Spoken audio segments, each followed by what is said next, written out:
Okay, ready? I'm going, people. I definitely suffer from climate anxiety, and I know that so many people my age do too. And it's overwhelming sometimes, but I really just wonder if, we're doing enough.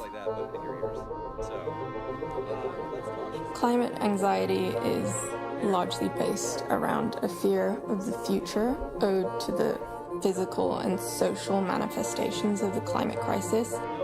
And it is a very uniquely personal experience. And to me, largely climate anxiety is something that bleeds into other aspects of my mental health.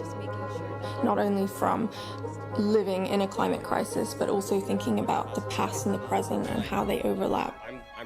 A lot of it is based on my environmental experiences growing up, being neurodivergent, being queer, being someone who's, perceived as a woman. All of these different things bleed into one another to create a very unique experience for me, which is largely about how we're going to move through the future in this climate crisis. I was affected by climate anxiety pretty early on. The irony is that climate anxiety largely focuses on the future, but for me this is something that happened at quite a young age. I grew up in a fishing town in Hong Kong, and it's not lost on many of us to experience typhoon after typhoon, which is the kind of eastern equivalent of a hurricane. And I remember days where I wouldn't be able to leave my house because the roads would turn into rivers, and fishing boats would be washed up on the shore, and it would look like you're in a post-apocalyptic movie scene. I used to be so anxious about this because I learned pretty early on that these physical aspects of the climate crisis were very intertwined with the way that we were consuming, whether it's burning of fossil fuels, industrial agriculture, plastic consumption. All of it's interconnected, and so from a young age I connected the dots. It can be quite a bewildering experience to think that you're anxious about the future, but now the future is happening. And I'm still feeling these same emotions as I was when I was a child. I did experience climate anxiety. I guess the first time I started thinking about it was when I realized that in Cuba, we're French in Cuba, and in Cuba there was more and more cyclones, and people started saying that the level of the sea would come up, and our house in Cuba is in front of the sea, so the possibility of losing your home came through, and I was like, wow, this is real. And seeing a lot of fires everywhere, and even the weather, there's no more seasons. One day it can rain, even snow, and the other day, it's, the sun is out. They're small and we could do a lot better, and we're trying to do a lot better. But for example, I buy a lot of secondhand stuff. I almost never buy, new things. We plant gardens and try to plant, plants that attract bees. We try to eat seasonally and locally. So now I actually pay attention when I'm buying, for example, kale. Where does the kale come from? Or tomatoes. Try to, as much as I can, to buy in markets and to support local businesses. And try to learn more about it also, educate ourselves to it. Because, it's our generations who's gonna, have a big impact, and the one coming after us. So, the change come with us.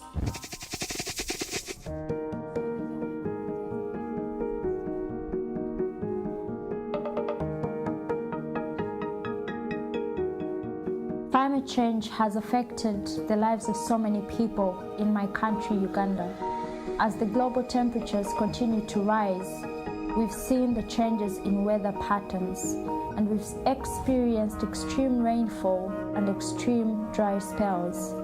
A lack of rain means hunger for so many people as crops dry out. But also too much rain means destruction of farms, destruction of schools, people's hospitals, people's livelihoods, and people's businesses.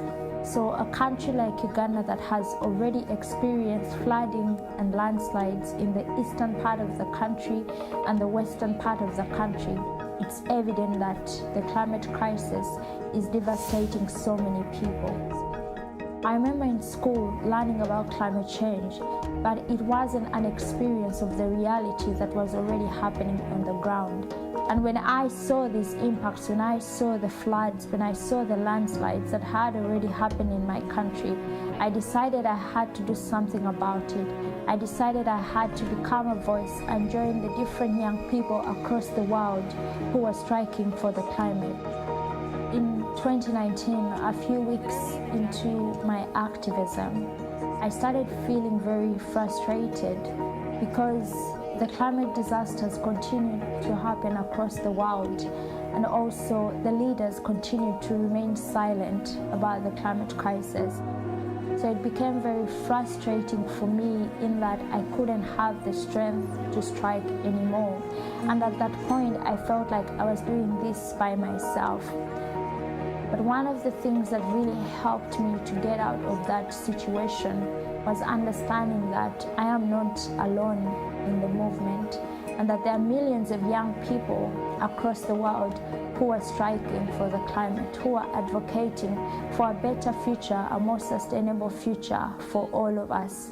So I decided to believe that I am not alone, and when I need to rest, I can rest knowing that someone else out there is advocating for a better future. And if that person needs to rest, they will know that I am somewhere speaking out. Right now, as I fly all over the world and I play in multiple countries every single week, I cannot help but living with a little bit of guilt hanging over my shoulders. I think that as our generation engaged in conversation with each other a lot more, we learn to be conscious. We really learn the consequences of our actions. Hello, my beautiful fans. Thank you so much for being here tonight. I want to tell you about what we've been doing on this tour to help create a better future for us all by lowering our impact on the climate. And I want to tell you how you can join in too. If you took public transport to tonight's show, you're awesome. In certain cities, we've added shuttles and rideshare options to help you get to the venue more sustainably. We're also having conversations and advocating with local governments for the importance of increasing access to and awareness of public transportation. When it comes to transportation, thanks to my amazing team, we are minimizing the number of trucks and buses we use, decreasing our carbon footprint. And our no idling policy means that our vehicles get turned off when they're not in use, eliminating excess exhaust. I am partnering with Google Maps to provide my fans with sustainable choices at every stop on my tour. You can use Google Maps to find the most sustainable route to and from the venue, or to see my guide to local plant-based restaurants. You can also find delicious plant-based options at concessions throughout the venue. It's much easier to eat plant-based when you have choices, and we've worked with our venues to give you more of them. You can check out the plant maps created by Support and Feed to learn more about your options around the venue. We're also providing plant-based food to our crew throughout the tour.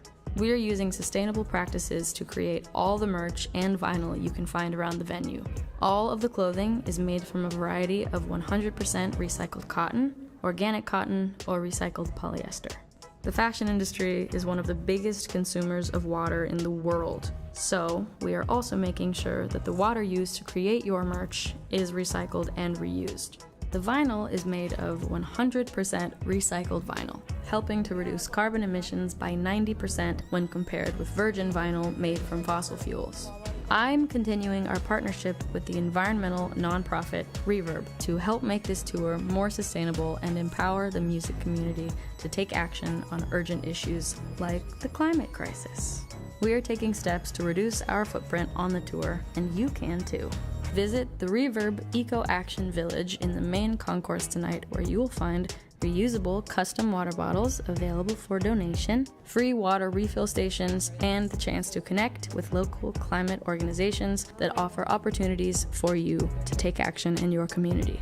I also want to shout out my mom and her nonprofit organization, Support and Feed, which is committed to combating the climate crisis and food insecurity by making plant-based food more accessible and accepted. Because of this tour and additional support from Support and Feed's amazing partners, we've been able to expand our plant-based food drives, provide plant-based food globally, and create conversations to bring people together to talk about food justice.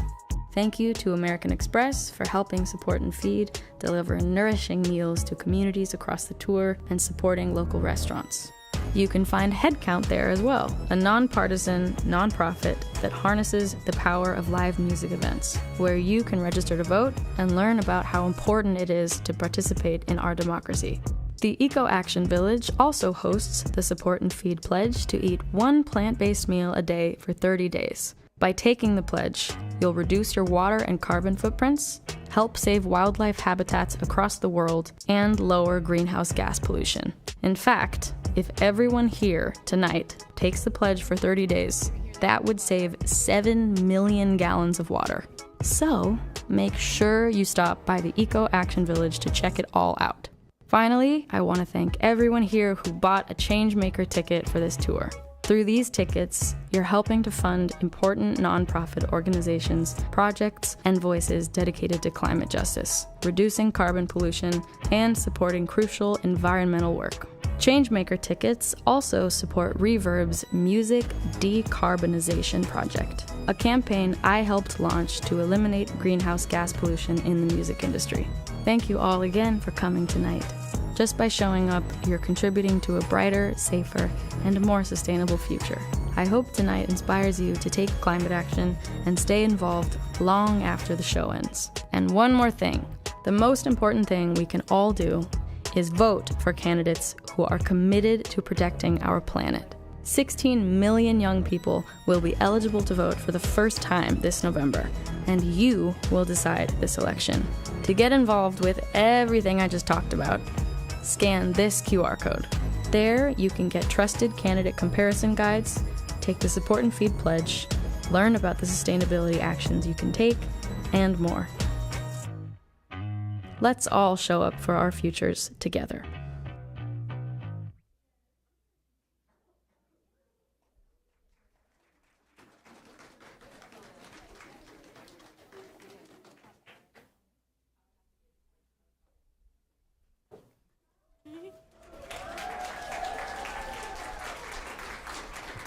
Hello and big welcome to Overheated 2024. Can everyone here at the State Farm Arena in Atlanta, Georgia make some noise? Woo! There are over 300 of you joining us here today and thousands more joining on the YouTube live stream. My name is Wawa Gatheru. I'm an environmental justice scholar activist and the proud founder of Black Girl Environmentalist, and I'm thrilled to be your host for this year's Overheated. We are here at the State Farm Arena for the first ever Overheated in the U.S. Yes! And fittingly, we are at an arena that has diverted over 90% of their waste from landfills, and where Billie's show tonight will be the 500th Zero Waste show.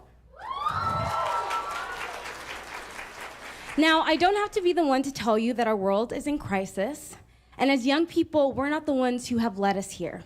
But we do have a responsibility to be a part of the change, which is why we are so excited to have created a program where you're going to be learning from activists, scientists, and industry leaders who are going to be telling you how you can get involved. Are you ready? Okay, so first up, we have a special performance from the Tequila High School Chorus who will be performing for us today.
deep sigh in the quiet of the forest and the tall trees crown.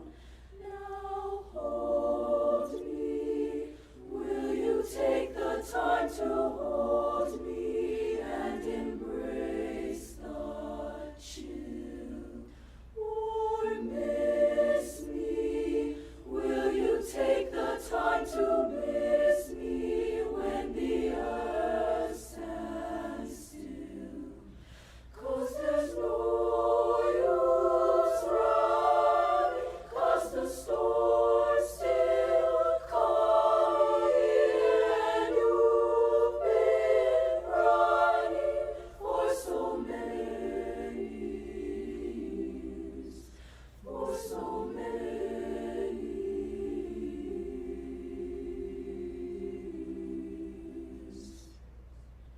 Come listen in the silence of the moment before shadows fall. Feel the tremor of your heartbeats, matching heartbeats as we both dissolve. Now hold me, will you take the time to hold me and embrace the chill? Or miss me, will you take the time to miss me when the earth stands still?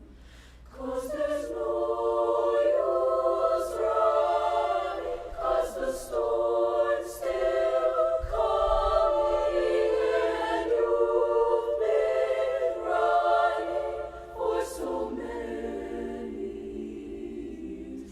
So stay with me, held in my arms like branches of a tree. They'll shelter you for many more, so many years.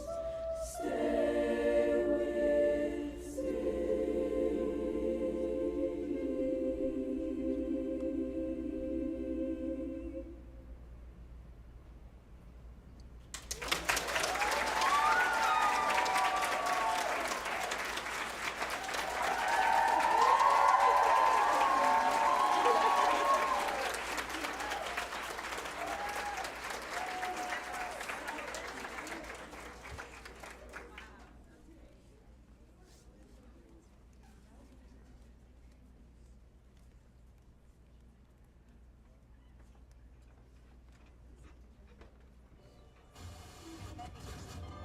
A huge portion of the country is baking. Stretching from Iowa to Maine. In the West, wildfires are on the rampage, while the Texas coast is facing tropical storm threat. Effects of climate change are getting worse in every part of the country. Of my multi-generational farming family, I've experienced 2 hurricanes, a tornado, drought conditions. Here in Nevada, it's dangerous for the kids to play outside. With the high heat comes the fires. And here on the Oregon-Idaho border, Fire is raging out of control. I was just praying the whole time, please don't let my house burn down. Things are getting hotter. Hurricane season is getting earlier and earlier. This hurricane season is running ahead of schedule. I've never seen wind that strong before. Every year to hear on the news, oh, it's record-breaking. At what point do we say this isn't normal? I mean, climate change is causing these more frequent major disasters. Heavy rain is once again ravaging the region. Being in a historically black neighborhood, there's a potential for our neighborhood to not make it through if we're not built for extreme weather. Extreme weather doesn't just affect Democrats or Republicans. It affects all of us. So what gives me hope is we know what's causing this and we have the solution. Taking action for a better world has never been more important. And it starts with us. Starts with us. Starts with us. Starts with us. Right?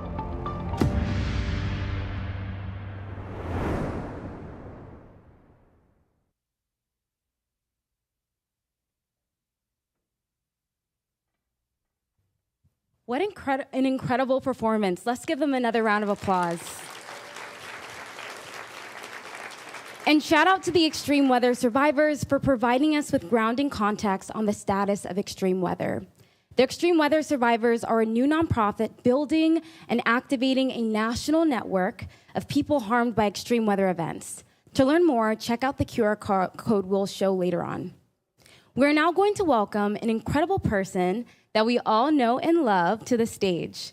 The founder of Support and Feed, she's committed to combating the climate crisis and food insecurity by working towards a global shift to a plant-based food system.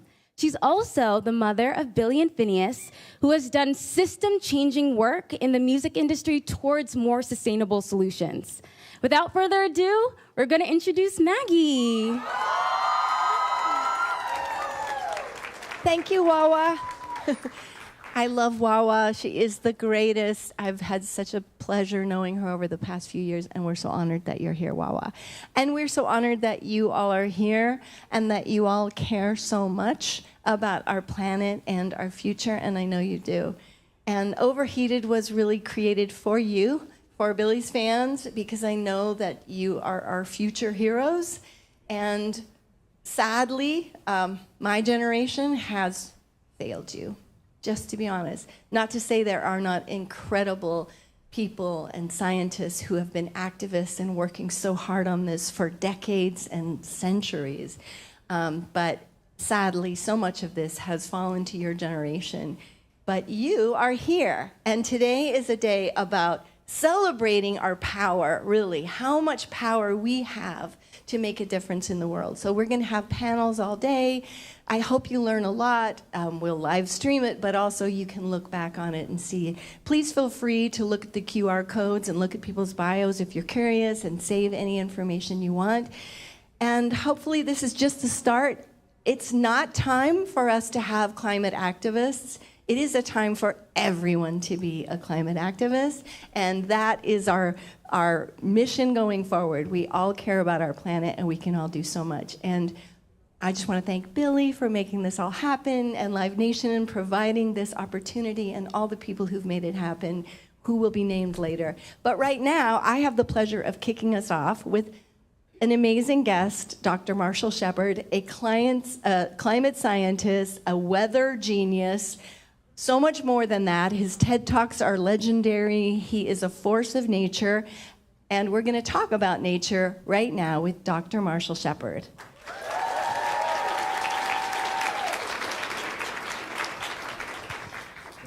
I think I said I was going to sit there, so I'm sorry to the camera people, but I messed up. Hi. Hello, how are you? I'm good. Thank you so much for being here. It's so awesome to be here, and I had to be here. This is a crisis that we're facing, and this generation will be the one that digs us out because our generation has our head in the sand. Sadly true. It's true. I just want to say that you are a person who has been talking about this for generations. You are a scientist, and I, first of all, just want to wonder, what does it feel like for scientists to have been speaking the truth for decades and have it be so slow to be recognized? So let me tell you my reality. As a climate scientist, I'm a professor at the University of Georgia, and I tell people I'm a climate scientist, and I used to get things like, Dr. Shepard, the climate changes naturally. You're making this up. We've always had hurricanes. That's so frustrating because as someone who studies this, who has spent my career learning and studying the weather, we know that climate changes naturally, but there is a human steroid on top of the climate cycle right now. And we're seeing it in our hurricanes, our heat waves, and our floods, our food production in terms of vegetables and grains, health, and so forth. So it's an existential crisis that's affecting us right now, not 2080. And the word existential gets thrown around a lot. We hear the word existential crisis to the point I feel like people just get sort of used to the word. But the word exactly means? It means that we need to act now. There's a climate delayism that's happening. Your generation and those listening and watching this on the stream, they understand the urgency. But one of the things, again, as someone that works with students every day at the University of Georgia, there are a range of emotions. There's a guilt emotion. There's a helplessness emotion when we see this big challenge that we all feel like there's a helplessness that we can do. But your organization and others have shown us that there are plenty of things that we can do. And one of the things that we can do, and I don't really care who you vote for, but we all need to be climate voters. Right, which means we need to vote for the people who keeping it real believe in climate change. You did a TED Talk, I think it was 2013. Yes. It's kind of funny to me now that 2013 now seems like a long time ago. It does. And I know I got into the climate space as a teenager, and I read Diet for a Small Planet, and I grew up in a beautiful area of the country. 2013, you did that TED Talk, and I was watching it, and I thought how fascinating it was that it still had a little bit of a sense of people were sort of hearing it for the first time, and it seemed way off in the future. Right. And you talked about the polar bear example and how that really wasn't really resonating, sadly. Yeah, the messaging around climate change has been about polar bears in 2100 and 2080. I like polar bears; they're cute, but I'm more concerned about our food production. I'm concerned about healthcare. I'm concerned about the things that impact us right here in Atlanta, Georgia, and London, England, and all the other places that you and this organization are going about. So in that TED Talk, it was called Slaying the Climate Zombies. Why did I come up with that? And it comes from this notion that I have people that talk to me and say, oh, this is not real, or it's a hoax. The things that I mentioned earlier, those are zombie theories, y'all. Why do I call them zombie theories? Because they live on like zombies in The Walking Dead, even though scientists like me have long refuted them. But you still see them on X and on Instagram and in op-eds. This trust the science. And again, I know there's a pushback on science expertise, but there's no agenda here. I hope to be wrong. I wish I was wrong about this because I have kids your age, and your generation is currently and in the future bearing the brunt of this. So please let me be wrong, but unfortunately I don't think we are, because the earth and the weather and climate are demonstrating exactly what we as scientists have talked about for decades. When we hear about climate, a lot of times what we hear when we see protests or we hear demonstrations, et cetera, is very much about fossil fuels. Mm-hmm. And of course we talk a lot about food and animal agriculture. Can you just give a 101 on what is it about fossil fuels? What does that have to do with the climate crisis? Yeah, let's do a little climate. I'm a professor, so let's everybody take out their notepads. No, I'm kidding. But let's do a little lesson here. So we survived last night because of the greenhouse effect. So we have carbon-based greenhouse gases in our atmosphere, and that allows us a temperature that we can survive comfortably on the planet. So the greenhouse effect is something that we need. Otherwise, we'd have frozen to death last night. Here's the challenge. Anybody, again, I'm a professor, know what happened in 1850? Industrial Revolution.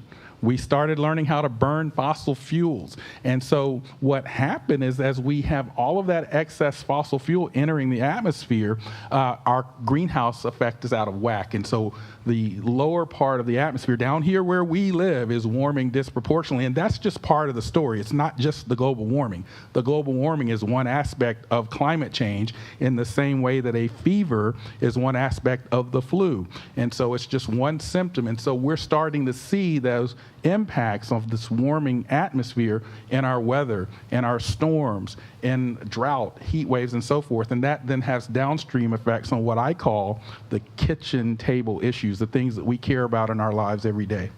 I love that threat modifier, or threat multiplier, Yes. right? Threat multiplier. Exactly.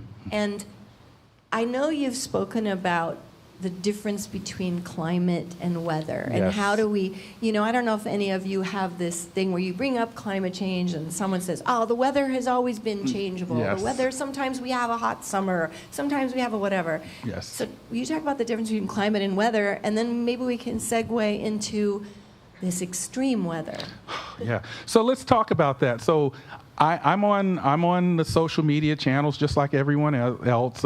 So as we transition into the cold season, I'll get someone that will tweet me on X, formerly Twitter, and say, hey, Dr. Shepard, it's snowing. I got 21 inches of global warming in my yard. What are you scientists talking about? Now, that's a cute little tweet, but it demonstrates that person doesn't understand the difference between weather and climate. So one of the things that a colleague of mine, Dr. John Knox at the University of Georgia, sort of initially said, and it kind of resonate, and so I've built on it. Weather is your mood, climate is your personality. Marinate on that for a second, what I just said. Weather is your mood. You could be in a bad mood today, but that doesn't necessarily say anything about your personality. And so today's weather, or even a week's worth of cold weather, doesn't say anything about climate change. And yet now it's a little confusing because now we have these extreme weather events, right? And when we have these extreme weather events, many of you have experienced, I know in Atlanta, you've had some snowstorms that were kind of crippled the city. Yes, right, snowpocalypse. So now we have extreme weather events, and then we go, well, that's the climate crisis. And then people go, well, wait, which is it? Is it the mood or the personality? That's a really great distinction. And actually, no one's really ever sort of decomposed it in that way, so I really appreciate that. So the point here is with the weather mood analogy, one sort of day of cold weather doesn't refute climate change any more than one hot day affirms it. But what we do know, and climate scientists like me have said this forever, is that the signal of climate change, global warming, if that's what you call it, will be in the extremes. I remember testifying before Congress back in 2019, and I told the people sitting there on Capitol Hill, I said, it's the extremes that people will notice. It's the drought. It's the Hurricane Miltons and Helenes of the world, or the super droughts that we're experiencing. So when you hear that notion that climate has always changed, I have this little thing that I often say: grass grows naturally, but when we fertilize the soil, and that introduces some really bad things, the grass grows differently. And so we're seeding or amplifying our weather system in ways, and now we're starting to see extreme weather today in 2024 responding to this buildup of carbon in our atmosphere. Well, and I would say also, isn't it true that we're seeing it more in our own neighborhoods, but in fact around the world, we've been seeing it for decades. Seeing it for decades. In fact, the global South, what we call the global South, is particularly vulnerable, just like the U.S. South. I thought it was so appropriate that you chose Atlanta for Overheated. I mean, it was brilliant in the sense that the southeastern U.S. experiences the full range of every type of weather event, and we have disproportionately marginalized or underserved communities, frontline communities, that will bear a disproportionate brunt from these heat waves, droughts. Even in some of our research at the University of Georgia, we have shown that counties across this nation that are most vulnerable, they're counties that experience these extremes, but also have poor communities, communities of color, elderly communities, communities under 5. And so this is no longer just a science experiment for me as a scientist. This is about connections to human beings, businesses, our infrastructure, our health, even our national security. When you talk about the people who are most affected, I always think about the climate crisis and our privilege. And I think that's why we here today are privileged. We're privileged that we can even be here today. And the people that in the world are least responsible for this are often most impacted. Yes. Do you have any examples of countries or migrations or things that have happened? Sure. So one of the biggest challenges we have with climate change is food production, grains, vegetables, and so forth. We know that there are people around the world that will likely no longer, and in some cases already cannot live where their families and their communities and their cultures have been for years, for decades, because they can't produce food there anymore, or because it's literally flooding because of sea level rise or storm inundation. I don't know if there are anyone here in the audience from Puerto Rico or know someone in Puerto Rico. Well, in 2017, if I mention Hurricane Maria, that resonates with someone in Puerto Rico. Many people in Puerto Rico left that island and had to come to the United States or other places. Hurricane Katrina, New Orleans. There are people here in Atlanta now that now live in Atlanta because they had to leave New Orleans. And we know this climate migration will be a challenge going forward here in the U.S. and globally. And as you said, Maggie, one of the real challenges here is the people that are most affected are contributing the least amount of carbon. So that's a real struggle and challenge, and it's not fair. Yeah, wasn't it even the 1.5? Can you explain the 1.5 degree to and didn't that start by island nations? So you hear this one point. So the Paris Agreement is the sort of global treaty, if you will, that's trying to help us globally keep carbon emissions at bay. So the philosophy for when you hear the Paris Agreement, what's that all about? It's a global effort to try to limit carbon emissions so that we can keep our warming below 1.5 degrees Celsius, or in some cases 2 degrees on the top end. There's nothing magical about those numbers, but those numbers are sort of seen as sort of a threshold for where really bad things start to happen. Things are really bad are already happening. Let me get on a little tiny, can I step up on a little tiny soapbox?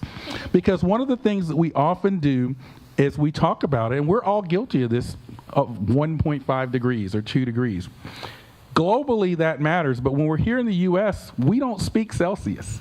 And so we speak in Fahrenheit here in the U.S., and those numbers are even higher. Yeah, good point. When we talk about it in Fahrenheit. And so I encourage everyone, when we're talking about these issues, we all have phones right here. Google and do that conversion of 1.5 or 2 degrees to Fahrenheit, and it's even more worrisome. But those numbers are sort of targets in terms of what we need to sort of back down our global emissions to kind of keep us. Now, we're already sort of approaching that, and some of this is already locked and loaded, unfortunately.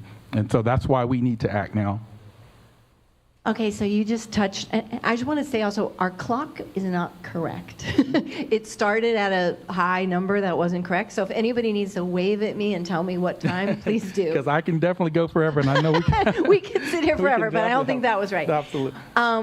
Okay, you said something that's a little scary, and will you raise your hand if you are feeling climate anxiety? You know, me too. I think we're really, that's why we're here, right? So a lot of this is already in place, right? We've already reached the point where we can't just have it not happen. It's already happened. Right. So what do we have to do? So we're alive. We're still alive. We're here. Although we see people dying in weather events, it's very, very scary. Just recently with Hurricane Helene and Milton and drought and wildfires. I know you're from the West. Wildfires are a significant threat. So I'm a glass half full person. We know what needs to be done. I mean, this is not sort of a, it is what it is, as they say. We actually can act. I mean, there are 3 things that have been put on the table. Again, sort of going back to my teaching mode. There's something called mitigation, and that just means that we need to reduce carbon emissions in as many ways as possible. And I know the organization that you have found that is very much at the core of a mitigation strategy. There's adaptation. That's the idea. There was a heat wave in the Pacific Northwest in 2021. Hundreds of people died. Many of those people in places like the Pacific Northwest or London, those homes don't have air conditioning because they didn't expect to have to need them. But now we're seeing 100-degree temperatures, 104-degree temperatures in some of these places. So an adaptation strategy would be to go in and retrofit those homes with air. That's an example of adaptation. And then the third thing that you often will hear about is something called geoengineering or climate intervention. This idea of launching space mirrors or simulating a volcanic eruption by launching sulfates into space to block the sun's energy. Now, I'm wearing my Depeche Mode shirt today because I'm a big Depeche Mode fan. Shout out Depeche Mode. But and also, I was talking to my wife who's in the audience, and I was saying one of the reasons I really enjoy Billy and Phineas's music so much is it gives me some of the same kind of vibes that I hear. But the reason I bring that up, there's a group from that same era called the Pet Shop Boys. And the Pet Shop Boys have a song called Sometimes the Solution is Worse Than the Problem.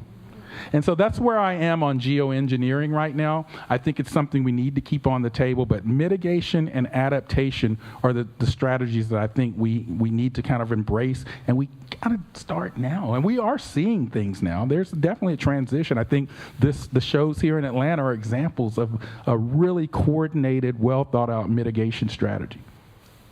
Yeah, I mean, the things that worry me about that are, for example, we upgraded our house. We changed our small house to all electrical things, stove and dryer. And it took a long time for the city to match what we were doing, right? A year and a half to get the panel upgraded and approved.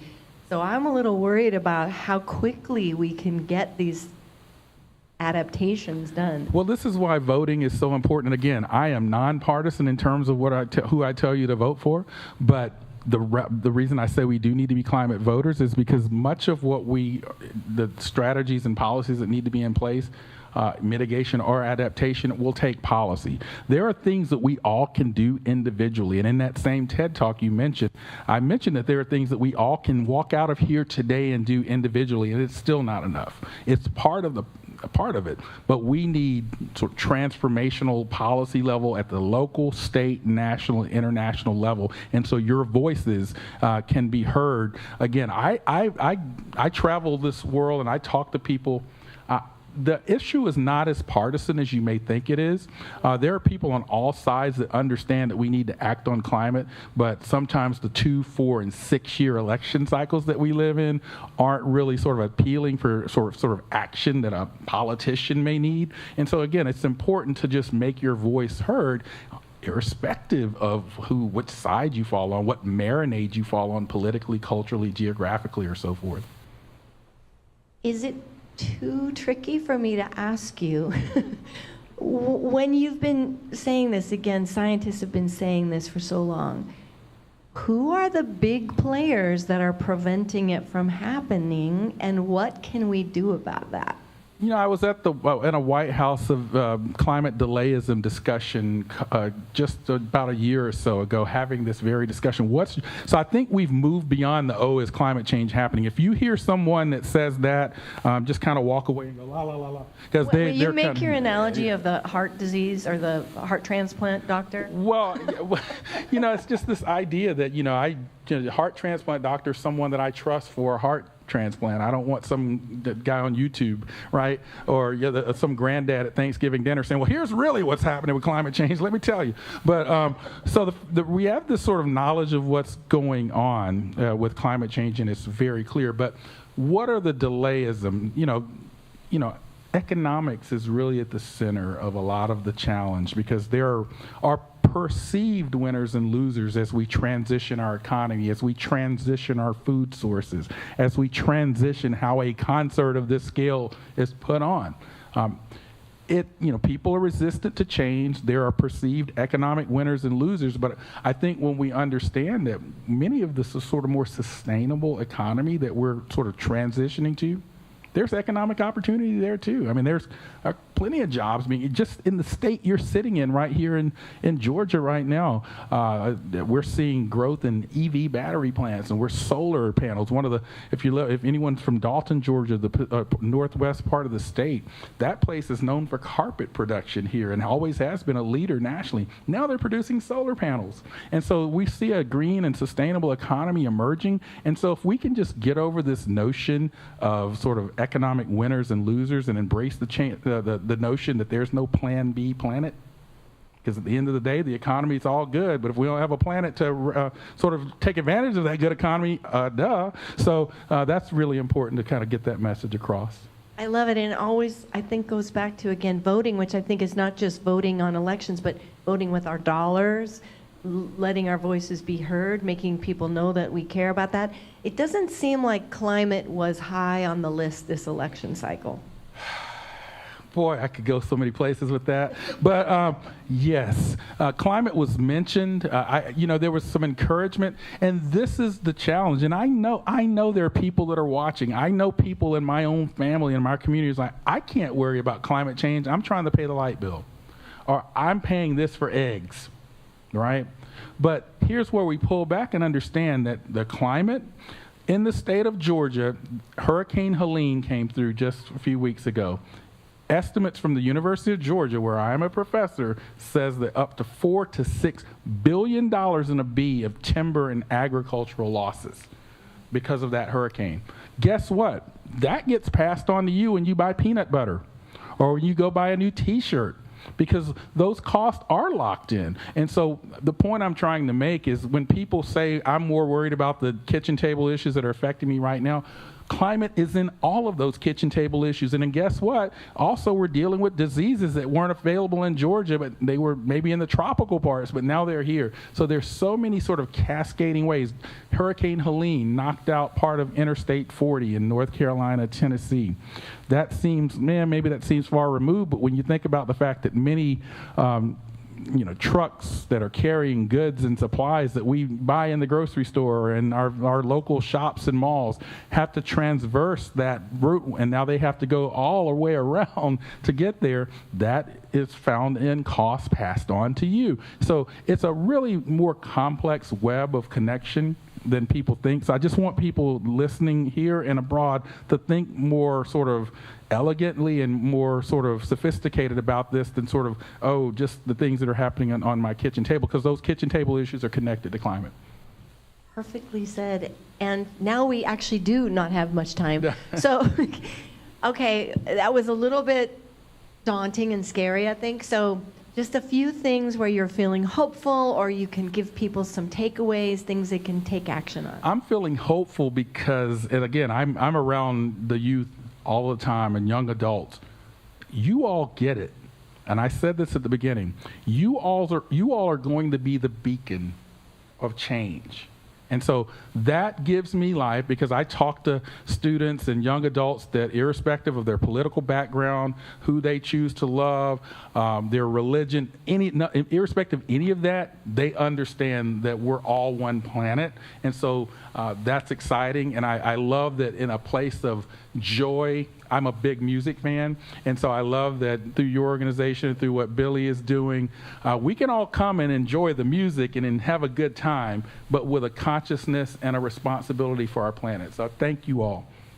Wow, thank you so much. And you can follow him on so many sites. At Dr. Shepard 2013 on Twitter, and I'm also on Instagram. Thank you so much. Thank you. Thank you all. What worries me the most about the climate crisis is the suffering that people and animals are going through right now. The effect it has on our food. How our homeless population is being affected. How close we are to reaching a point of irreversible damage. The environment for the animals. The extinction of species. What would happen to the habitat. How easily things are melting. The ecosystems. And our oceans. How dismissive people can be of the subject. If things keep going the way that they are, we just won't be able to get out of the house. People think that it's a myth. The natural disasters. The expansion of coal, oil, and gas. The drastic change of temperature. Our energy system. Countries who are contributing to this issue the most are the wealthiest countries. The indifference. The impact of animal agriculture. Food insecurity. We're wasting huge amounts of food, feeding animals for consumption, when there are people who are really struggling to access nutritious meals. The climate disasters, the difficult access to clean water and food. How quickly it's creeping up on us. What concerns us most is our future and what the climate crisis means for our future. There's so many people who still don't believe it's real. They still don't believe that their home is on fire. Hello everyone, welcome to Overheated. Thank you all so much for joining us in person in Atlanta or virtually online. These conversations are so important to be had, especially days before this upcoming presidential election. I so wish I could be there with you in person, but I'm so happy to be here to join you all virtually. Enjoy, and I hope you learned something.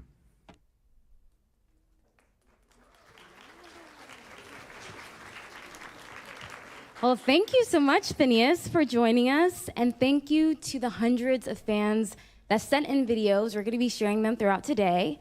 And as Phineas mentioned, the timing for these conversations truly couldn't be more critical. Seeing these extreme events happening not just in the United States, but around the world, it is so clear that the climate crisis isn't some far-off issue, but is the lived reality of so many people around the world. It is also critical that we understand that while we are all weathering the same storm that is the climate crisis, we aren't all in the same boat. It is often communities of color and poor communities around the world who are experiencing the brunt of environmental issues. So in order for us to cultivate a truly just future, we need to take an intersectional approach to environmental solutions. which is why I'm so excited to present the next panel who will be talking about doing just that. So let's please bring out our moderator for our next conversation, Kyra Stephenson-Valley, who is the Deputy Director at Climate Power.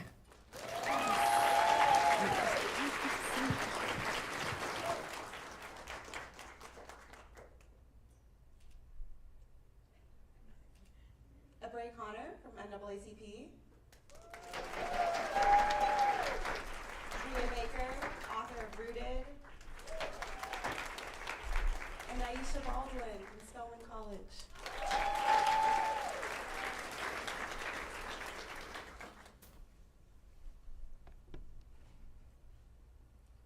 Hi, friends.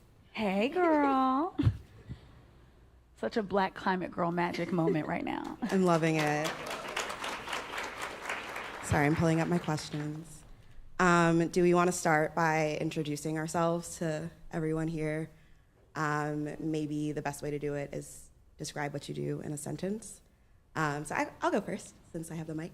My name is Kyra Stephenson-Valley. I use she, her pronouns. I'm from Atlanta, but by way of Toronto. I have to claim that. And I make friends for climate progress. It is such a pleasure to be here today and see all of the young people in the audience, and I am so happy to be here. I am Aisha Baldwin, the Sustainability Coordinator for Spelman College, and thank you for the claps. And what I do in my work is essentially reduce environmental waste within our campus, and then also helping to integrate more of a sustainability culture on our campus.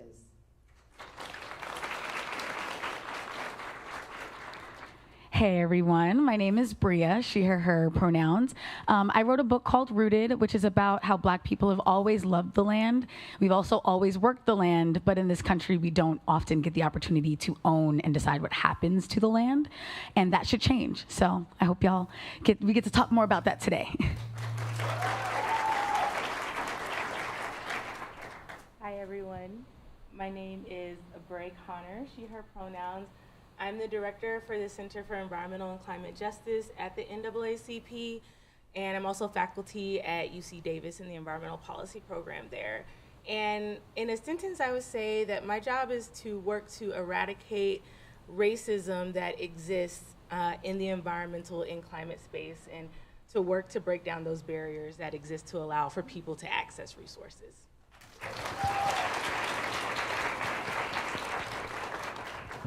That's dope. Let's start by grounding our conversation. When we talk about environmental justice, what are we referring to? And I'll push that to you, Bryce. Well, there is so much that we could talk about as it relates to that. But I'm going to start with kind of the history of this country of making it harder for certain people to be able to access resources, like I stated. So for a number of years, Black folks weren't able to, for example, access the same type of housing as other people in this country. And so there was this practice called redlining. And so you would have Black people who would live in one part of the city, and then you'd have other folks, mostly white people, who would live in another part of the city. And these practices were kind of the grounding of how we got to a place of concentrated pollution in particular places. So after the practice of redlining, people started to recognize, hey, there's pollution that comes from these different plants that are popping up, these incinerators that are popping up, and this movement started called NIMBYism, not in my own backyard.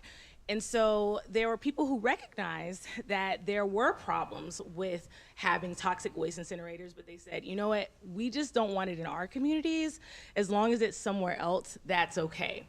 And Black folks, Indigenous folks, other people of color recognized that this movement to actually talk about environmentalism was leaving out the people who were disproportionately harmed. There was this report that was done in the 1980s, Toxic Waste and Race, and it showed that 3/4 of toxic waste incinerators were actually concentrated in communities of color.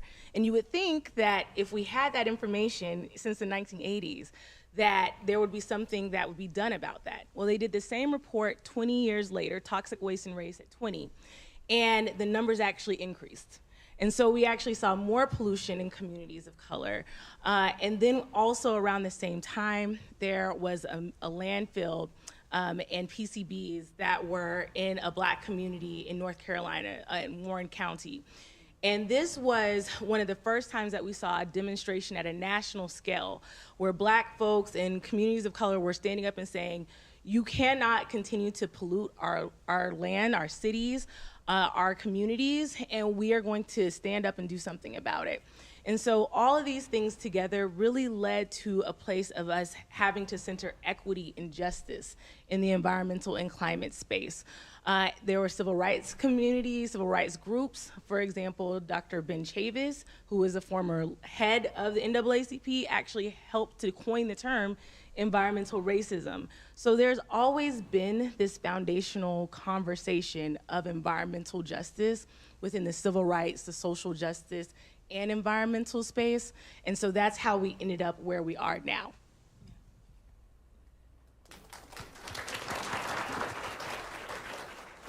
Thank you for that. That's a true EJ 101. I love Dr. Chavis. Aisha, I know you lived in Cancer Alley. Can you tell us a bit about where that is? Why do they call it that? Thank you, Brea, for the question. So there are many environmental injustice communities throughout the world. It's not just an issue that is in Georgia or Louisiana, but there's communities all over the world where these injustices happen. I happen to lived in one after graduating from Spelman College in 2019. I moved to St. James Parish in Louisiana, where I lived in Cancer Alley for about 2.5 years. And the reason why the community is coined Cancer Alley is because of the concentration of petrochemical plants there. Cancer Alley sits between Baton Rouge and New Orleans, and it's about an 80-mile stretch.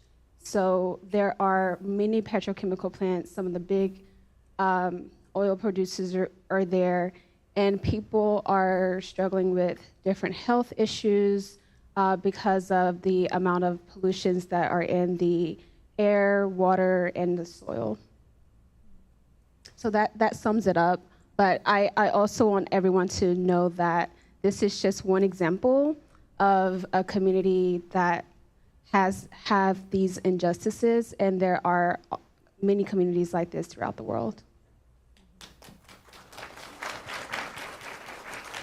Absolutely. And I think a question that might be brewing for folks in the audience is like, why don't people leave Cancer Alley? Like, why would you continue to live in somewhere that is called Cancer Alley, or one of these other communities that is plagued with environmental injustice? Yes, so the reason why I believe that people tend to stay in their homelands is because it is home for one. And when we talk about environmental justice, it's not just, I'm afraid of getting cancer, but it's also you're thinking about your quality of life, and quality of life comes with your family, your community, your culture. All of that is a part of quality life, and that is something that people consider when they choose to stay. And also taking that chance of leaving, where do you go? And what are the possible issues that the community that you may go to have? So they may also struggle with environmental injustice. As I mentioned, there are many communities that do not have clean air, do not have clean water, or clean soil, and they have other issues that they struggle with. So I think that there are a person would have to do deep research and also work extremely hard to bring their communities with them. And it just takes a lot of resources to uproot your life and move to another location. And Brea, you literally wrote the book on this. How did we get to a state where it's hard to find communities for like people of color to live in that are just and equitable? Yeah, well, kind of like what you were alluding to with redlining, we live in a country where the people who love the land a lot, Black people, Indigenous people, young people who are thinking about this green future, who are using ancestral wisdom, are not often the people who actually own the land. And unfortunately, in this country, if you don't have the deed, you don't decide what happens to the land. And that's an unfortunate place we're in. The people who own the land are corporations, are federal government, who is led by predominantly older white men, are private owners and billionaires and multimillionaires. It's rarely the people in this room. I mean, millennials and Gen Zers are just trying to buy an apartment, trying to get a good apartment, trying to buy a house. And like, if that house comes with a backyard, great. We're not even getting to expansively think about like what it means to own a farm and to own the way that our food is produced. In this country, less than 1% of rural land is owned by Black Americans. So it's no wonder that when it's time to build a landfill or a pipeline or whatever the case may be, a highway, they're doing it through our communities because we are not the decision makers there. Someone else is making a profit by uprooting us and forcing us elsewhere, and that's where we get to this place. So we have to really understand that land theft, redlining, this violent dispossession that leaves Black and Indigenous people with so little land, and then this country we live in that leaves all young people of all races with so few options for how to get land. If you're someone who is thinking more consciously, that needs to be chipped away at. It should be easier for us to get land and to love land and to be deciders of what happens to it, so we can all breathe cleaner air, drink cleaner water, and enjoy food that we trust where it came from.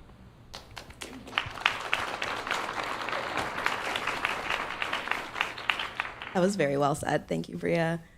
With that history in mind, many rightfully note that there can be no climate justice without centering environmental justice. Many have used the term just transition to describe where we're going and how to get there. Can you say a bit about what a just transition requires, putting on your activist hat? Yes, absolutely. So a just transition in the climate sense, it's about asking the question, will everyone get to benefit from what I'm trying to do here? Or will someone disproportionately face the consequences of what I'm trying to do here? And we're at all times in the just transition trying to make sure that we're thinking of working class people. If we're saying we're getting rid of fossil fuels and jobs that are creating toxicity in our planet, what about the people who depend on those jobs for a livelihood? Are we making sure we're replacing those jobs with something new that working class people can take, not Silicon Valley jobs, And sometimes we get lost in that. People will say, yeah, well, we're creating jobs. And it's like, well, you're creating jobs that require a very specific PhD level, master's level thing. Are you training people who look like the people on this stage to be able to take up space? Or are you surrendering us to other industries that are already being automated away? So that's an example of like what would constitute a just transition, is like if we're saying, hey, it's bad to do plastic bags, cool. Are we creating another option for how people are going to carry their groceries who are not driving to and from the grocery store, who are getting on public transportation? If we're banning paper, plastic straws, are we thinking about disabled people who do depend on straws in a lot of different ways, and the fact that the paper straws sometimes disintegrate as you're drinking your meal? So like, how do we create things that think about the people who do depend on these and are not trying to participate in a toxic way, but just need to be considered? And that means being at the table. If we're part of the conversation, I'll be able to say, hey, that plan doesn't consider people like my grandfather. That plan doesn't consider people like my brother. That plan doesn't consider people like the women on this stage.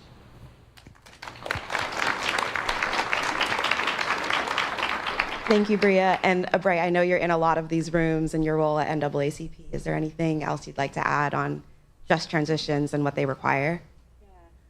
A just transition, to all the points that were just made, it's about ensuring that everyone is allowed to be a part of this green economy that we're continuing to talk about. And I'll talk actually a little bit about some of the policies that have been put in place. So for example, there's now a climate corps, there's an EJ corps, there are all these new jobs that are supposed to be available to folks who come from historically excluded, historically disadvantaged communities, but it's ensuring that the types of jobs that exist are the ones that those individuals would actually want to take and be a part of. It's ensuring that at the decision-making table that there is a full circle that analysis to come around and think about, okay, this is something that we've started to implement, but is it actually working? And being willing to take a step back and maybe regroup and do something a little bit different if it's not working. It's about being courageous enough to realize that maybe there was something that was asked to be implemented in a certain way and it's not working, and saying, you know what, we were wrong.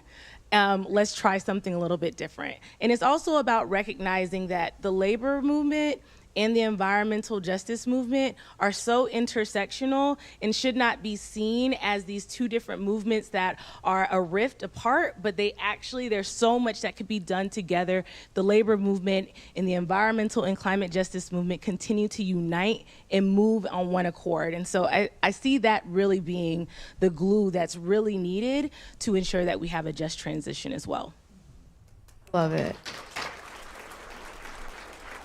So y'all might have heard, but in 2022, the Biden-Harris administration signed into law the largest investment in climate by any country, anywhere, ever.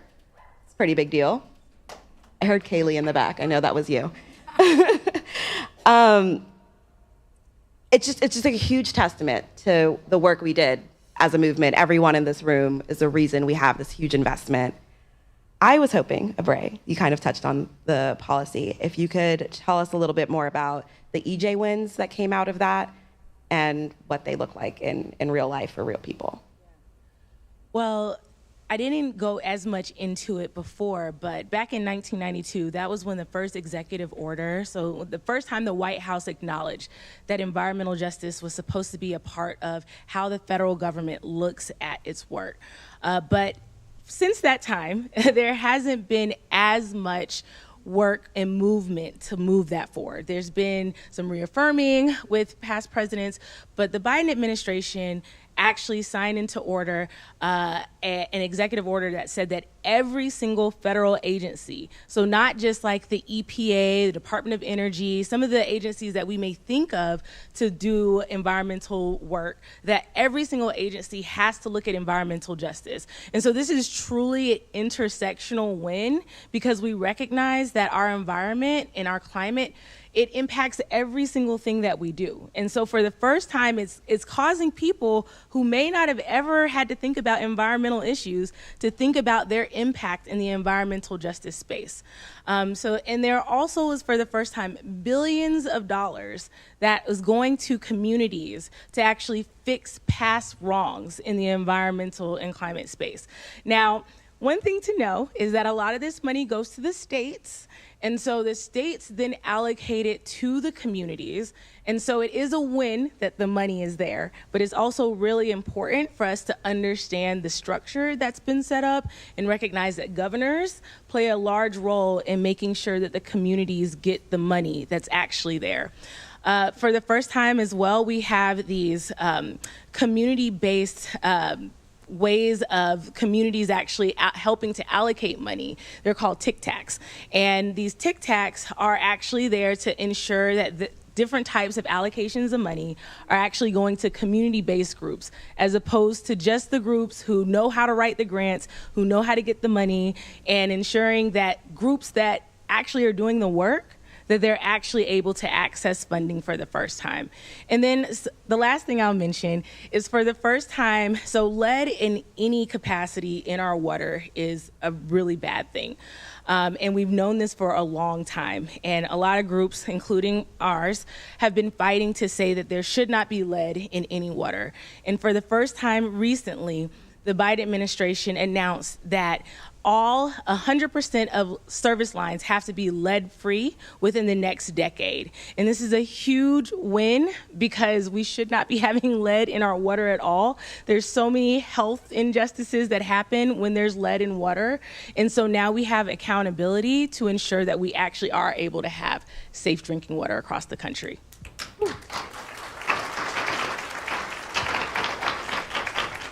Aisha, I know you have an inaugural sustainability job. Can you tell us a bit about that, the work you're doing, and how it's related to like the transition we're seeing? Yes, so because of the commitment that our country has made to climate, a lot of these positions are popping up. Spelman College, which is a historically Black college here in Atlanta, it's a college also for women. They were able to hire me, which I'm super hyped about having a job in this economy, for one. And also, it's a sustainability job. And I remember when I was graduating in 2019, there were not a lot of sustainability jobs. So what it means is, like people have said, our country is committed to climate, which makes other institutions also commit to climate.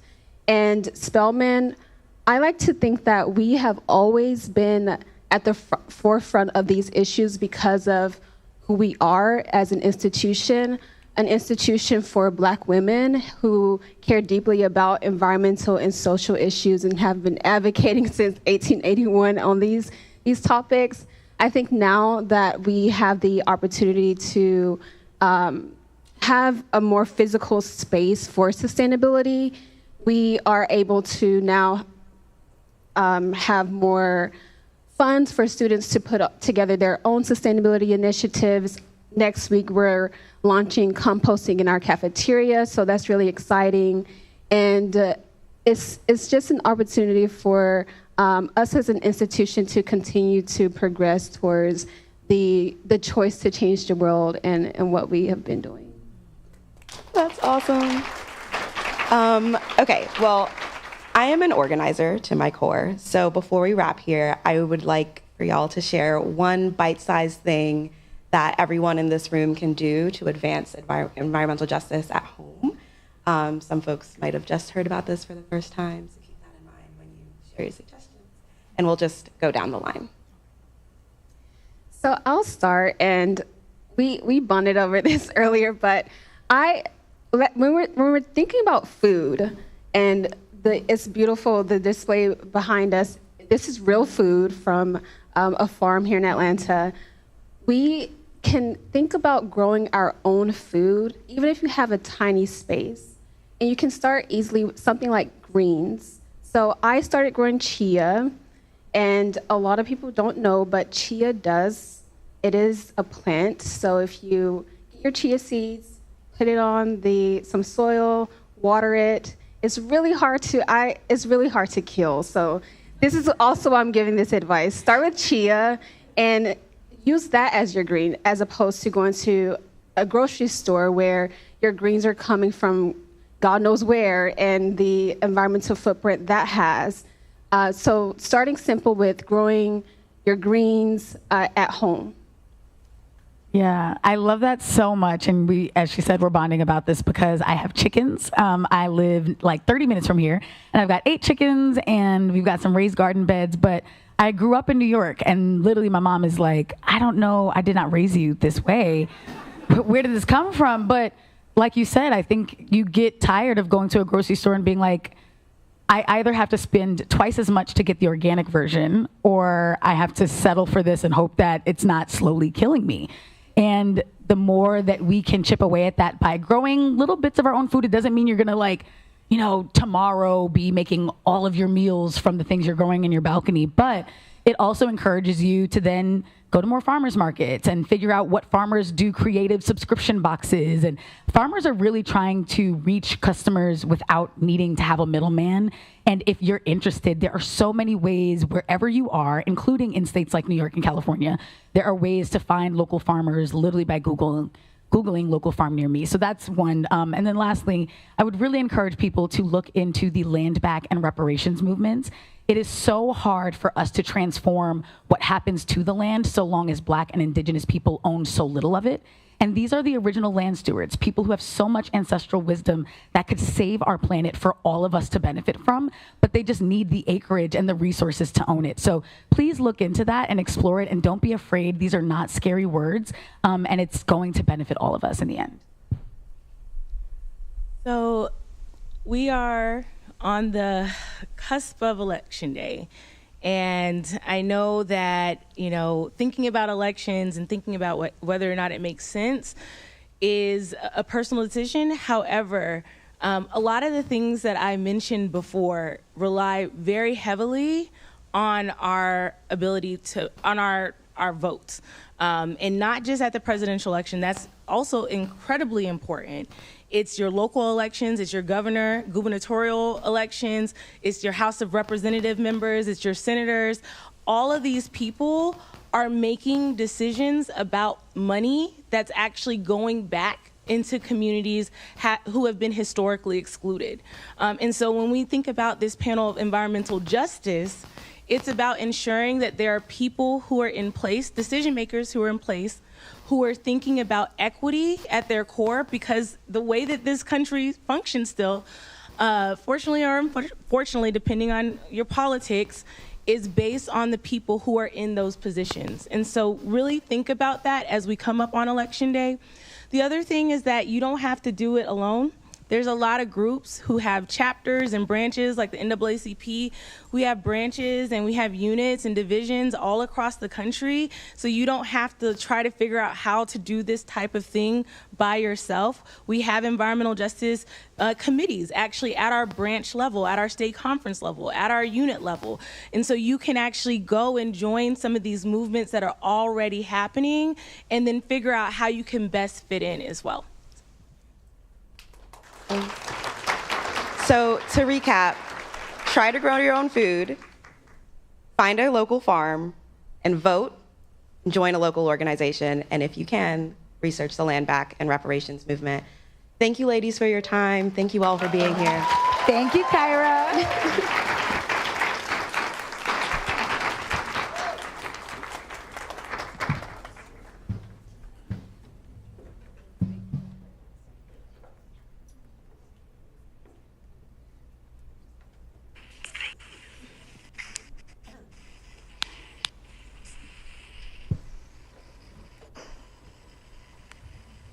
Okay, I told y'all that would be a good panel. Wow, incredible. So our next speaker is someone that I'm so excited to introduce you all to. She is not only one of my personal heroes, but a good friend of mine.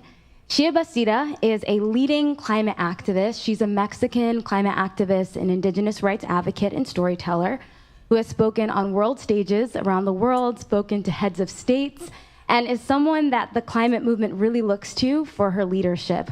She's going to be joining us here today virtually, talking a little bit about her work and her role as a co-founder and executive director of Re-Earth Initiative, which is a global youth climate organization working to make sure that young people are included in climate narratives. So with that, welcome Shia.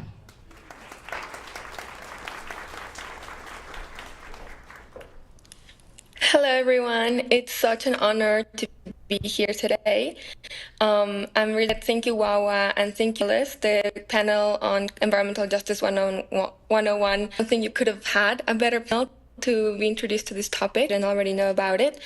And I'm just going to share a little bit about my story, my background, and in hopes that it can inspire you and that you can learn something, especially from indigenous cosmology. I come from an indigenous community in central Mexico, and I grew up with very specific ways of seeing my relationship with the land and my community's relationship with the land. One of the very first things that we learned is that we are extensions of the earth. There is a word in my language, Otomi, she. My name means soft rain, shie, and she also means green or alive.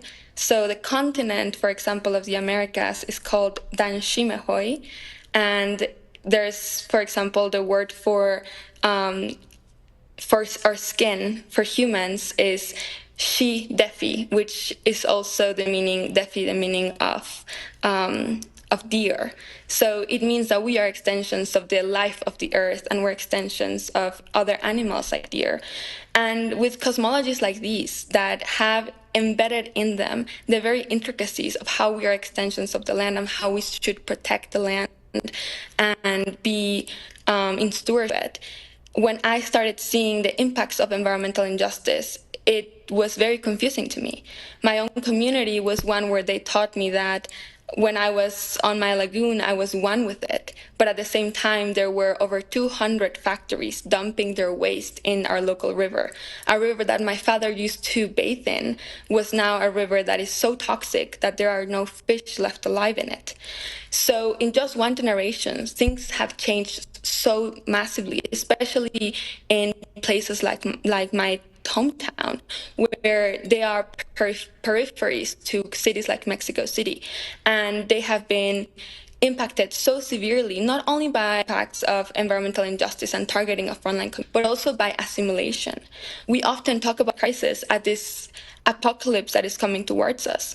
But as you heard from the panel before, and also from many stories of indigenous communities across the world, we know that the climate crisis is only another reiteration of our ways of life ending.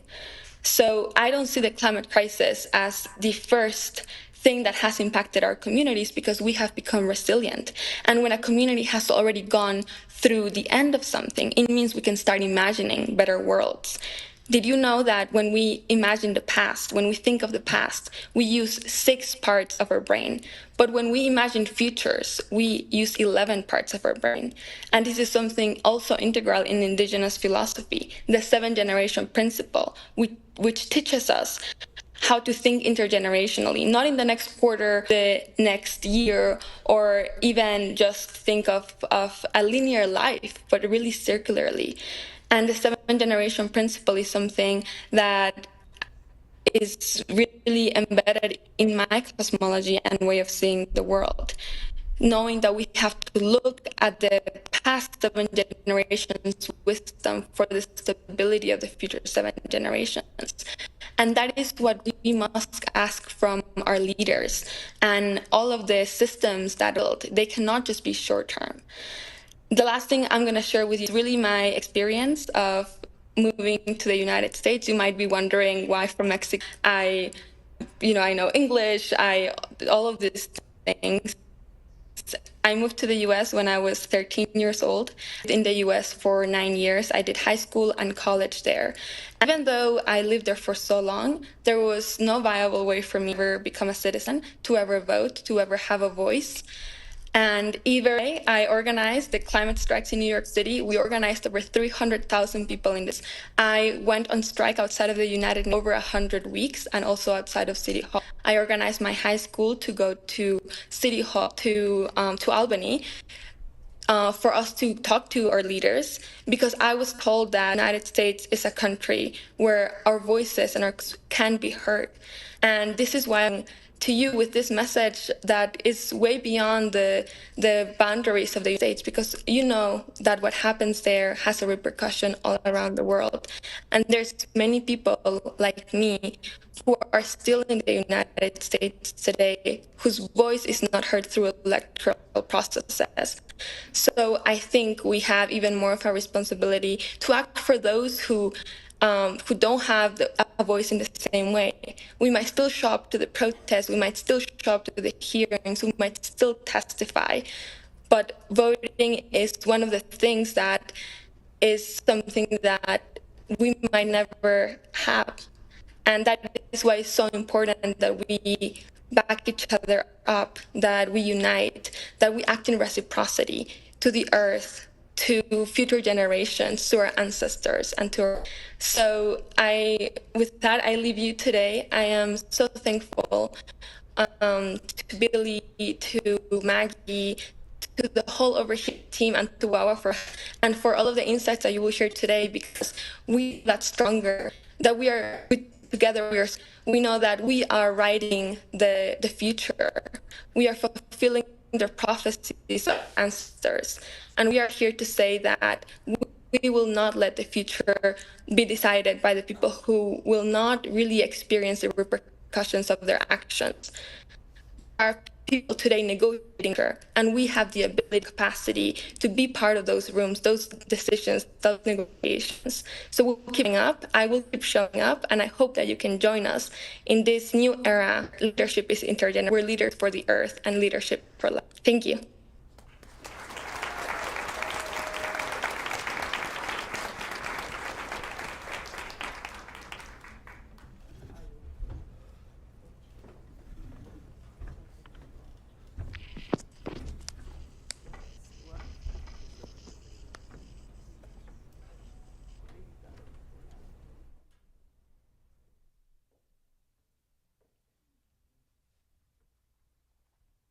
Thank you so much, Shia, for joining us. We miss you. Shia's personal story is really a great example of how important our stories are for building a better world. And that's why I'm so excited to introduce the next panel, which will be on just that. They're going to be talking about how you can harness storytelling to love a better world into existence. With that, I am very excited to introduce our next moderator, Abre Sawyer.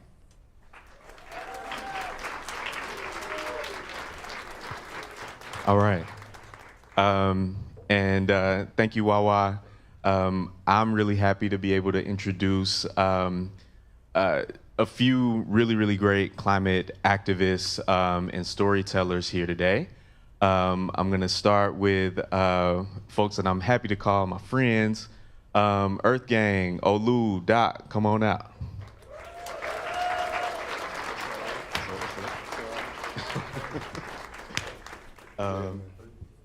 And next, Maya Penn, an amazing illustrator, video producer, climate activist since age 3.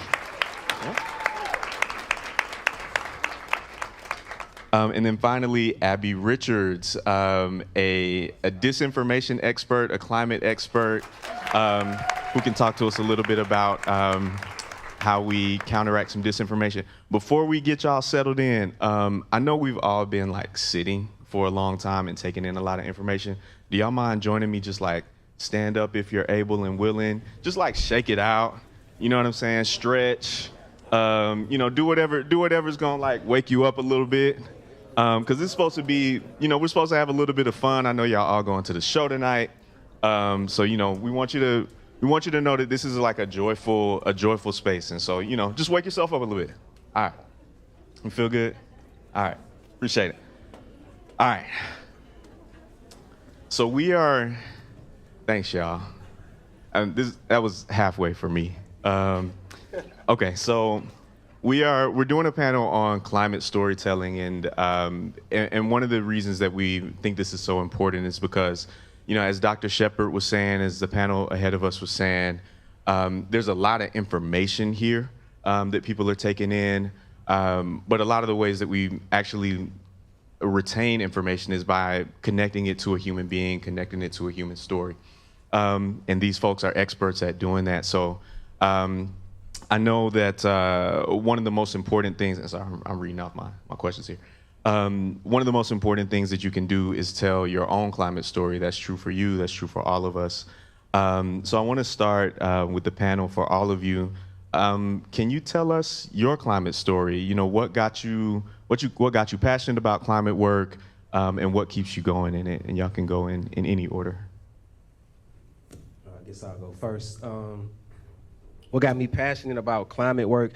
I think climate work found us. Initially, I'm just passionate about this planet. I think we take for granted everything that we experience in this lifetime, being able to go to nice beaches or go outside and go to the Chattahoochee and canoe at the Chattahoochee, or go out to Piedmont Park and have fun. I know during the pandemic, Piedmont Park was like the meeting place and the gathering ground for a lot of people in Atlanta because we were so confined in our homes and in our apartments and stuff. But I mean, as a kid, I just used to watch the Travel Channel and just seeing like Discovery Channel, Animal Planet, and just seeing all the things that I didn't necessarily have immediate access to. And in my mind, it was like, in this lifetime, I'm going to experience all of this. But in order to experience all of this, we have to be great stewards of all of this as well. So that's how it kind of connected. Maya, you look like you got something on your mind. Yeah, well, First of all, I just want to say it's so wonderful to meet all of you, and thank you so much for being here. Well, my name is Maya. I've been an environmental activist since I was 8 years old. I'm 24 now, so I've been doing work in this space for 16 years, and I am a multi-hyphenate climate solutionist. So what that means is that I use so many different mediums and methods and skill sets to make an impact for climate and environmental action. So I have my own nonprofit organization that I founded when I was 11 called Maya's Ideas for the Planet, and I do a lot of work focused around environmental and climate justice, as well as gender equity and humanitarian issues, period poverty, and pretty much everything in between. In the US, Haiti, Senegal, Somalia, and Cameroon. I do a lot of work in sustainable fashion as well. I have my own eco-fashion company that I founded in 2008. I am a eco-literacy steward, so I'm very passionate about people being armed and empowered by the knowledge about what's happening to our planet and to our communities and how they can utilize that to make an impact within their own communities. And I'm also an artist and an animator. I'm a filmmaker. I have my own production company called Upendo Productions, and we're very focused not only on creating media and film and animation that fosters eco-literacy, but also job creation for the next generation of artists, such as, especially with a focus on women, Black, Brown, and Indigenous artists, queer and disabled artists around the world, across over 11 different countries and counting now. And, you know, for me, I'm just always had a passion for environmental science. I've always had a passion for making an impact and giving back. I have memories of growing up, being outside, me and my mom planting an organic garden in our backyard when I was really little, and like how that fostered environmental stewardship and an affinity for the natural world. And doing this work over 16 years, I've just really seen the power of collective action and how important it is for people to understand that this work and this movement will take all of us, and you don't have to be a quote-unquote expert to make powerful impact in this space.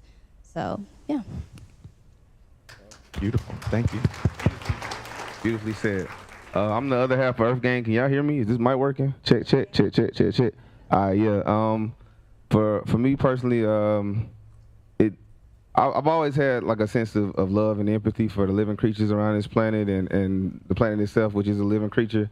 But it really hit my soul. We went to an event / kind of like a convention regarding climate change, and all the experts in this event would say the same phrase over and over again. They would say the phrase frontline communities.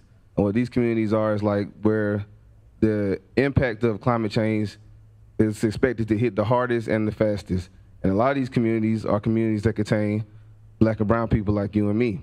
So that's when it really hit my soul, like, dang, you know what I'm saying? We're not in control of who's destroying the world necessarily, but we will be the first to have to fight it off.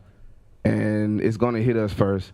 And then eventually it's gonna affect everyone. But on a personal note, it really, when I heard the term frontline for a lot of the Black and brown communities across the whole country and really the world, that really spoke to me, and I was like, well, we gotta do what we can. Beautiful. I feel like it's a little cliche, but I got radicalized into the climate movement by the Lorax. Not cliche at all. I'm just not the first. I think it really got me. It was ingrained in me from a young age. And then I got pushed into climate disinformation because I am so gullible and I fall for misinformation all of the time. And I have 2 degrees in climate. And I thought that was kind of remarkable. And I thought that the way the brain works and the way that we behave so irrationally in the face of information is fascinating. And it's like a problem that I really wanted to be able to address head on. So I would say some combination of the Lorax and my own gullibility got me there. Amazing, thank you. So Maya, I want to start with a question for you. So as you mentioned, you've been a climate activist since you were 8 years old. I know you're an animator, a video producer, film producer, I should say, not just video. And you've seen, you know, firsthand the power of storytelling in a lot of different mediums, right? So I'm thinking a whole lot about the scientific facts and figures that we hear. Dr. Shepard mentioned earlier the 1.5 degrees versus 2 degrees and all these different things, IPCC reports and so on. Can you talk about how a good story helps to make some of those, or helps to make a connection that sometimes the facts and the figures can't? Absolutely. Well, for starters, accessibility to information is what will save us. And storytelling is one of the most powerful ways to create that accessibility. So, for example, we had this conversation about the facts and the figures. We see so many terrifying headlines about the current state of our climate. We see reports on the current progress of the UN Sustainable Development Goals. And for the average everyday person, it's like, I understand there's something out there happening, but what does this really mean to me and for my life and for my family or my job or my school and my community? And that's where storytelling comes in. Environmental issues are human rights issues.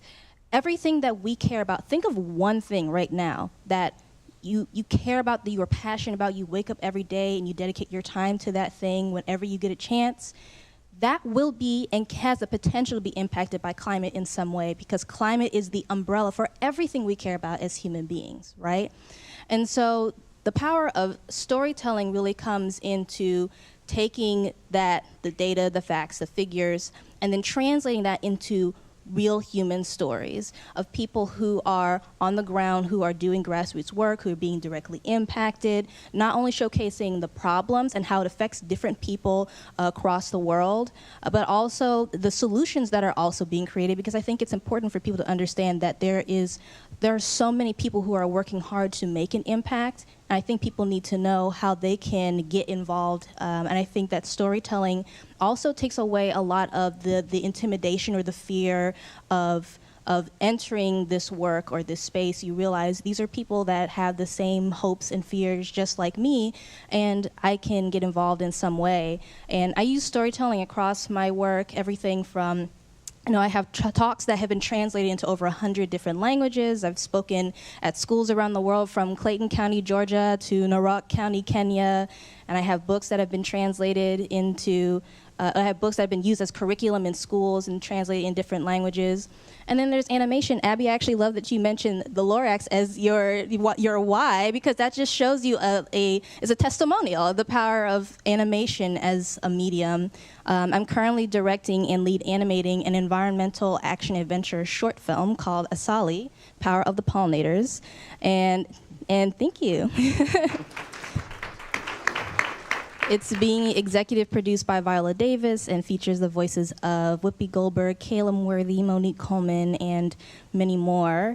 And I'm just really passionate about really changing the landscape on what climate storytelling specifically can look like and showcase something different.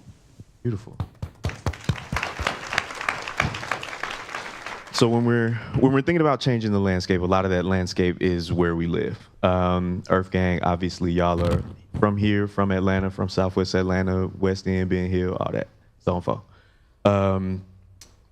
And you've done a lot, obviously, through your music. You touch on some climate themes, but you're doing a lot through your foundation as well. EARTHGANG Foundation, I know, is doing a lot of things here in Atlanta, some things across the world as well.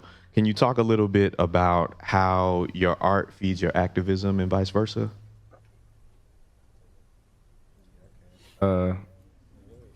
We never know who to let talk because it's two of us. Go ahead, man. How does our art feed? I think our art is like, this is what we've discovered. Like you said, we're from Atlanta. We're from Southwest Atlanta, right down the street. You know what I'm saying? We can walk to the Mercedes-Benz Stadium from our crib. And, we grew up in a predominantly black city, environment, place. Like, I had 2 white teachers from kindergarten to 12th grade, and didn't know any white person by my first name until I went to college, But since we started to create this music and do what we love, we've discovered that our music is the food that brings the world to the table. And once we get people who are diverse from all across the world to the table, that's when the ideas, that's when the discoveries, that's when their gifts start to shine, and that creates a whole new world that we can live in and we can explore and be a part of. So that's been our gift. That's how, you know, our art feeds just the landscape of bringing people together and letting their light shine. And then, yeah. Clap it up, yav it up. Yeah. Heck yeah. We can loosen up this whole panel, as a matter of fact. Everybody just, you know what I'm saying, the shake-off worked a little bit. Who was a tomato? But yeah, and additionally, we've started our community gardening efforts. We started with a young middle school around the corner from where we grew up, where we are implementing these community or these class gardens where it's part of the curriculum for students as young as 12 and under to learn how to grow their own food and learn sustainability practices right there in the school.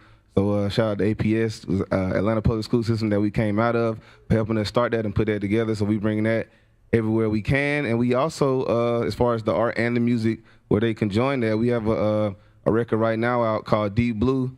And who's using it? Oceanic Global is using it to promote for their efforts to clean up the ocean. So yeah, we just partnering wherever we can. Go listen to Deep Blue. Go listen to it. There's a lot of ocean stuff.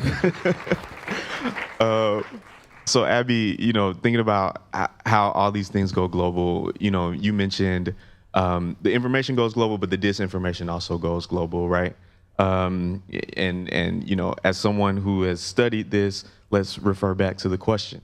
There's a lot of influential figures, right, putting out a lot of disinformation, right? We saw with Hurricane Helene a lot of lies about what the FEMA response looked like, which became dangerous, right?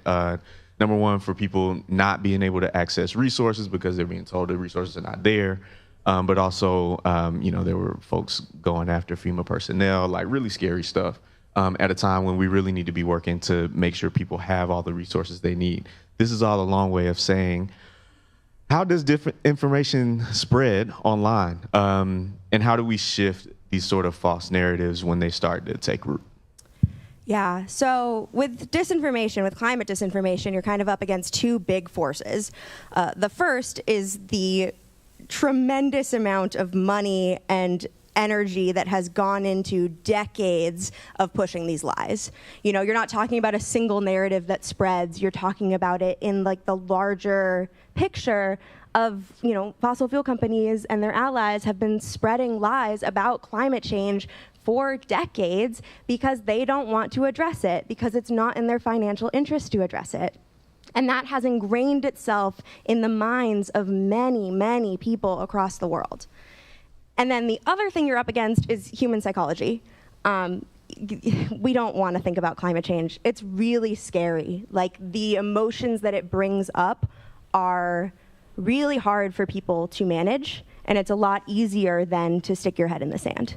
So not only is there a lot of money going into this disinformation, it's like enticing for people to believe it, because then they don't have to feel as scared, and then they don't have to feel like they're complicit in something. So those are two really big forces. And when people ask me how you talk to somebody who doesn't believe in climate change, which is about 15% of Americans, like fully just don't believe it at all, I would recommend not engaging with them head on. Like, don't waste your energy fighting them on whether or not climate change is real. Figure out instead what climate issues they actually do empathize with. They don't have to believe that climate change is real to support soil health. They don't need to believe climate change is real to support composting. Like, there are other ways to reach them and grab them and bring them into the climate movement without needing to address this thing that is already like an emotional issue that they're not going to budge on. They've been presented with all the facts, right? They're not gonna just change because you've convinced them. So reach them in a place where they care and try and push them on policies that are climate action. Try and help them understand that, like, they don't actually need to believe in climate change to understand that these policies are fundamentally still good for them. And that's like my big message for you. It's like, stop trying to fight them head on and instead go around. See what issues. Have you ever converted a non-believer? I'm sorry, So I just want to know. I honestly love finding like an old white guy in a bar and getting into like a fight, and sometimes it works. Amazing. Clap that up. That's cool.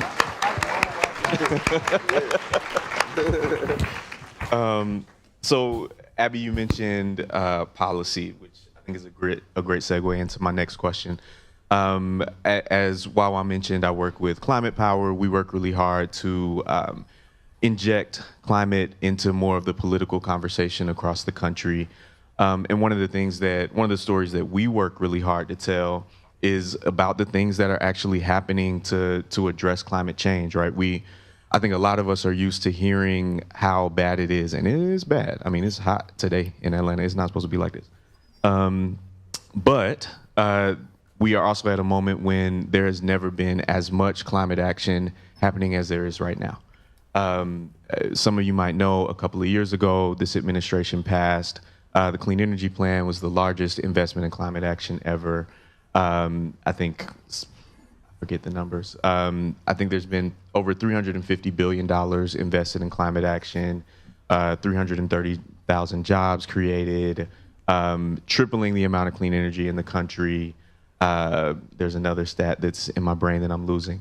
But a lot of good things happening. And I wonder for y'all, how do you think about telling the story to people that shows that there's something that you actually can do about this, that there's a way for you to get involved, and it's not just, that we're all doomed? Well, I just want to say that hope is incredibly critical. It is a necessity, and it is a catalyst for action.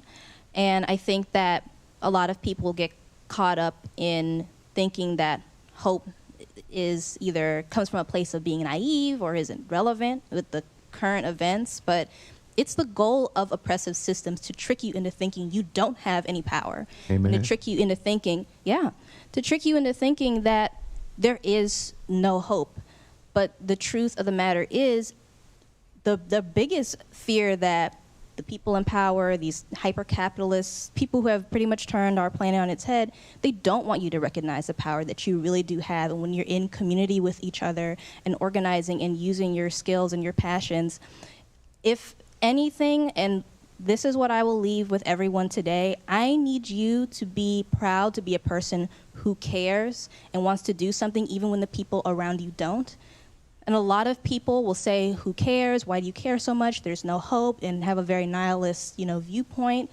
And a lot of those people are afraid to look the problem in the eye and actually do the work to make a difference in some way. But that person does not have to be you. And so I just want to say that hope is very, very critical. That's why we're all here in this room right now. That's why Overheated exists and why this platform is being used in such a powerful way.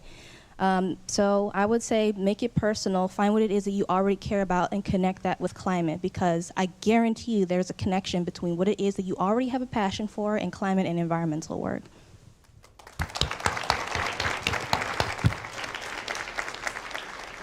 No, I think that's such a good point. Pick a thing. I think climate as a problem is so hugely overwhelming because of how interconnected it is. And we don't need a bunch of people who are overwhelmed by how vast the problem is. We need a bunch of people who have selected the one thing they are going to dedicate to fighting for. And I think that also makes it easier to achieve your goals, right? If you're just pushing for plant-based options in your school lunches in your city, that is achievable. And then you can actually see the progress that you are making. And yeah, I think that we need a lot more people who are just dedicated to the one thing they care about, and then can look at how far they've come. All right. I know we're getting a little bit short on time. I got two more questions for everybody. One is actually speaking to Abbie, your point on getting overwhelmed and being just the anxiety taking over, right? And sending you catatonic. I don't know about y'all. Sometimes when I get stressed out, I'm like the little fainting goat that just falls over. So my question is, with this work being as hard as it is for all of you, how do you handle the stress of doing this work and the burnout that comes from it? What are you doing to maintain yourself and keep yourself going? I think one thing that I just love doing is kind of just going out in nature and kind of reminding myself how beautiful this experience is, whether it's somewhere close or somewhere far, taking a road trip, doing something like going down to PCH, Pacific Coast Highway, just small things like that. And not only just to remind yourself, but to kind of decompress, get away from it all, and like experience it while we're here and while we're in this lifetime, instead of just always being on fight mode, engage. It's, you know, it's still here to experience right now. So that's one thing. Oh yes, that's he put me down. So my also have this health and wellness company called Compass, COMPXSS, and for me, you know, we bring kind of like the tools to keep you engaged or to help you find your way in life in this journey, whether it's yoga, breath work, meditation, and also just life experiences, activations, going to saunas, going on retreats, things that get you outside of your mind and into your physical body and outside of just the digital space or the confined cities. You know, we love the cities. That's where we're able to interact and meet people and exchange ideas. But all of these things that we're doing is to maintain the entire planet, not just the cities, you know? So it's great to go out there and be a part of that. So, yes. Does anyone else have one more quick one, and I'll do my last question? Yeah, for navigating the burnout and the stress. You know, I work with really dark topics. Like, I work with misinformation and extremism, and it's bleak. And I think in general in the climate movement, you have to get really comfortable with grief. And I hate having to give that advice. Like, it's not fair. You guys shouldn't have to be comfortable with grief. But there's a lot of loss, right? You're like grieving for your planet. You're grieving for those people that you know that are suffering from climate change. You're grieving for yourself. You're grieving for people that you don't know who are suffering from it. You're grieving for the absolute irrationality of the fact that we're here in the first place. Like, this is insane. There is so much grief. And it's so much easier. I'm like, as someone who tried to deny that for a while, it's a lot easier if you learn how to feel it. And instead of, you know, numbing yourself, instead of running away, you learn how to lean into it, because with grief, the only way out is through. And you're gonna have to feel it. Beautiful. Okay, one last question. We're over time. Let's do it quick. Obviously, an election is coming in 2 days.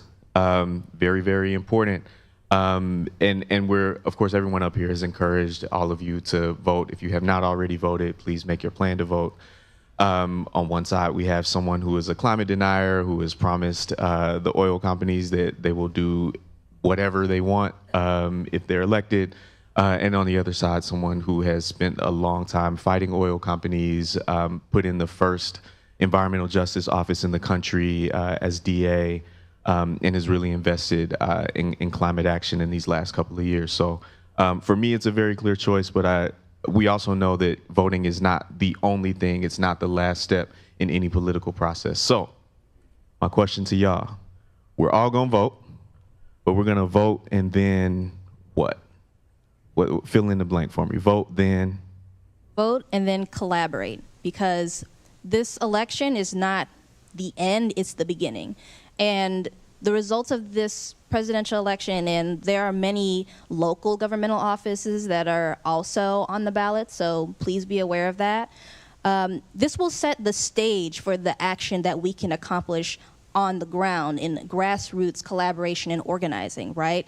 So there's a term that's, that we use called siloing, where we see this phenomenon of people in different activist fields, whether it's racial justice or environmental issues or gender justice, they're all sometimes siloed into their own fields when there are actually tons of overlaps between all these issues. I just want to say quickly, I appreciate the fact that, you know, Overheated was brought to Atlanta, to my home state, because many people don't understand that the environmental justice movement in the US was born from the civil rights movement and born in the South, right? And so it's understanding and recognizing, like, hey, you do this totally different thing from me, but there's probably a way we can connect it to environmental impact and the impact that you're trying to create, so everybody wins and goes further together. So vote and then collaborate. Beautiful.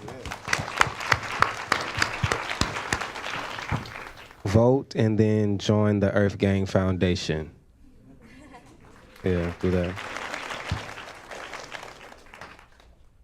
that. Vote and then maybe have a little cry. and then pick a thing and go. Pick a thing. You got one? Come on. Vote and then share what you know. Beautiful.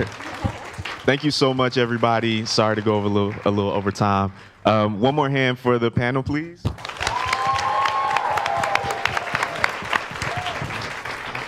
Thanks, y'all.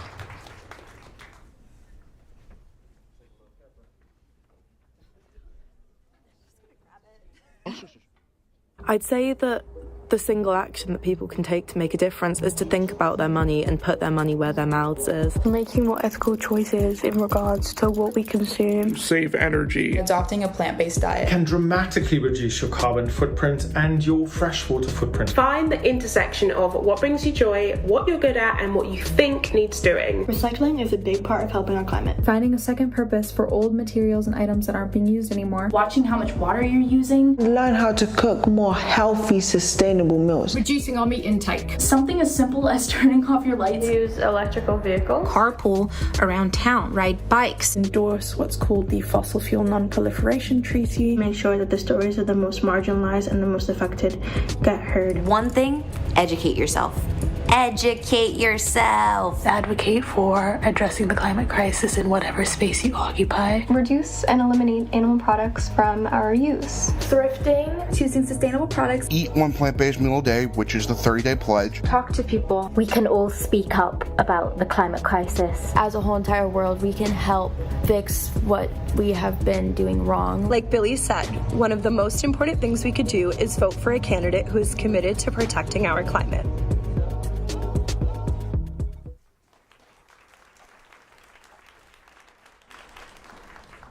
How are y'all feeling right now? Good? Our speakers are amazing. Well, if you are enjoying today, make sure to share on socials and tag Overheated because we might share it.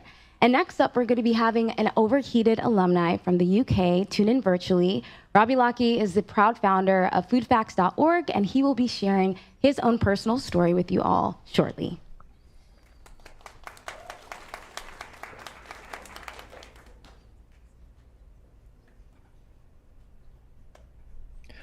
Hello, Overheated. Thanks so much for the wonderful introduction, Wawa. I was born in a tiny mountain city in Zimbabwe, Africa, where I learned to appreciate the natural world. Living there, I experienced droughts, floods, and different levels of extreme weather. Today, I live in London, where the weather is milder, but our country has experienced extreme flooding, and many people have lost their homes. I now work to raise awareness of how food choices impact human and planetary health. Let's review the basics of climate change and the food system once more. Imagine our planet as a giant greenhouse. You heard that from Dr. Shepherd in the intro with Maggie. In a greenhouse, sunlight comes through the glass, warming the air and helping the plants grow. But the glass also keeps that warmth inside, stopping it from escaping so the temperature stays just right. Earth's atmosphere works in a similar way, which is why we call this the greenhouse effect. When the sun's energy reaches Earth, some of it is absorbed by the surface, warming things up. The Earth then sends some of this warmth back out as invisible heat, called infrared radiation. But the greenhouse gases like carbon dioxide and methane act a bit like the glass in the greenhouse, and they trap some of the heat and keep it from escaping back into space. But why does this matter? Well, these gases come from things like factories, cars, and especially the food we eat and produce. They build up and trap more and more heat, like adding extra blankets that just keep warming up. The result, our planet's temperature keeps rising. Now, when the Earth heats up, it isn't just about us having hotter days at home. It triggers changes in our oceans and ice on our planet and even our weather. Warmer temperatures cause our oceans to absorb more heat, which melts ice in places like the Arctic. Ice actually normally reflects sunlight, sending heat back into space. But as the ice melts, we're left with dark ocean water that absorbs more heat instead. This creates a vicious cycle, so less ice leads to more heat, which actually leads to less ice. This warming effect This warming affects the way our oceans actually move. Ocean currents act like giant conveyor belts, which move water, warm and cold water, around the globe. These currents keep weather patterns stable. But when the oceans warm up, it disrupts this balance and the currents begin to shift. So changing currents means changing weather patterns. For example, warmer oceans fuel stronger storms like hurricanes, which actually these storms end up drawing their energy from that warm water. This shift can also lead to more extreme heat waves that can change rainfall patterns, causing floods in some areas and droughts in others. Now, let's connect this to what's on our plates. Different foods impact the environment in different ways, especially animal products like beef. Raising cattle produces methane, a greenhouse gas that actually traps heat faster than carbon dioxide. Beef, in particular, is one of the largest carbon footprints. And why is that exactly? Well, because cattle release methane through their burps and farts, and this happens naturally through their digestion. They require huge amounts of water, land, and feed, and this often leads to deforestation and loss of natural habitats in places like the Amazon rainforest. There are billions of these animals bred into existence every year, and this has a huge impact on our climate. But you might be asking yourself, why has beef got such a big footprint and yet it is still so popular? Well, we touched on that earlier when we talked about disinformation. Corporate marketing plays a huge role. Programs like the Master of Beef Advocacy, yes, that's a real thing there in the United States. People are trained to promote beef and counter conversations about its environmental impact. They have trained a whopping 22,000 people to keep beef's reputation positive, even though its production actually is catastrophic to our planet. But for balance, it's not just about meat. Other foods like chocolate also have a high carbon footprint due to resources needed for farming and processing. There's also this common myth about local meat being better for our environment. But here's the thing.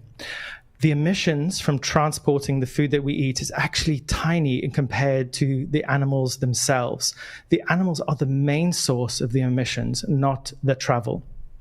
Another important myth you must know about is the overpopulation myth. Some people think that our climate issues all come down to having too many humans on the earth.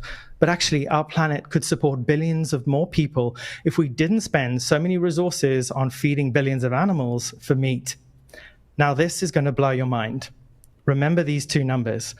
For every 100 calories we feed a cow, we only get 3 calories of meat back. For every 100 calories we feed a cow, we only get 3 calories of meat back. Isn't that crazy? It's a super inefficient way to get food, and shifting our resources towards more plant-based foods could make a massive difference. So here's in summary what you can do. Here's a quick list to help lower your carbon footprint and fresh water usage. Eat plant-based foods. They're generally lower in emissions than meat and dairy. They're things like plant-based milks, beans, lentils, nuts, seeds, fruits, sweet potatoes, rice, pastas, herbs, and spices. Waste less food. Cutting food waste is one of the simplest ways we can reduce our emissions.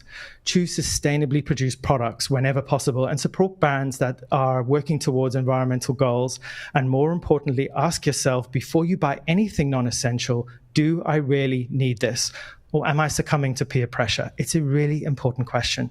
And finally, learn and share. The more we know, the better choices we can make. Knowledge really is power. In a nutshell, small changes all add up and every bit helps.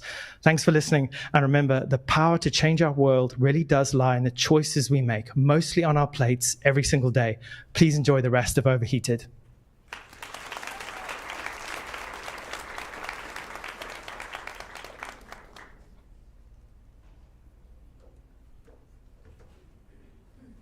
Thank you so much, Robbie. I also can't stop thinking about that statistic about 100 calories for a cow and 3 calories for people. It's going to be my new party trick.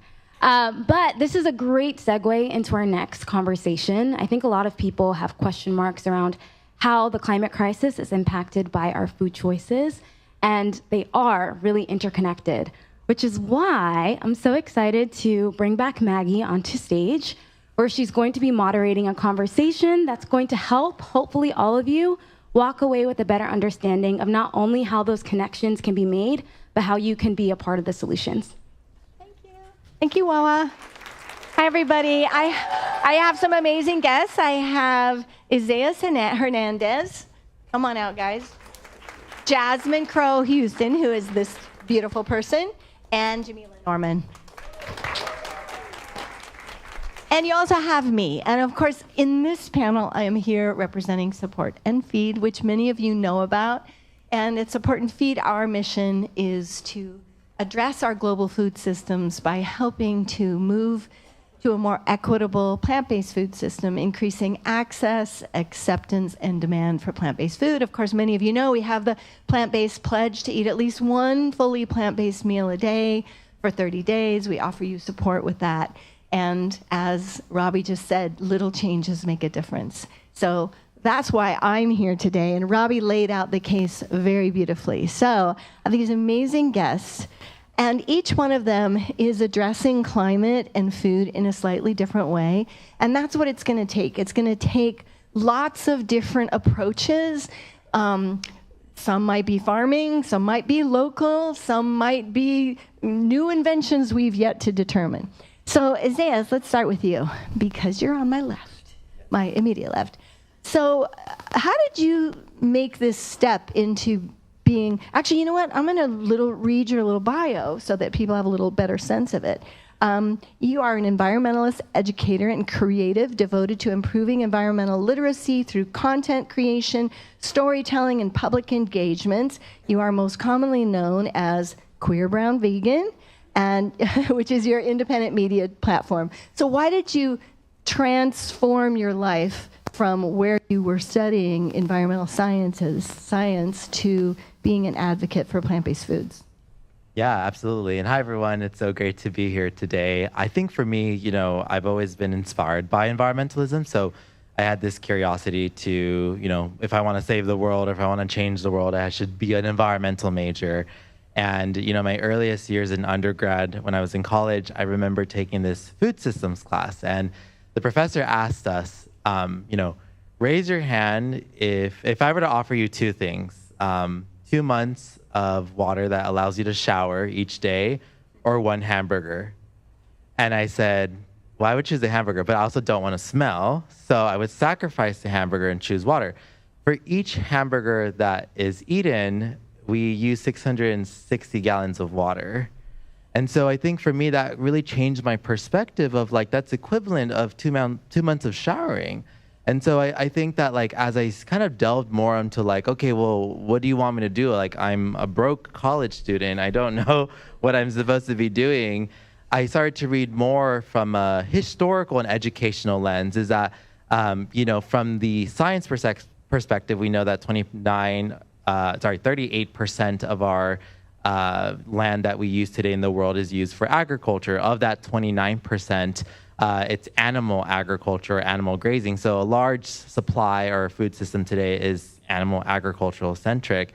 And so I think for me, it was about asking more questions around curiosity of it's not to say that I'm not smart enough or you're not smart enough, but it was more to kind of start to think about, okay, these are the things I kind of want to start asking myself. And well, what does it mean to then swap out these foods? And so I think that's kind of how I fell into love with plant-based food systems, is I kind of saw it as an alternative way to treat the earth better, but also to treat the people who are also immigrants, that are people that are Latin descent like myself, to provide justice for them. And that's a lot of the work that I do today, is to highlight those stories and to really inspire people like you all to kind of rethink the ways that we see food.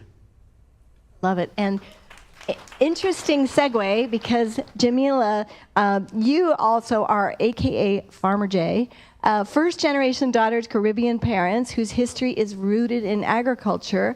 You're an internationally recognized urban farmer, food activist, and mother based in Atlanta. But what's so fascinating to me is that you started out as an environmental engineer and you segued to being a farmer. So tell us about that story back to the 80s, like you were talking about. Yeah, so thank you all for having me. And I started off, I used to watch Captain Planet. I used to, back in the 80s, they used to have Greenpeace and all that, and I really wanted to like save the planet and save us from all the pollution and everything that we were doing. So I feel like we're still having a lot of those same conversations. So I went to University of Georgia and went into environmental engineering, and I got to engineering because in talking to my TA at college, I was like, I really want to be part of the solution. And he was like, sounds like you actually want to like build things to help the environment. I was like, yeah, that's right. That's what I want to do. I want to like save us from pollution and all. And so I did a 10-year career in environmental engineering, working in environmental protection. And essentially I went all over the state of Georgia, really on the compliance side with industry and seeing the impact on our environment of like all types of industrial processes.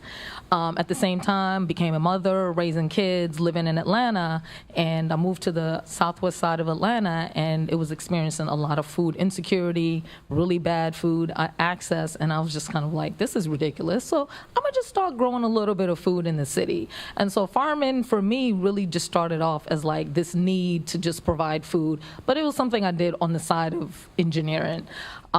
And so next thing you know, 4 years later, like I was a full-fledged farmer. I had an official farm in the city. I was going to market. I was selling to restaurants. I was just kind of like organizing farmers. And I just saw that the intersection, like agriculture had such a big impact on the environment and how we grow food, and the land that is committed to agriculture, like you were saying, is really committed to a lot of raising crops for animals.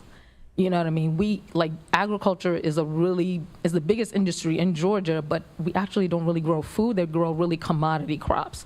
So they grow soybeans, they grow cotton, they grow everything, and it's all for export markets. So we don't even realize we don't even eat food grown in Georgia. So, and a lot of the food is traveling crazy miles from other countries, or like maybe California. California grows a lot of food for the nation.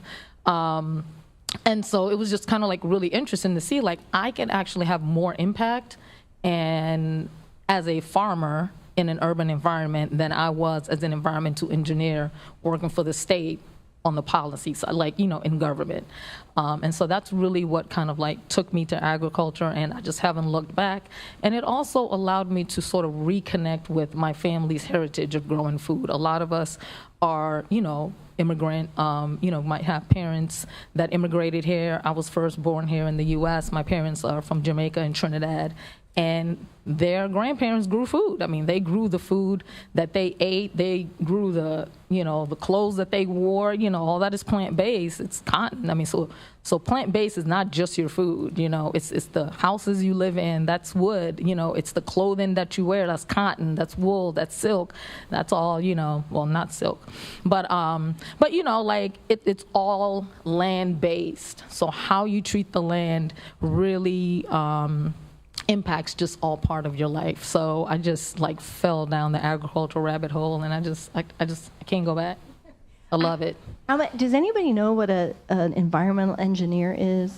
That's one of those phrases I hear. Can you explain?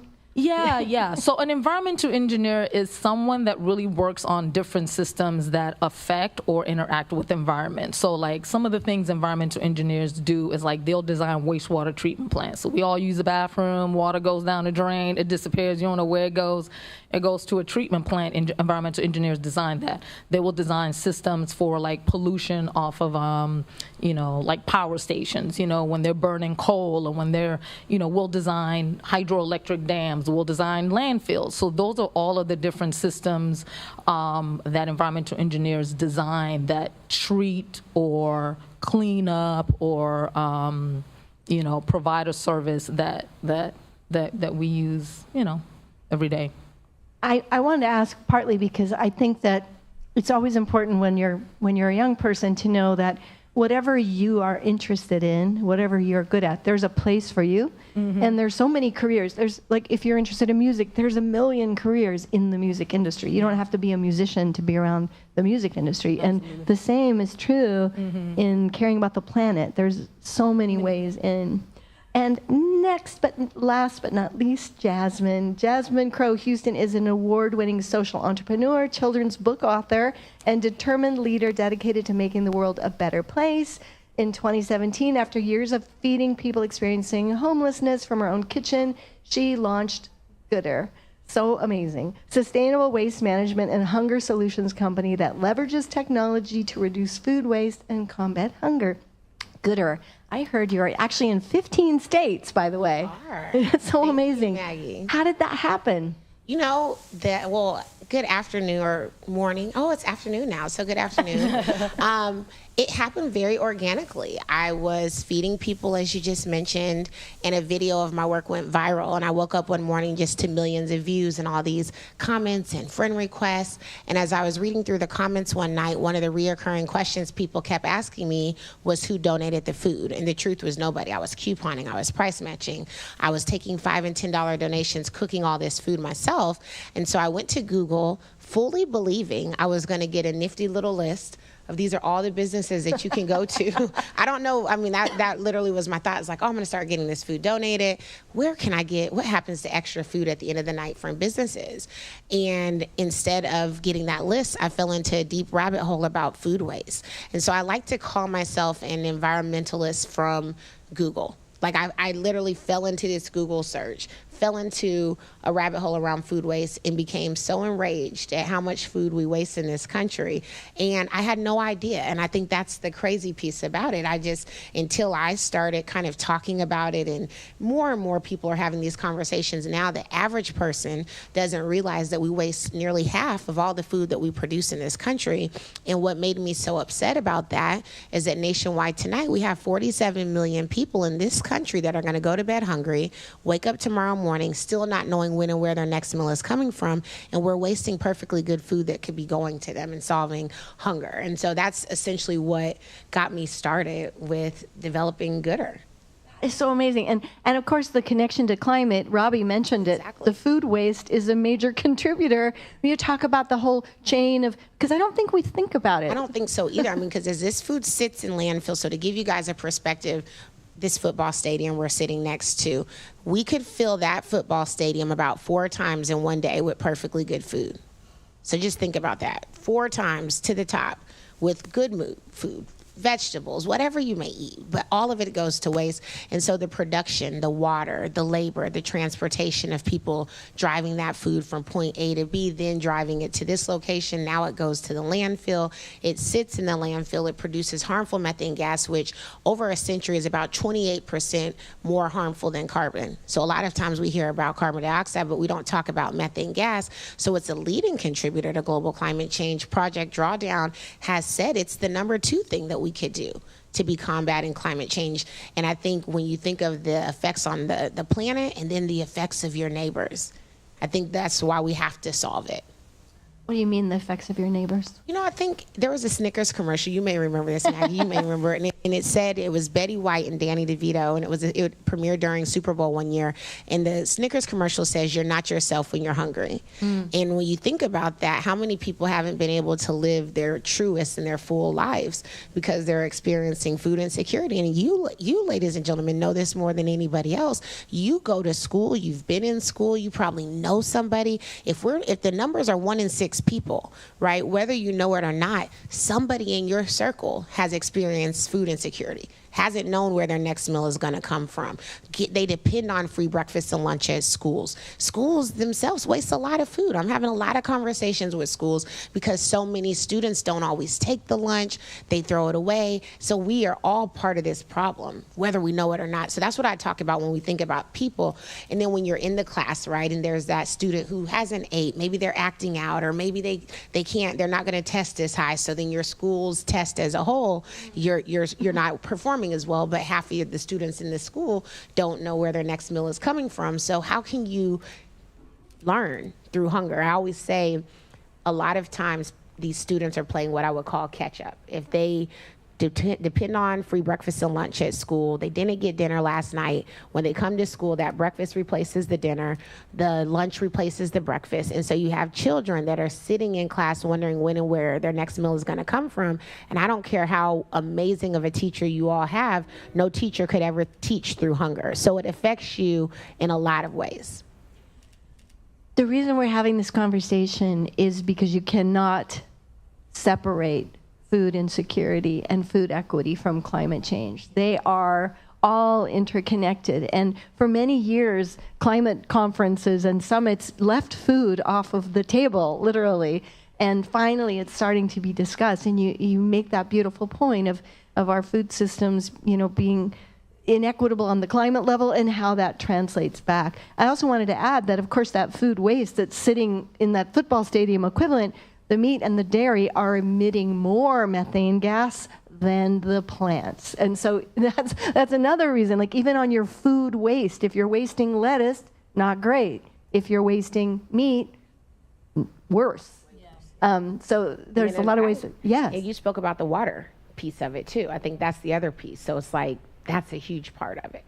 And Isaias, talk about the cultural relevance of this. A lot of times, one of the things that comes up in the move to a more equitable plant-based food system is A, the lack of equity, and B, cultural familiarity.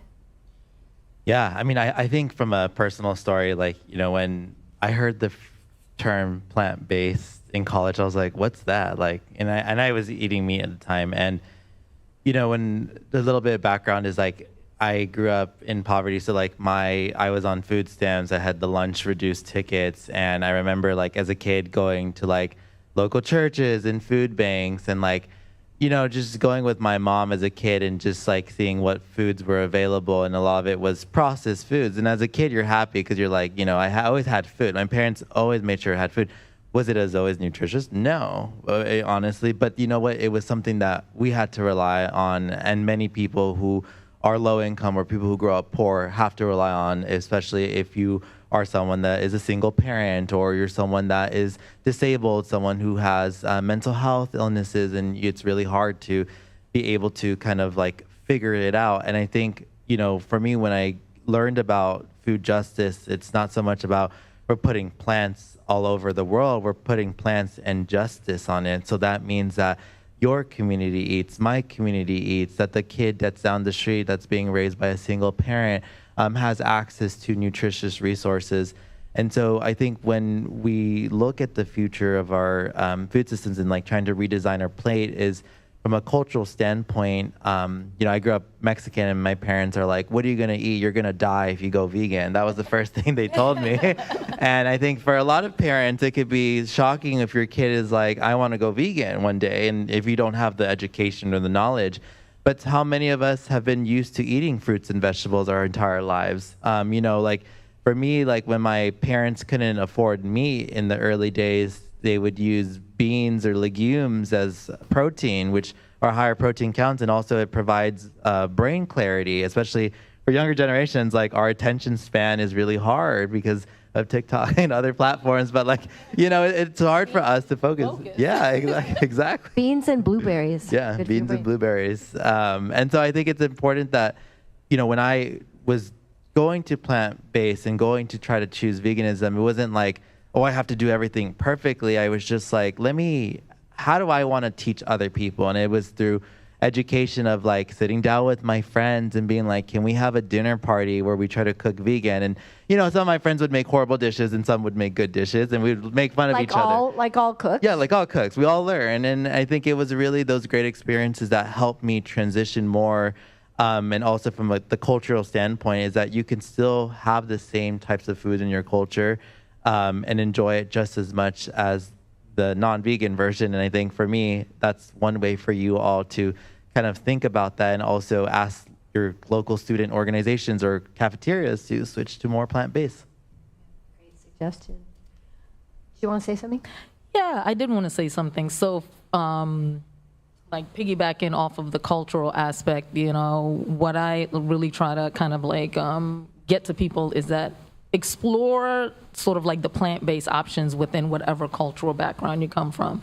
Because I think one of the things that has happened in a lot of, especially, America's a country of like a lot of immigrants and, sometimes it's really hard to access all of the ingredients of your, your homeland or your country. So we're just trying to sort of like make the best, with what we have. But at the same time, like our foods get sort of like distilled, you know what I mean? So what is considered Mexican food is very like, it's tacos and tortillas, or like, what's considered Jamaican or Trinidadian food is very like, just a few items. But once you like really like dive and delve into like truly like your cultural foods and heritage, you find that a lot of foodways are really very plant heavy and meat was just sort of like a side, like, so my parents, the thing that I realized that made it to where I found my way to farming was my parents kept their upbringings very fresh to me. Like, so they always talked about how it was when they lived on the land in Trinidad and in Jamaica and what that looked like and how they sourced everything from the land. So my mom just always kept that fresh and that story like really, and I was born and raised in New York City, like straight up New York City, Brooklyn, Queens, you know what I mean? So it just was like in the back of my head. So then moving to Georgia and having all this land and, it allowed me to be able to like say, oh, okay, I can grow food. And I know there was one story I was talking to Allison and them about was, so moving to Georgia, of course, we all think of like soul food, and I had to get familiar with soul food because, my family's Caribbean. And one of the things we grow on the farm, obviously, are collard greens. And, I had to learn how to cook collards like anybody. Like, if you're going to be in the South, you got to learn how to cook some collards. And I worked at the state, and we would always have like the Thanksgiving potluck. And I'm pretty much plant-based. And I was like, can I cook the greens, please? But, and they're all looking at me like, ma'am, we know you eat nothing but some vegetables. Like, and I was like, I promise you guys, it will be good. So I made the collards. They're plant-based. I think I use like a lot of garlic. I mean, garlic makes anything taste good. Lots of garlic, some other things. And I'm telling you, these people about lost their minds. They were just like, what did you put in this pot of greens? And I was like, seasonings, it's all vegetable.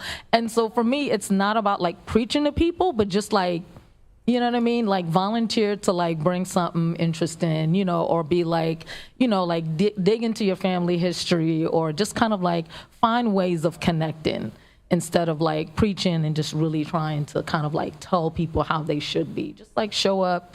And then people started kind of coming to me and being like, so, I've been doing this salad. So what do you think? You know what I mean? And you're like, oh, well, I mean, you can try this or try that. So, yeah, it's like you just sort of lead by example. And then it gives other people permission to sort of like show up in that way as well. Jasmine, I know that you also do produce boxes. You have a couple of lanes of your organization. And I know that one of the things you do, which we also do with Support and Feed, which is effective, is provide recipe cards and provide information. Why is that so important? It's so important. One of the stories I always tell, when I first started working with Gooder and we were recovering excess food from businesses, donating it to nonprofits. One of our first ever customers was Turner Broadcasting Systems, Time Warner. This is back like when they had like Adult Swim, Cartoon Network. And these are executives, right? So people that are making six-figure CEOs, and I was recovering that food and it was getting delivered and donated to like a local shelter. And I took all of the food, and when I first started, I was very much involved in the process. And I went down to Atlanta Mission, and I was watching the chef pass it out.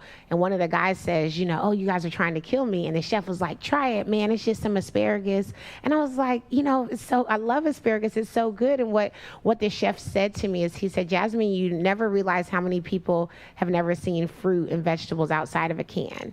And I was like, wow, I didn't even think about that. Because, anytime I go to a restaurant, asparagus seems, and Brussels sprouts over the last, I would say 5 to 10 years are on every menu anywhere you go. So someone not seeing it or not recognizing it was so mind-blowing to me. So we do a lot. We partner with an organization called Healthy Hip Hop. So we have like turnip greens that wrap and teach kids like how to make healthy turnip greens. And we also too, Maggie, it's really important, anytime we do connect with families, we have that optionality, right? We offer almond milk, we offer oat milk. We don't just give people whole milk, because a lot of times when you're serving people that are living on or below the marginal poverty line, it's usually just take what you get.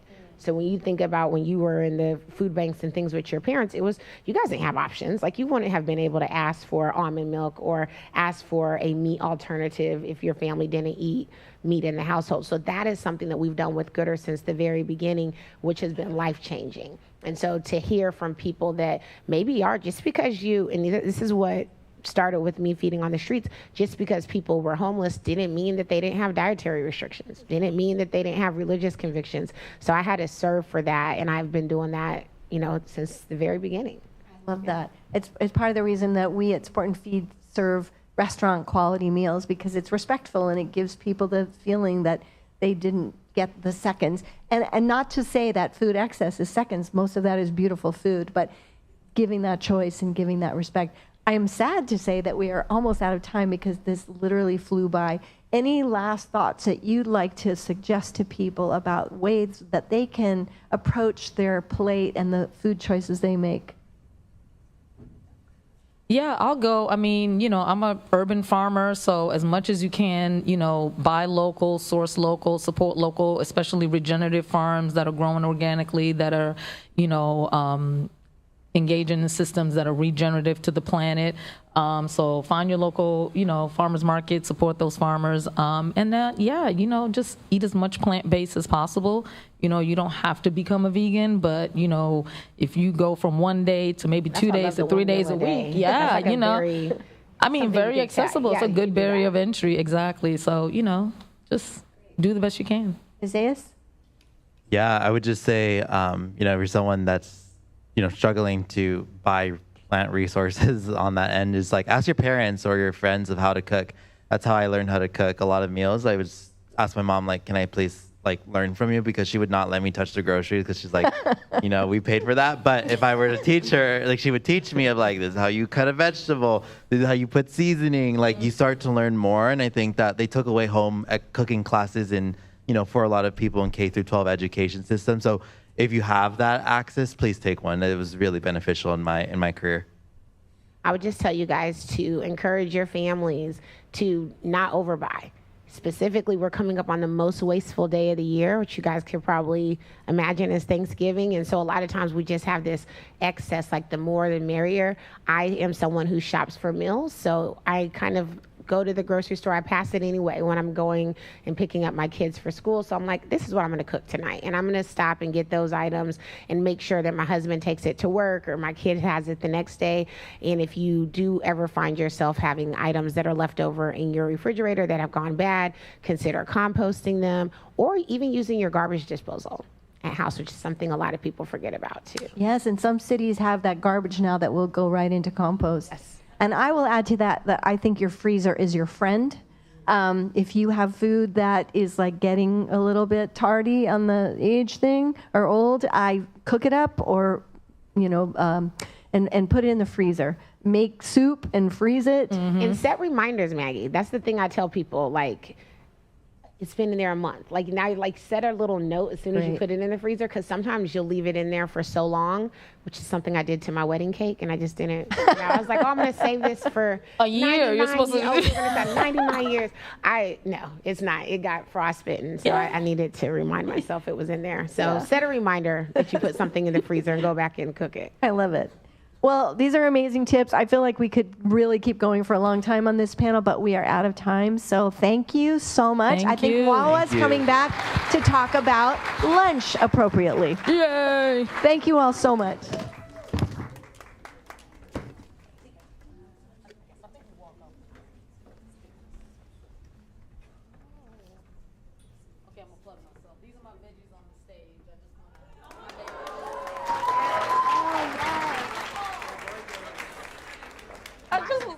I gotta.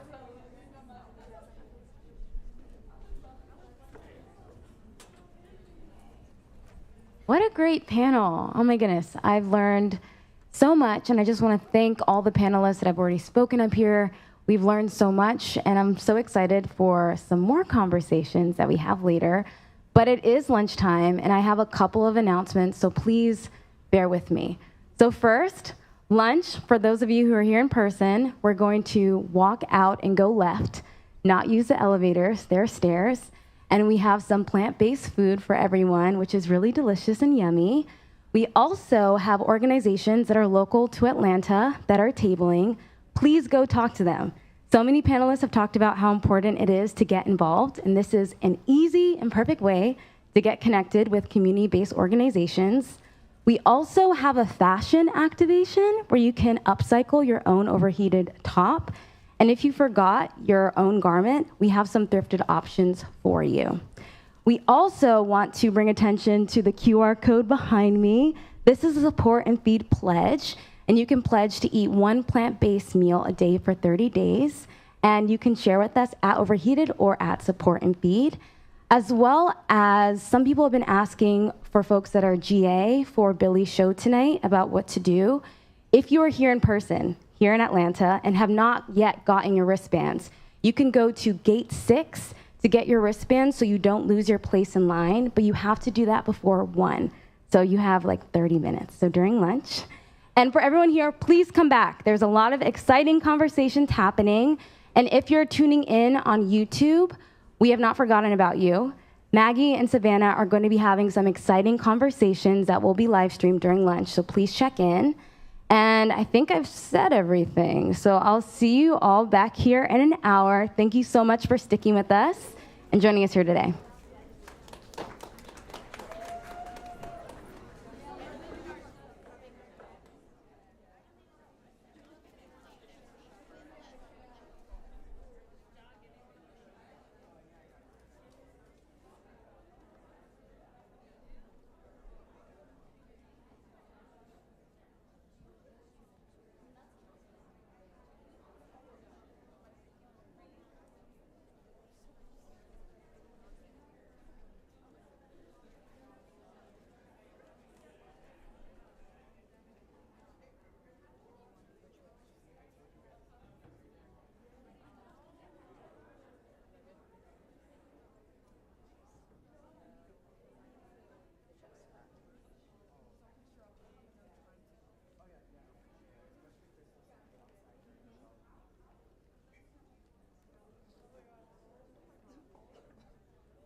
Hello, everybody. Thank you for joining the live stream today. While all the participants who are here in person are enjoying a lunch, I thought I would join you and have some conversations. I also wanted to say that Jamila Norman, who was the beautiful farmer, urban farmer on the last panel, is responsible for that gorgeous produce on the stage, which you might have missed if you're at the live stream. So we're so grateful to her.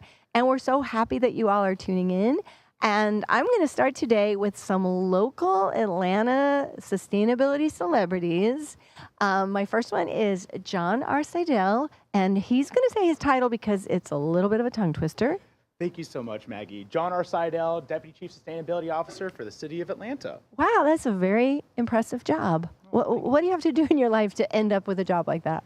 So it's a good question. And as you said earlier, there's so many different walks of life that can lead towards working in policy, whether you're working at the federal, state, or local government level. And that's also why your vote matters. Shout out for our election coming up. But I started as a student, as many do, that cared about sustainability, that cared about food, that cared about waste and recycling, that cared about composting. And I also wanted to make sure that my school had clean energy on top of its roof. And so that's what I worked in. We created a student group called DU Solar at the University of Denver, where I went to school. DU what? DU, shout out. Denver, from Colorado. DU Pios, go Pioneers. And we put solar on the rooftop, working with our administration, got 1,000 students to sign with us to say we need to do more. And so now that I've graduated, and we had that one, now we have over 30 installations, and then worked my way towards working at local government here in Atlanta. Wow. Okay. So is your job something that every city has that equivalent job? I would say that all major cities, certainly, as well as corporations.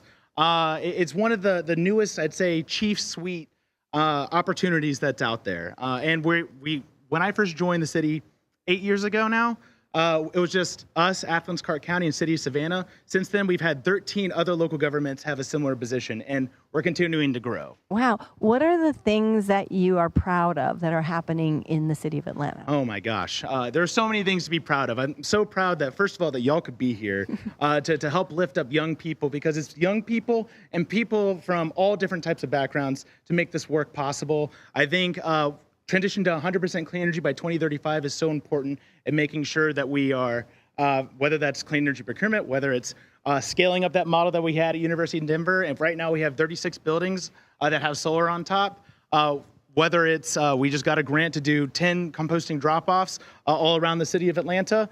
There's so many things that I can talk and have a TED Talk about that I'm proud of and excited for. But we're right here in State Farm Arena, and we're going to hear a little bit more about State Farm Arena later, about why it's, whether it's sports, whether it's policy, what you do in your home, whether it's where your sports team plays, whether it's where your city council is, whether it's where your principal is, if you're in high school or middle school, or just at your house, where you can make change happen. What does a day in the life look like for you? What are you doing? Are you walking, or are you meeting with people? Are you going to different buildings? What does that make your day? Yes, and all the above. So it's all about partnerships. In the mayor's office, we're always working to find ways to be able to build collaborations and towards to advance our climate goals. So we have a lot of different levers that we can pull. We're a policy arm, so trying to pass really sustainability policy, whether that's our sustainable building ordinance, whether that's coming up with new contracts like our solar program called Solar Atlanta, whether it's working with organizations like MARTA, our transit system, or State Farm Arena to find ways to be able to make zero waste events something that is expected across the board for any major event. And shout out to Billie Eilish for really helping lead that from a musician's perspective of why this is so important to have zero waste events. Yeah, I love it. It sounds like Atlanta we came to Atlanta for Overheated because it is, as someone said earlier, the perfect city to talk about all these things. Mm-hmm. You not only have some really advanced concepts going on and leadership going on, but you also have some unique challenges.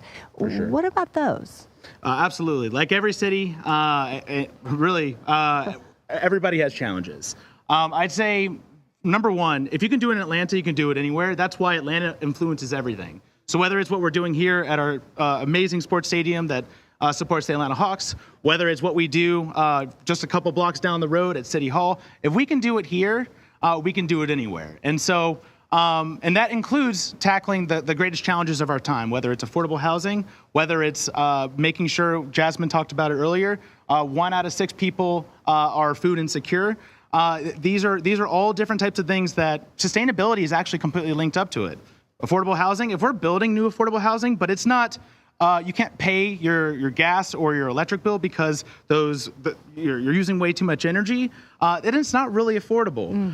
And so, trying to find the best models, like I said, policy models, partnership models, funding models, and there's today, we have more tools to address these issues than ever because of things like the Inflation Reduction Act and the Infrastructure and Jobs Act. Literally hundreds of billions of dollars going to local governments to be able to solve these issues and our nonprofit and for-profit partners. So many green jobs.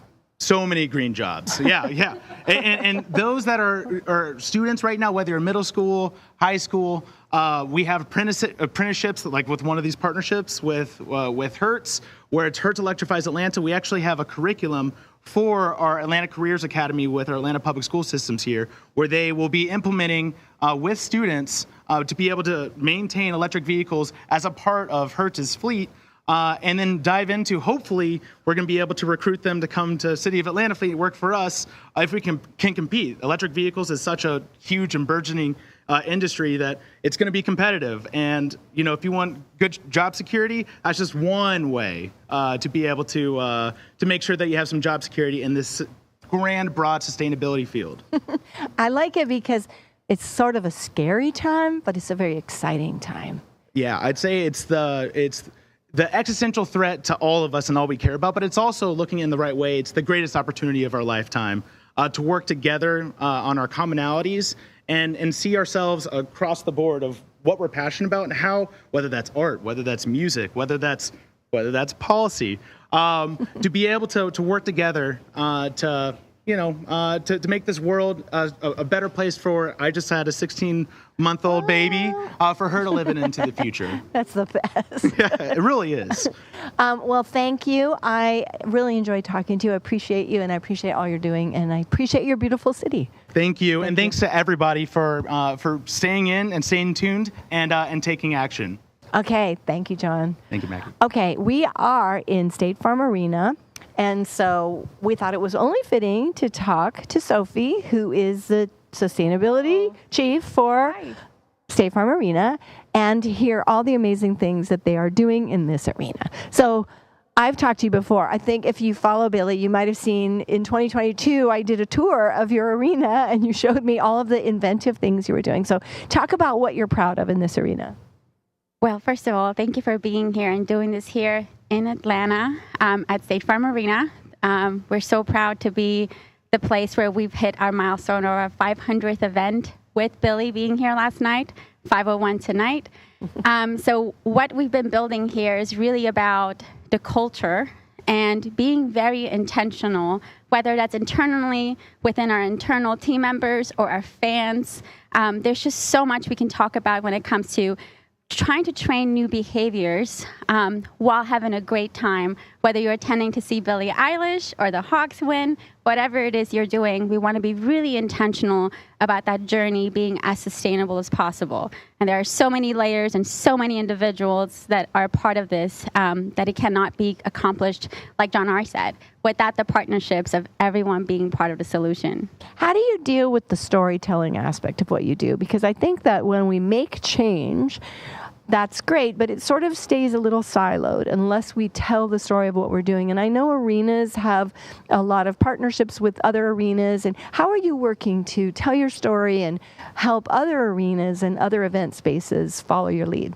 Yeah, I think you make a great point. There's a lot of wonderful things happening nationally, and there's a lot of opportunities to tell those stories. And what we're able to do is be really intentional with our partners. For example, we have all of our aluminum cups in the building that fans have the ability to reuse as often as they like before it's recycled, and it's infinitely recyclable. But with our partners at Novellas, we're able to really amplify that. Just like last night, we had a couple of fans who were randomly observed properly recycling, who received tickets to attend tonight. Did they come today? They did. Oh, that's so nice. Yes, for an event that was sold out in 15 minutes. That's so nice. So having activations like that where you can interact with fans and say, hey, thanks a lot for doing your part. We're a zero waste venue. That goes a long way. And being able to do that during a Hawks game where you take one fan down on the court and you basically have a moment and say, why are you down here? Thank you for doing the right thing. Those are ways where we can tell that story. But I think it's important to be really consistent, even with the storytelling. What does that mean? It's not just talking about it during Earth Month, but it's actually talking about it when it matters, when it's applicable, and when it's a part of aligning with everyone's goals, but also making sure it's happening in the background, no matter if the story is being told or not. So this right here, an incredible opportunity for us to highlight our milestone or 500 zero waste events, but it's not the only time for us to talk about it, but it's a wonderful time too, because someone like Billie and yourself and Support and Feed, it's like our stars have aligned. It's so nice. Well, if you come to a sporting event or a concert, I think it's important to also help tell that story. So if you go to a venue and you see the things you like, you can shout that venue out. I think people listen to those, at State Farm Arena. And if they hear a thank you for something sustainable, that might influence another arena. I think it's great when artists go like, I'm literally going to book my tour looking for those arenas. And you can be part of that by highlighting the events you see at these spaces. Any tips for people coming to the shows? Just do your part, please. We've got bins everywhere that are properly labeled, so please toss it in the right bin. We have a team that, as you saw when you were here back in 2022, that manually does the sorting. So we really appreciate everybody doing their part and just being mindful and intentional. Okay, thank you, Sophie. So nice to talk to you. Thank you for being here with me. I'm not sure what we're going to do now. I'm not sure if we're talking to more people or if we're going back to our holding pattern. Savannah, I'm going to put you on the spot here. You can come talk with me for a second. You can hide your pass for a second. This is Savannah Louie, who was a local Atlanta reporter, newscaster, happens to be a relative of mine, believe it or not, and we've just connected. So what are some of the things you've seen in Atlanta that excite you about what's happening in the sustainability world? Anything you can think of? One of the things I notice about Atlanta in general, I know we've talked a little bit about clothing so far at this event, and we're going to get to more clothing discussions, but I feel like Atlanta as a whole has such a big thrift scene here, a big secondhand clothing scene. And if you go into different neighborhoods, you're going to see different types of clothing, different types of people shopping for that secondhand clothing. And that is just one way that I personally am passionate about making sure that we are thinking about the environment and how can we, dress more sustainably and keep that as a focus here. I've lived in a few different cities across the country here, and I will say I think Atlanta is very, very proud of what we're able to do when it comes to repurposing and repurposing clothing, I should say. I love it because I actually am wearing, the people who are here today have the opportunity to get one of these t-shirts, which came from a thrift center, and it is emblazoned with a silk screen overheated. Love it. Thrift stores are amazing opportunities, and you're going to hear lots about fashion coming up. Allison, what else do we have to talk with people about, or shall we go back? Okay, well, you're hearing it from Allison.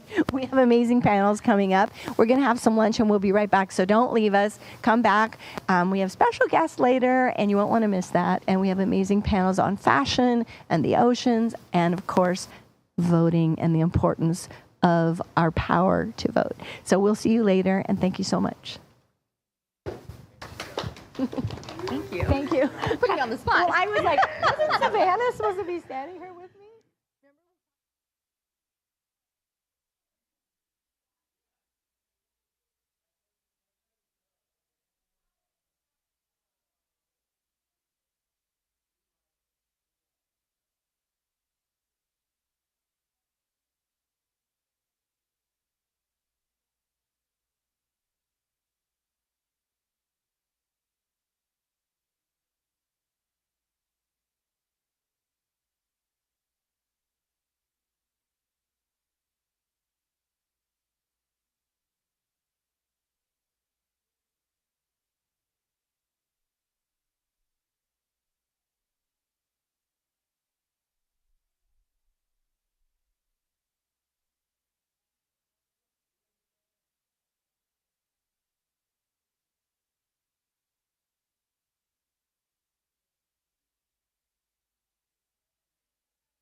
Hello, my beautiful fans. Thank you so much for being here tonight. I want to tell you about what we've been doing on this tour to help create a better future for us all by lowering our impact on the climate. And I want to tell you how you can join in too. If you took public transport to tonight's show, you're awesome. In certain cities, we've added shuttles and rideshare options to help you get to the venue more sustainably. We're also having conversations and advocating with local governments for the importance of increasing access to and awareness of public transportation. When it comes to transportation, thanks to my amazing team, we are minimizing the number of trucks and buses we use, decreasing our carbon footprint. And our no idling policy means that our vehicles get turned off when they're not in use, eliminating excess exhaust. I am partnering with Google Maps to provide my fans with sustainable choices at every stop on my tour. You can use Google Maps to find the most sustainable route to and from the venue, or to see my guide to local plant-based restaurants. You can also find delicious plant-based options at concessions throughout the venue. It's much easier to eat plant-based when you have choices, and we've worked with our venues to give you more of them. You can check out the plant maps created by Support and Feed to learn more about your options around the venue. We're also providing plant-based food to our crew throughout the tour. We are using sustainable practices to create all the merch and vinyl you can find around the venue. All of the clothing is made from a variety of 100% recycled cotton, organic cotton, or recycled polyester.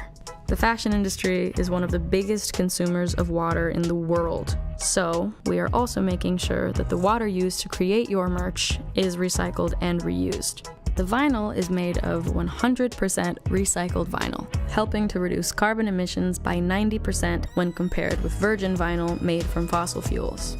I'm continuing our partnership with the environmental nonprofit Reverb to help make this tour more sustainable and empower the music community to take action on urgent issues like the climate crisis. We are taking steps to reduce our footprint on the tour, and you can too.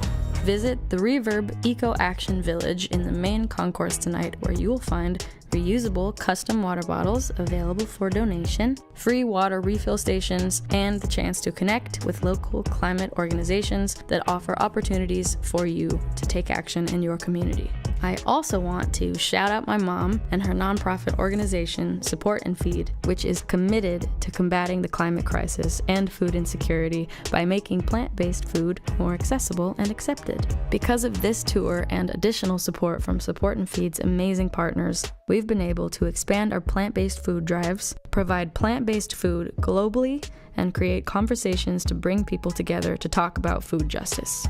Thank you to American Express for helping Support and Feed deliver nourishing meals to communities across the tour and supporting local restaurants. You can find Headcount there as well, a nonpartisan nonprofit that harnesses the power of live music events, where you can register to vote and learn about how important it is to participate in our democracy. The Eco Action Village also hosts the Support and Feed pledge to eat one plant-based meal a day for 30 days. By taking the pledge, you'll reduce your water and carbon footprints, help save wildlife habitats across the world, and lower greenhouse gas pollution. In fact, if everyone here tonight takes the pledge for 30 days, that would save 7 million gallons of water. So, make sure you stop by the Eco Action Village to check it all out. Finally, I want to thank everyone here who bought a Changemaker ticket for this tour. Through these tickets, you're helping to fund important nonprofit organizations, projects, and voices dedicated to climate justice, reducing carbon pollution, and supporting crucial environmental work. Changemaker tickets also support Reverb's Music Decarbonization Project, a campaign I helped launch to eliminate greenhouse gas pollution in the music industry. Thank you all again for coming tonight. Just by showing up, you're contributing to a brighter, safer, and more sustainable future.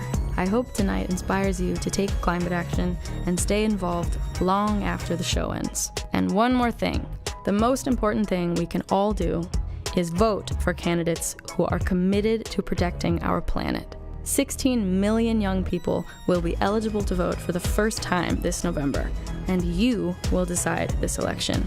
To get involved with everything I just talked about, scan this QR code.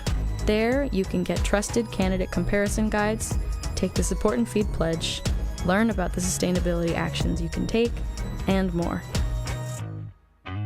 Let's all show up for our futures together.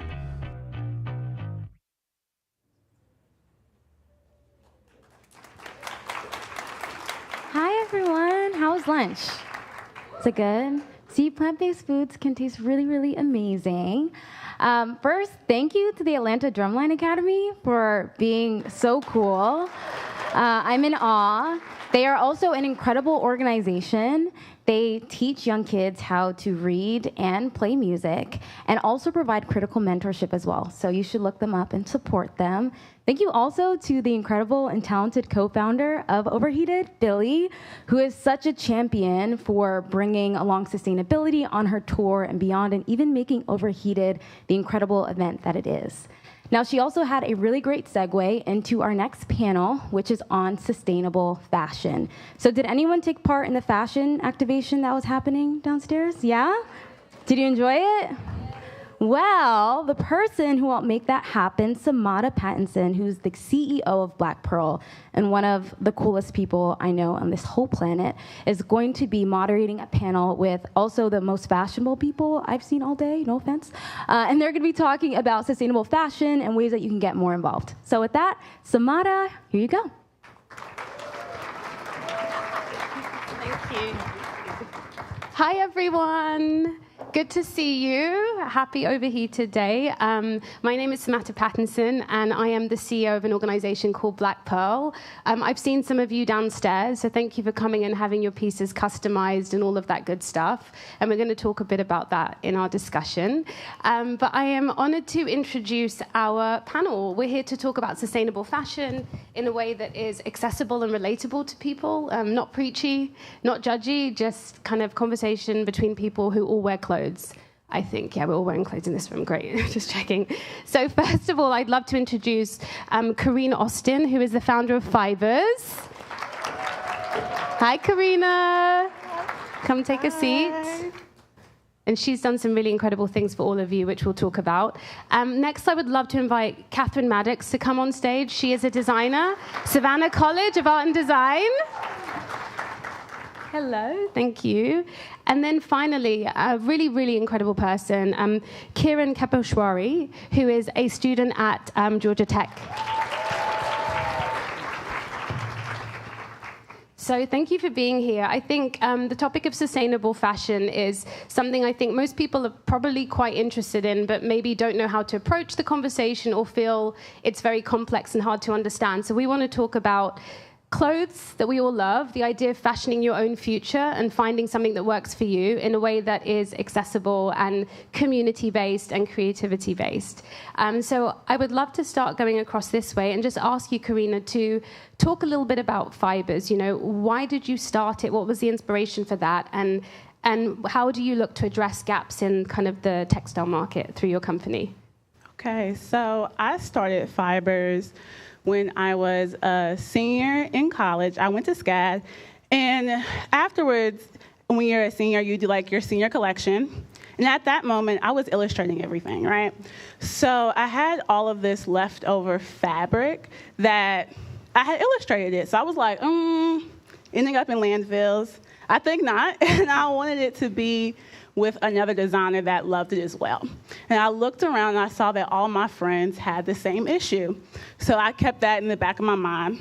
And then the next semester, I had a textile class. Yes, I was a 5-year semester senior, but you make it out eventually. You make it out eventually.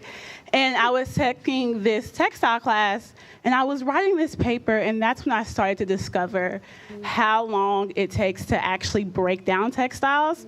So I'm no scientist, but quickly, when we look at the clothes that we have, when you break it down, first they have to shred it, and then what if they don't want to make this same blue, right? You then have to make sure that the fiber is good enough to not only be stripped, but to be re-dyed and still be vibrant. And that's why a lot of textiles still end up in landfills, because it's just so hard to go through that process. So I had that in the back of my mind. And I said, okay, that's interesting. And I was in that class, and I was like, I thought about something last semester that I think I can start. And that's when I started to understand how I could fill that gap, which was really talking to designers and figuring out, okay, what can we do with your fabric after you're done with it? Because also at this point, it's not the same that it is now, where back then, like 5 years ago, the sustainable girly was like this caricature of herself. So it was a girl that not a lot of people could relate to, right? She was long, flowy hair. I don't have that. So I was like, okay, not me. She only flushed the toilet like once or twice a day. And I'm like, girl, not everybody's doing that. And I started to understand that that's not me. And I was like, maybe I can create fibers to give people this access to sustainability and letting them know that you can do it. And it is as easy as just purchasing your fabric pre-loved and having somebody come pick it up, because we do fabric pickups as well in the Atlanta area. Amazing, amazing, thank you. Yes, thank you. And like you said, fiber and textile recycling is a huge part of the conversation. We're producing, some brands are producing like 100,000 new items a day, which is a lot. And ultimately, when we're ready to get rid of those, it's not that easy to turn those textiles into something that's useful for other people. It can be more of a closed loop, where it just goes round and round and becomes the same thing again. But more often than not, clothing is open loop. So the clothing will become like insulation or something to stuff a mattress with and so on. So thank you for sharing that about the kind of textile side of things. But Katharine, you're kind of approaching this more from the creative designer that's kind of expressing identity through fashion. So what does sustainable fashion mean to you from your perspective? And what are some of the things that you find like interesting about the topic? Yeah, so sustainability in fashion to me, first I think comes from the willingness to recognize the harm that our industry causes and the destruction, to be able to have open conversations about it like we are today, and then in turn enact real, positive, concrete change that betters our world. Now, I think sustainable fashion definitely comes from both sides, with the fashion industry, with production, as well as the citizen sides, with consumption. So I think for citizens, it's important for us to consume less and consume more intentionally. So maybe that means instead of buying 10 trendy garments that were from fast fashion, you buy one garment that is higher quality, you feel a genuine connection to, and you could see yourself wearing for years and years to come. And then on the other side of that, I think from the industry side, it's crucial we start implementing more sustainable practices. A practice that I really value and I incorporate in my own work is circular fashion, like you were talking about, specifically a closed loop method. So closed loop is when all of the resources that go into production get circled and renewed and reused. So it's kind of a never-ending cycle. For me, that meant reusing and repurposing all of my dyes throughout the entire creation of my collection. As well as being very intentional with how I was handling my scraps. How can I repurpose them? How can I break down my prototypes and turn them into something new? So just bringing that intentionality into every single process of the design was important for me. And I think now, especially because I'm still such a small designer, I have a lot of control over the process. And so I hope when I do get bigger, I can carry that control and carry that intentionality into the future. Absolutely. I know it's difficult for brands as they grow to be able to kind of sometimes keep a rein on that, but I think it is a value and a mission that, if it means a lot to you, it's important. Like, look how we've produced Overheated. Like, so much of the thought and intentionality is because it's Maggie, it's Billie, this is what matters to them, right? So thank you for sharing that. And Kiran, you're a great voice to add. So you're coming more from the student community building perspective, because I'm sure maybe lots of people in this room are also students or at school or college, etc. So we want to talk a little bit about how you build a community around people, especially if you don't know the topic. Sustainability in fashion or sustainability in anything can be overwhelming to find your lane, right? Because we can't do it all. So how did you approach kind of trying to find a community that was passionate about sustainability at where your school is, and what was that like? Yeah, so I came to Georgia Tech in Atlanta from a smaller high school in North Carolina, and I was a starry-eyed 18-year-old. Now that I'm 20, I'm so much older and wiser. But yeah, I came in with a lot of excitement and passion. There was so much I wanted to do, but with such a big environment, it was hard to focus in on something where I could actually have an impact. So for me, like my co-panelists have said, it was about intentionality, being very aware of what I'm doing and how I can get involved, what strengths I can share. So at Georgia Tech, what that meant for me was joining the Students Organizing for Sustainability and joining some of the community garden initiatives, just volunteering. And now I manage a revolving closet where people trade old clothes and also recycle old textiles, again, like my co-panelists are talking about. But even before that, like in 2019, when the pandemic hit and there was the lockdown, a lot of my communities as a young person were taken away from me. I didn't have access to my old groups anymore. So what I did is I tried to feed two birds with one scone, and we created a community garden at my high school, because what that did is it gave a place for us to be outside and together, an opportunity for interaction, right? And that's what's crucial. No, absolutely. And I just want to add on, that was really beautiful. Everybody stopped you about your jumper, or your sweater. Sorry, you guys call them sweaters here. I always say jumper, and people are like, what? Everyone stopped you about your sweater, because, I asked Katharine what sustainable fashion means to her, but I am curious what it means to you, especially someone who doesn't necessarily say, I identify as someone who loves fashion or is head over heels with it, but you still find a way to incorporate it into how you express yourself. So can you talk us through what you're wearing today? Yeah, of course. So the last Overheated was kind of like the imperfect activist. And I think for fashion, that's kind of me. I know, of course, I don't want to buy anything from Shein or any of those fast fashion brands. But other than that, I'm not educated as much as I would like to be on where my textiles, my fabrics are coming from. So again, for me, what that looks like is my favorite store. This all comes from my favorite store, which is my dad's closet. These pants, this jumper, oh my gosh, you have me. Like a lot of my clothes are just from my connections, people close to me, just hand-me-downs or thrift stores. That becomes a social thing as well. No, amazing. And thank you for that. And I just want to quickly add onto what you just said around the kind of fast fashion. There is a conversation to be had around sustainable fashion and affordability and accessibility, and the idea that people love to express themselves through clothes. And I think that with the fast fashion machine, where you're producing maybe 10,000 or 100,000 styles a day, it's very problematic. The quality can be very low, and we know probably the workers aren't paid fairly and so on. But we do know that lots of people don't know how to find on-trend pieces that are sustainable, and they want to keep up with that. So we were talking, Katharine, a little bit about what were we saying if someone has those items in their wardrobe? What would you say they should do with them? Absolutely. I think love the clothes that you have. I was talking to Samantha about how my favorite tool in my closet is a safety pin.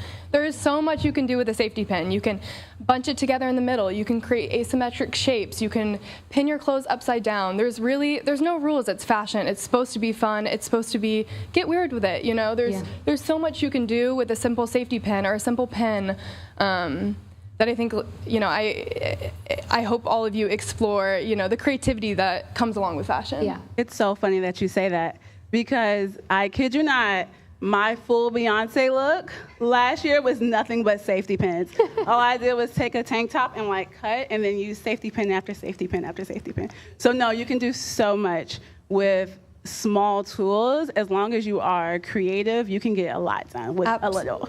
I don't think you also need to know how to sew. I think sewing is, been incredibly powerful for me with sustainability, being able to upcycle things. But even not knowing how to sew, to be able to know how to pin things, to get different shapes so your clothes, act more than just a simple shirt. There's so much more than a simple T-shirt, Absolutely. And the moral being, if you do have pieces in your wardrobe and you think, I don't really know if I kind of where these came from or how they were made, we're by no means encouraging you to add to textile waste. We're saying, okay, get creative with what you already have, and extend its life. So, Corinea, I'd love to ask you a bit more about community, because we have a great community here with Overheated and just in this room around Billie. Can you share some of the kind of community events that you've hosted that have been particularly memorable for you?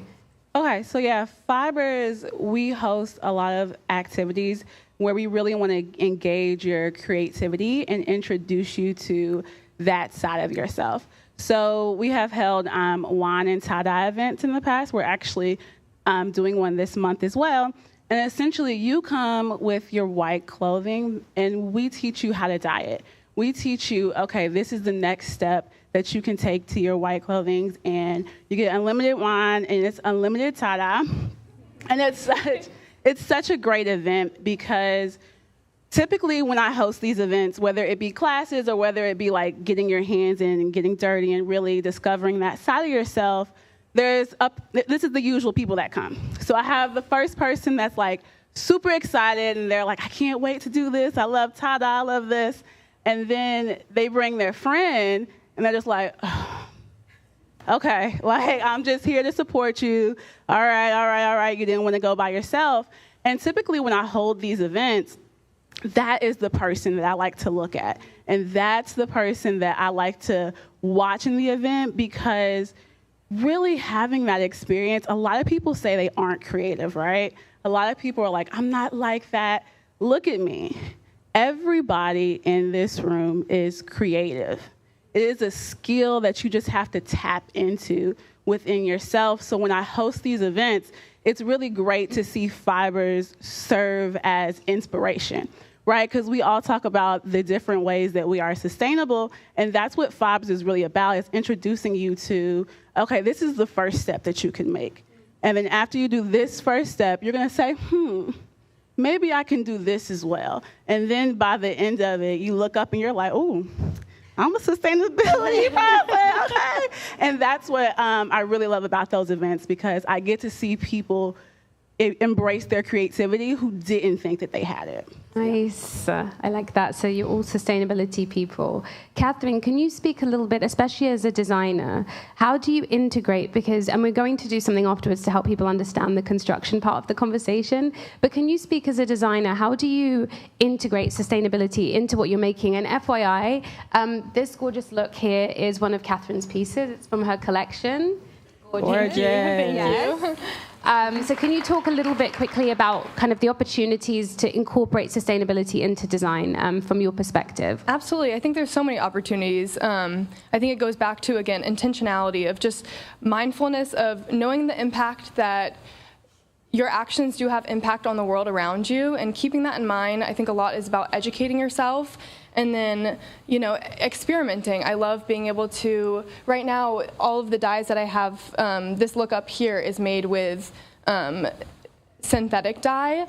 And although I think I incorporated harm reduction practices, I would like to, in the future, move in a direction where I am only working with natural dyes and find a way where I can still have these fun, bright, exciting colors and have them not affect the environment or the humans around us. Because dye is a really big part of the conversation with sustainability. They say, the next trending color, what's it gonna be, based off the colors of rivers. So this is a really, really big issue. Synthetic dyes have toxic chemicals and harsh metals. They can run off into our ecosystems, affecting our waterways, our health, and the plant's health as a whole. So I think for me, having that mindfulness, as well as acknowledging that I'm also human and that moving forward, there is still room to grow. I really love that, and I love that you say that, because you're such like the environmentalist focus of that, and I love hearing that, because that's another thing within sustainability that I don't think a lot of people realize is when you're entering, you can really focus on one subject the first time. Like, it's not something that you have to take over altogether, because I think when people think of sustainability, they think about this big concept and this big thing. And I always tell people that want to get introduced to sustainable fashion, niche down. Find out what really works for you. So like, I was really into fabric. I love fabric and I love textiles. And from that love, I realized what I could do to help the sustainable fashion world. So I really love that you said that, yeah. Absolutely. Thank you for adding that on as well. And Kiran, I'd love to ask you about, you talked about the revolving closet. Could you say a little bit more about that, but also the Green Goodbyes initiative? Because I think if there are students and people in this room, or anyone, to be honest, these are practices that can go from like a campus to an office, like quite frankly, right? So can you talk a little bit about Green Goodbyes and what that meant as a final question? Yeah, so Green Goodbyes, there's students always coming and going from college campuses as we graduate and move in. And what that means is a lot of people are going to completely new places. A lot of my friends are going to the West Coast with their new engineering jobs, and all of their stuff here just can't go with them. So we have a lot of things like appliances, lights, but also a lot of clothes as people are moving on from this stage of life as a student to their professional life. So what Green Goodbyes does is it takes all these things that students leave behind, that students donate, and creates a zero waste type store where all of these things can get new life. So instead of just diverting waste from the landfill, we're making sure it's never waste to begin with. And I think that is crucial. Why do we have so much waste? I mean, there are hundreds of thousands of tons of unworn clothing being dumped each year. On top of that, that problem didn't exist before our consumerism, but we're not the ones dealing with that problem. It's going to other countries. We're shipping out that waste and making other people deal with that. So this is just a local solution to a global problem, but its impacts are still real. Thank you for saying that. Well said. And just to kind of follow that up for a question for all of you, we like to be solution-based, right, at Overheated. Like, we know there are challenges, we know there are problems, but we also like to point to the solutions so people don't feel like we've just given you an overview of all the problems and been like, good luck. So we talked a bit when we were preparing for this conversation about how you shop and where you shop from. And we talked about independent, we talked about boutiques, we named some platforms. So could you maybe talk a little bit about what that looks like, Katharine? Yeah, absolutely. So I think, first of all, I really look at certifications. For example, the GOTS certification is the Global Organic Textile Standard. They are very specific about, making sure textiles are ethically and sustainably produced. So one, being educated about what certifications to look out for. But more specifically, I think loving the clothes that you already have. I think about the garments in my closet that I feel most connected to. It's not the ones that are the trendiest or the most designer. It's the ones that I've worn the most. It's the ones that I have stories attached to, I've traveled the world in, I've mended and remended, have altered to fit my ever-changing body. I think there's a beauty and truly an art form in loving and wearing your clothes. And I hope all of you guys can explore that within your own closet and your own self, because fashion is so empowering and so beautiful, and it doesn't have to, cause destruction to our environment. Well said. We're actually at time. Oh my goodness. Thank you so much, all of you, for your different perspectives on sustainable fashion, and for coming here. And just quickly to know, please come downstairs afterwards on the veranda. We have some special things from Fibers, and we're doing customization, so you can get some things personalized to suit your different expressions. And thank you again for joining the panel. Thank you guys so much. Thank you. Thank you. I think you come up this way. Thanks. Thank you. I'm still here for a reason. So I was speaking to Maggie, and I was saying, I feel like people know how to shop for food, right? If I said, go and buy, some apples and bananas, you would know how to look at an apple or a banana and know if it was bruised or if it was maybe old or if it was good or not. Like fruit, or vegetables. But I don't know if people have the tools to know how to shop for clothes. So we wanted to do a little demonstration for you quickly to kind of show you what that means when we're talking about looking for sustainable clothes. So I'm wearing one of his pieces. He's from Atlanta. He's called Quentin Crumper, and he has a brand called Goat by King James.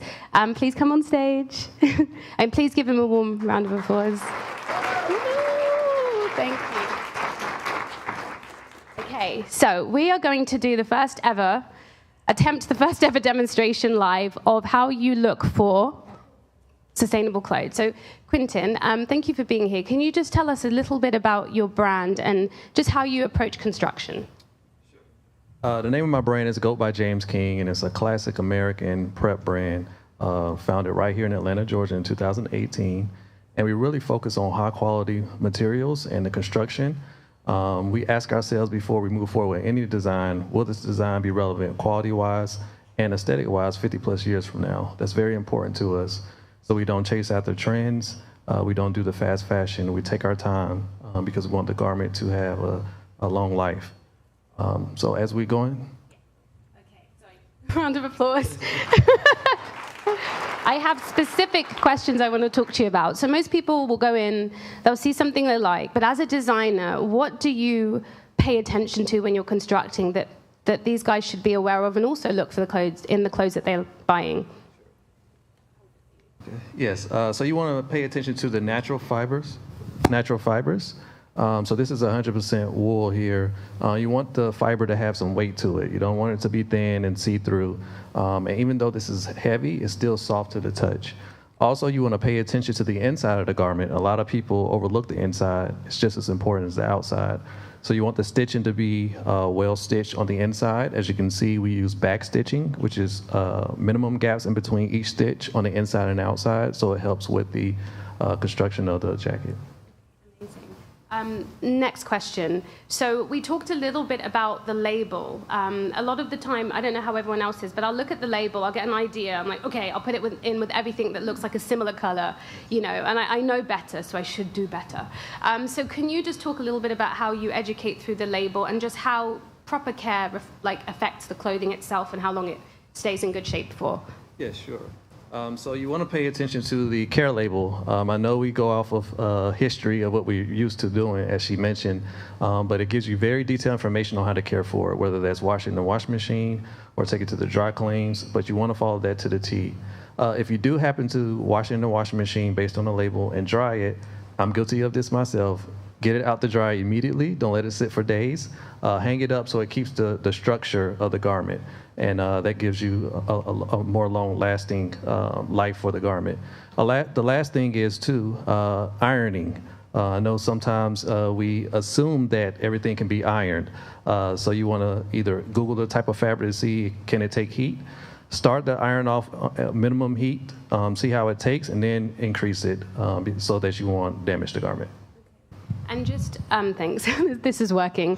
Last question. I think is it working? It's working. Yeah, thank you. We talk about, there's a thing in sustainable fashion called design obsolescence, and it's basically the idea that brands design items to fall apart. So you know when you buy something and you've worn it once or twice, and you're like, why is this crumbling on me? But you don't worry so much because you didn't spend a lot on it. That's an intentional way that brands are designing. They're not doing the things he's talking about, like the stitching. They're not taking that care. So what should they look out for in a badly constructed item? What does that look like? Running stitch. So the stitch will have very wide gaps in between. So if the thread pops out, it's more likely to fall apart. That's one thing to look out for. And as I mentioned before, you want it to have some weight to it, not see-through or thin. So you want to be sure that you also stay with natural fibers. Any synthetic fibers are bound to not last long. So those are the tips I would have. Okay, and synthetics are things like, you know, like polyester, which is sometimes blended in with the cottons and so on, so you should have a look at that. And just finally, any parting words about kind of construction care or just like your philosophy as a brand when it comes to making? Yes. Like I mentioned before, every detail is important, so don't just pay attention to the outside. The outside may look beautiful, but the inside should look just as beautiful as well. So again, the stitching, the back stitching is important. Having facing which is just another layer of fabric. So you can see there's two fabrics here. The trims as well, so the buttons need to be of value.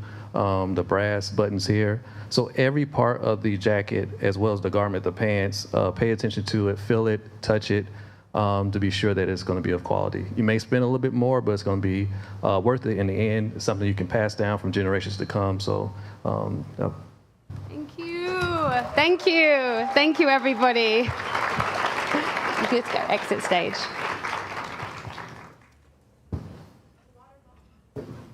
I'll get it. Thank you.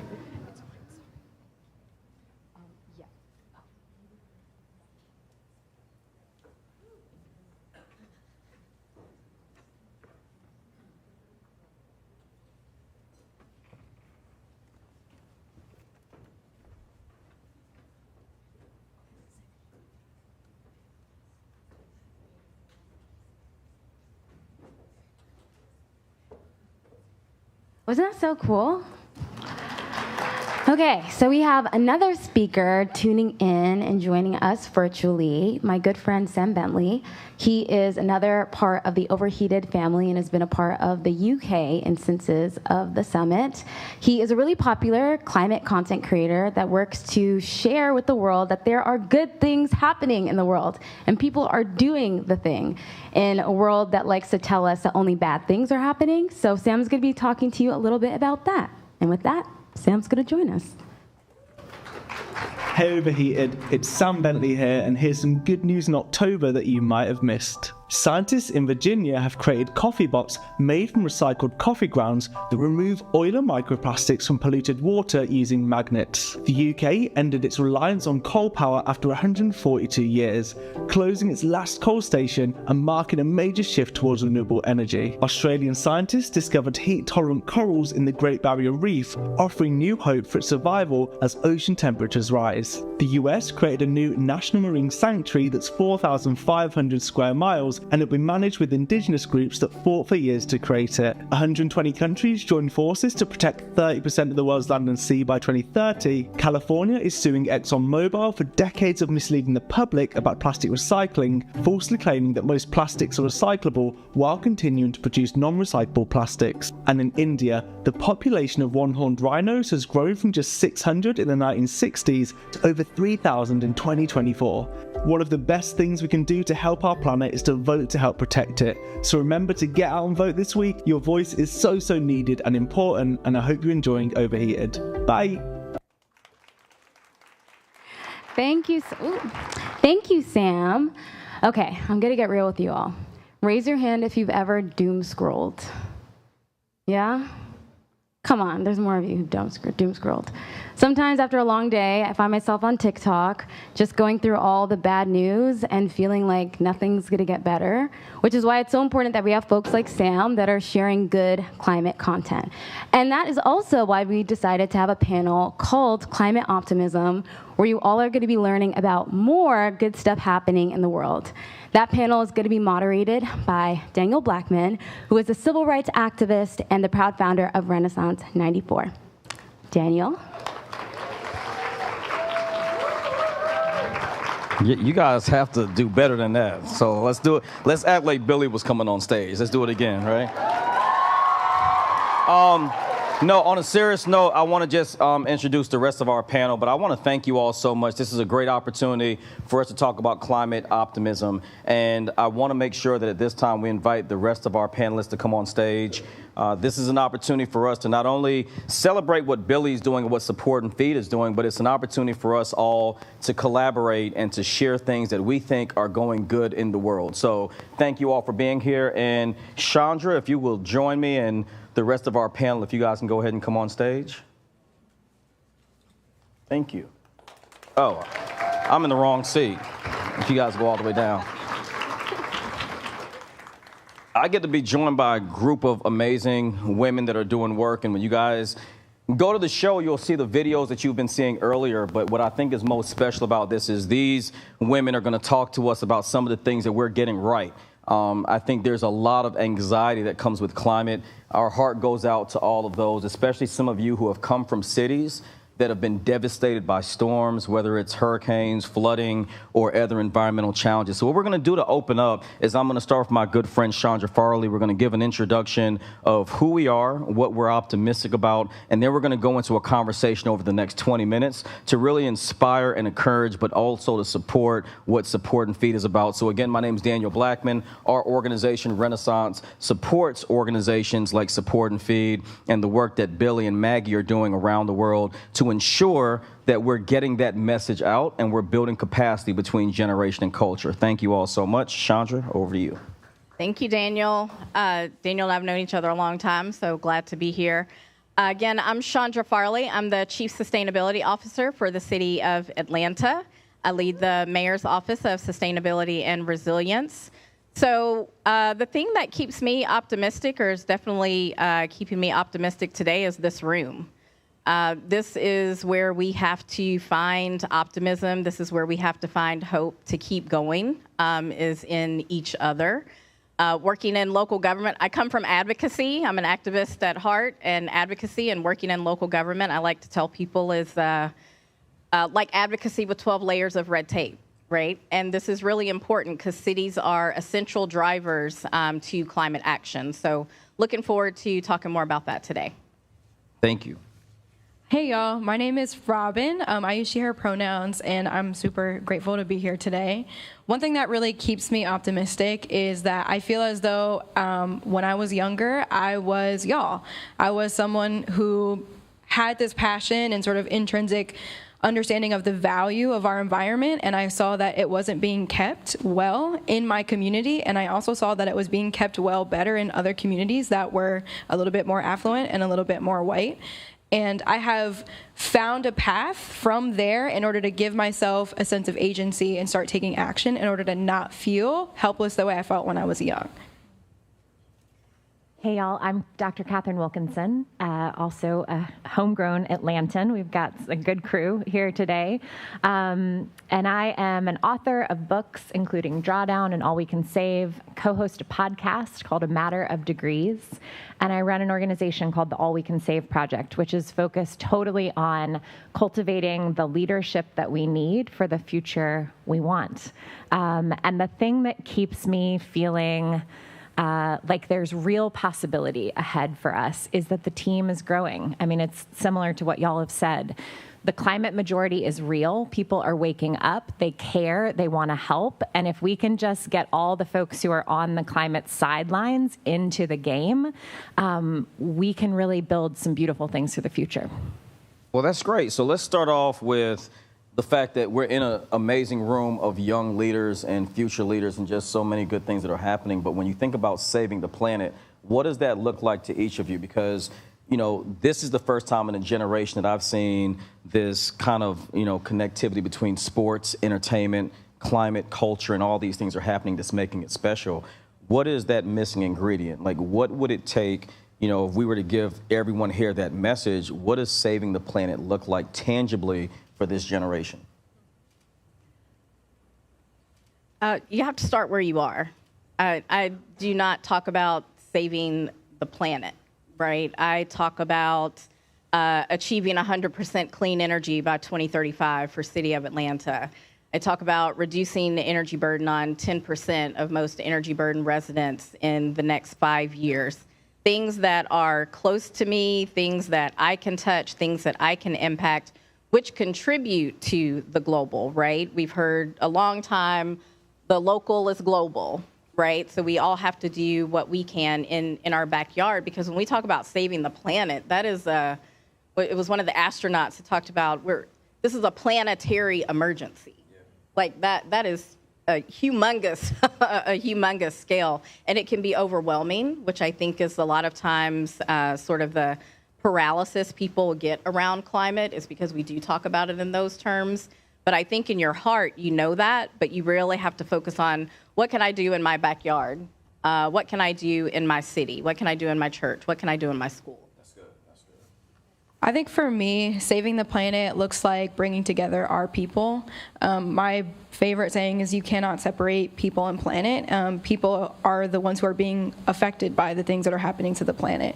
So I save the planet by bringing together my community. I like to think I save the planet by going out running and going on bike rides and tapping into the people around me who are also probably going through the same thing, making sure that people don't feel alone, and then we can work on the things that we want to do together. I feel really similarly. I think, you know, the title of the book that Ayana, Elizabeth Johnson, and I co-edited together, All We Can Save, right? It's the we that is going to make the saving possible at the end of the day. And so the thing that all of us can do, whether we're working on food or fashion or energy or transport or buildings or there's so many different solutions we can be engaged with.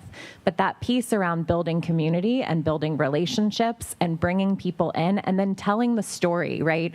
Whatever we're doing, whatever we're seeing, whatever we are, you know, have our sleeves rolled up and we're engaged with, we need to tell the story so that other people can see themselves, right? This is this incredible collective story that humanity is writing right now.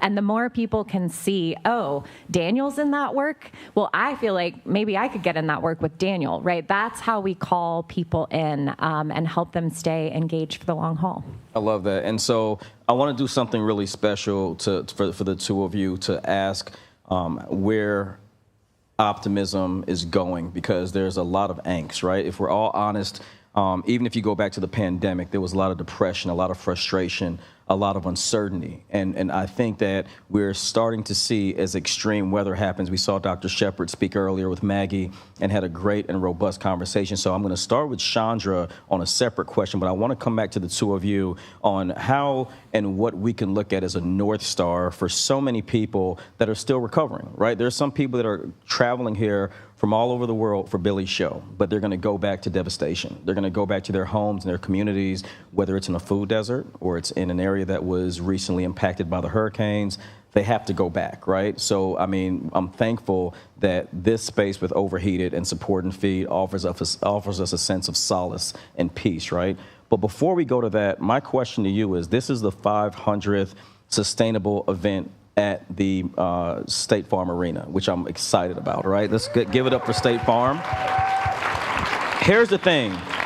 Right next door, we have Mercedes-Benz Stadium, LEED certified stadium, amazing facility. We have right here with State Farm Arena, Atlanta has built a corridor of sustainability. We'll be getting the World Cup pretty soon. We're getting the Super Bowl again. How important is it for cities, right? When we think of optimism, we think of the communities, the cities, and the counties we come from, right? How important is it for a city like Atlanta to have these types of facilities built where we can not only enjoy sports and entertainment, but we can watch Billie's show in a sustainable facility, right? How important is that for buildings and structures to follow a path of development and growth that inspires people to come into these cities and to support the mission of sustainability? Well, it's critically important. It can be very hard to touch climate. It can be very hard to touch sustainability. So when people are coming to State Farm, when people are going to the bins, when people are in, the Georgia World Congress Center, even, you can see sustainability in action. That's critically important. One of my first roles at South Face Energy Institute was all about bringing people into that facility to see sustainability in action, where you could touch the solar panel, where you could touch the rainwater cistern, where you could see the microclimate that was created around this super efficient HVAC system. You could see the materials that were rescued from a church that became the seating in our hallway, these beautiful beams that had been recovered. So it's critically important for people to be able to have something to grab onto, have something to see.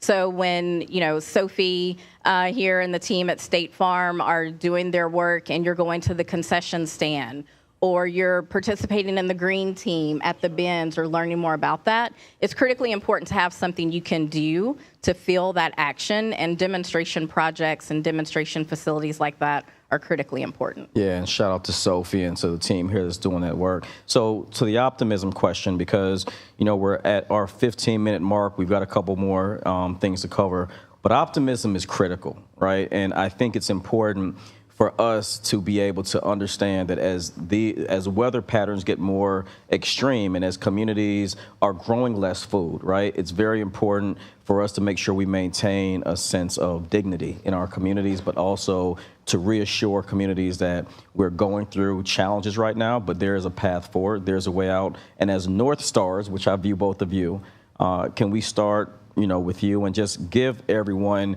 an idea about what those things look like from an optimism standpoint and what we can really hold on to within our communities? Absolutely. I think I have the perfect segue to Chandra's point about climate not always being tangible. I strongly believe that the antidote to the anxiety that we feel is action. We become overwhelmed by everything that we're dealing with, and we have this loss of agency, like we can't do something. We have really been just that the messaging that your purchasing power, that your dollar or refusal to spend a dollar doesn't matter is ridiculous. Your social capital is there, your actual capital is there. There is so much strength in the individual actions that you choose to do on a daily basis. And I had the privilege of sort of creating a program at the Captain Planet Foundation that allowed for young people to tap into their agency and realize that they're actually not acting alone at all, but there's a global community of people who are doing the exact same thing. And it can start so small. We talk about these one-click actions, these one-step actions that turn into multi-step actions, that turn into large community organizing events, that turn into their own organizations, that turn into events like Overheated. So taking action, whatever that looks like for you and whatever feels good for you, is so crucial to hanging on to optimism, because you're going to continue to feel the engine moving forward as you move forward. You won't be stuck in what it is that you're feeling. You won't be stuck in the depression, the anxiety, the doom scrolling. I know I've rotted in bed for hours and done that, and that's okay, because rest is just as radical as action. It's an intentional action that you need to take, but recognize it as an action and not just sitting in the feelings that you're having. Say it again. Rest is just as radical as action. I'm stealing that. Okay, now. Yeah, I gotta take that. Okay, one. That's a good one. We're going to transition into nap time next. You know, I think the thing that's really important, Daniel's articulating, right? Like, we're in a moment of planetary crisis. None of us wanted to be here, right? But that's where we are. And that is a lot to feel, right? Amidst all the other things that we're dealing with in our lives. So I think the first thing is to, like, take a beat, right? And, like, let that land. And know that if you're feeling that, we know that 85% of youth in America are feeling climate distress. Okay? So this is like a real thing, and we need to be able to name it and share it with each other and support each other. And I couldn't agree more that then letting those feelings fuel us into action in whatever is the right way in our own contexts and our own communities is exactly the thing that we can then do, not to get stuck there, right? With that feeling of like, I'm awake at night with my eyes wide open and oh my goodness. And for me, one of the things that is amazing is we actually have solutions. We have this incredible toolbox of solutions that are not like someday, maybe if we're lucky. They exist right now, and people are already putting them to work. We just need to put them to work more and faster and everywhere. And that gives me so much hope, because, you know, we all call Atlanta home. You know, witnessing the devastation of Hurricane Helene and Hurricane Milton was really hard, right, all over the South. And at the same time that I was feeling that overwhelm, I was also reading new reports that the state of Georgia is now the #1 state in the country for new clean energy jobs and clean energy investment. So we're like, yeah, it's amazing, right? We're making electric school buses and solar panels and batteries, and we're creating good jobs all over this state in industries that are going to have staying power. Like, it's really exciting. And so being able to hold all of that, right? That, like, the pain is real, the impacts are happening, and the solutions are moving. And so, you know, we've got to take time to rest, support each other, cry tears or scream if we need to, and then get back to work to move the solutions forward. I like that. And I think one thing that I want to do in the last couple of minutes we have, Dr. King, who lived across the street, for those of you that don't know, Sunset, in the Vine City communities where Dr. King lived. And one of the things he said before he died was, where do we go from here, chaos or community, right? And so we have this very unique opportunity to embrace either the community aspect of us all playing a shared role, or going further down this direction of chaos, right? Which I don't think any of us want to experience. But he said something that I really want to pose to you, and I'll start right here with you, Robin, because I think it's important for us to cover it. He said, in the end, we will not remember the words of our enemies, but the silence of our friends. And there's so many great people out here that might not see themselves as an activist. They might not see themselves as a leader. They might just be like, hey, I came for the concert, right? But we all have a role to play, and we are all privileged to be in this room. What message do all of us, not just those who are fans or that are here tonight, what message do we take away that can help us to not be silent, complacent, or complicit in what we're seeing, but can motivate us to go from Overheated to volunteering with Support and Feed, to volunteering with Captain Plant, to volunteering with Renaissance, or whatever it is we're doing? What is it that you believe can help us to not be on the sideline, but to go from being fans to being very much advocates for what we believe in?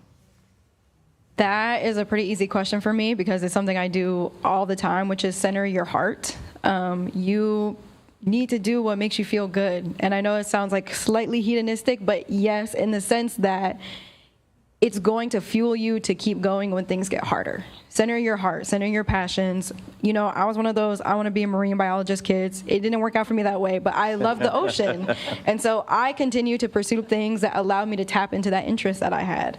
And so here I am on the stage. Am I a marine biologist? No, I'm not. But guess what? I love the ocean. I have this deep intrinsic value for the ocean. I do lots of volunteering with Surf Rider Georgia and organizations that are doing things for the ocean, even though I live in Atlanta.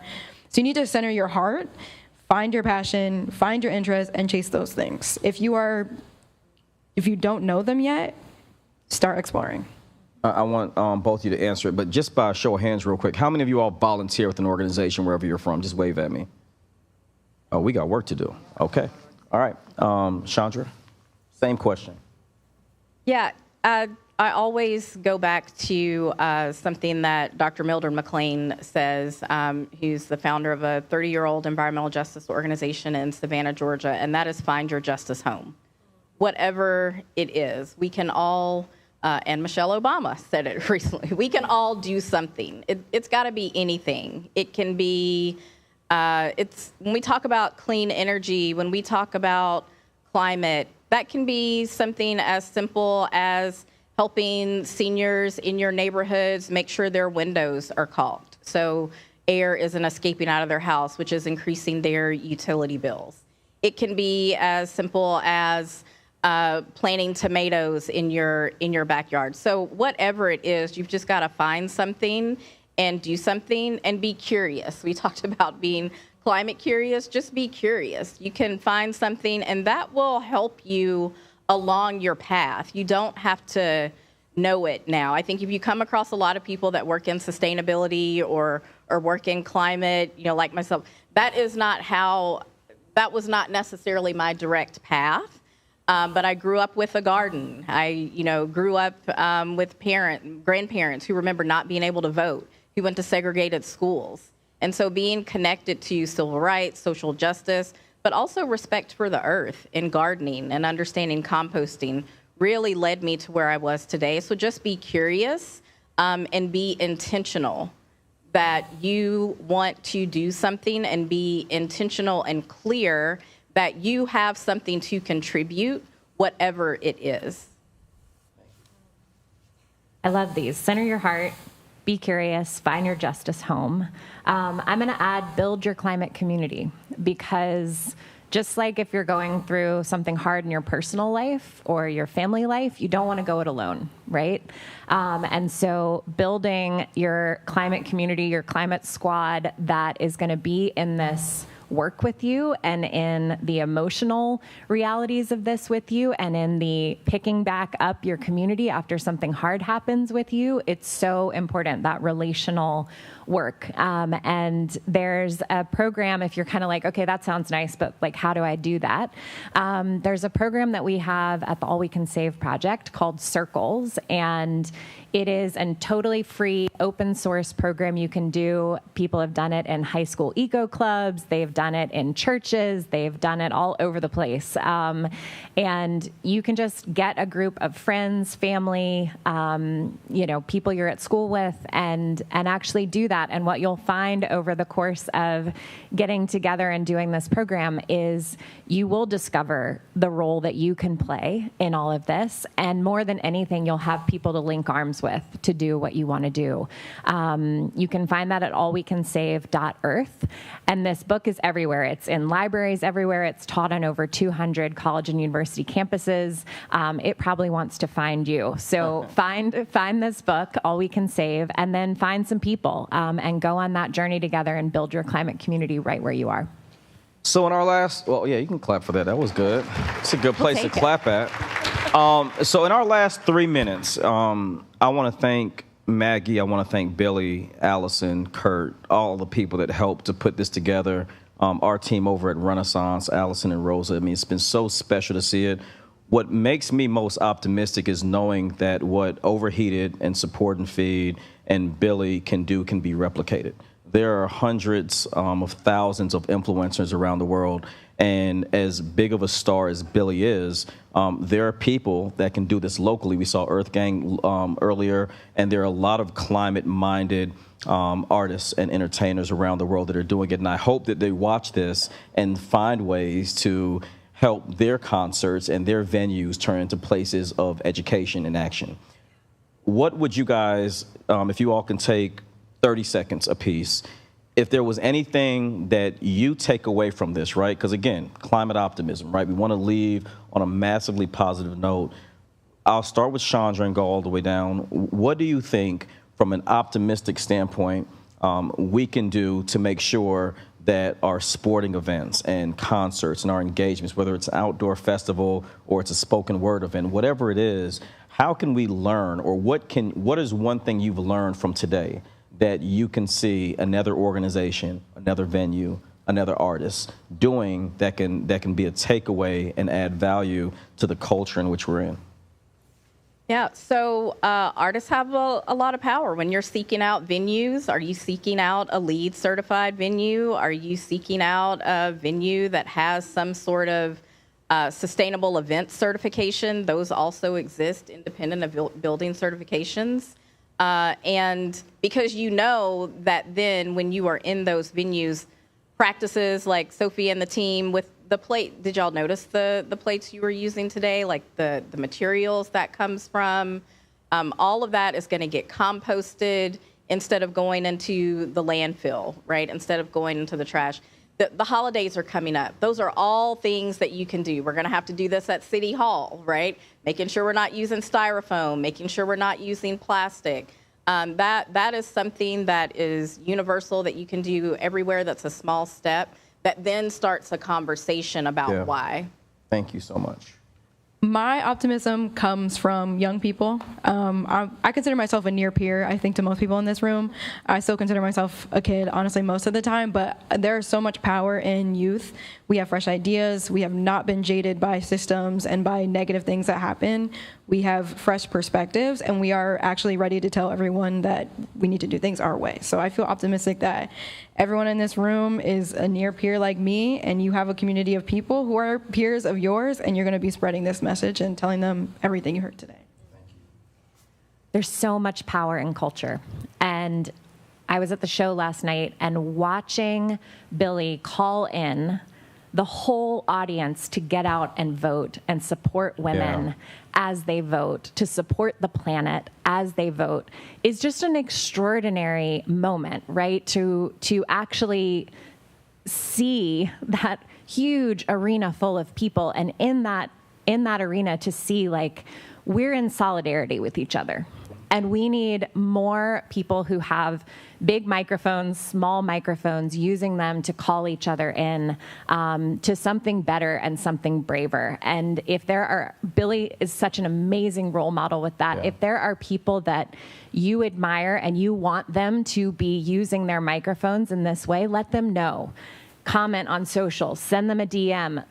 Ask them to be the climate leaders that you want so many more influencers of culture to be. Thank you. To our panelists, to Support and Feed, to Maya Penn, and to Wawa, and everyone else that has something to do with this, let's give them a round of applause.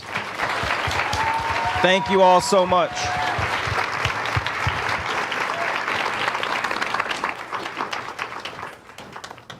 We've got this brand new generation of people that are willing to make a difference. Every day, more and more people are realizing the things going on in the world. Activists and campaigners who are just so passionate and work so hard. Ordinary people taking action in whichever ways they have access to. Organizations like this, which help bring awareness to the subject, as well as inform people on how to do better and help our climate. The new generations, I believe, that is more open to learn. When communities come together to find a solution, despite their political views or their values. All of the creative ways that people are responding to the climate crisis. There's a huge shift towards healthy, accessible food food for everyone. Artists who are making their tours green. More people advocating for sustainable practices. Being able to continue educating kids. Seeing people taking this serious. People still have the gumption to do stuff. The increasing momentum. Seeing people worldwide passionately advocate. The amount of people actively working to improve our environment. The young generation today is so passionate, is so gung-ho, is so riled up. And ready to vote when they're able to. These are our future decision makers. What gives me hope is definitely community, community, community. We can't face this alone. We need to take care of each other, to support each other, to feel empowered by each other. Making community is the means and the goal.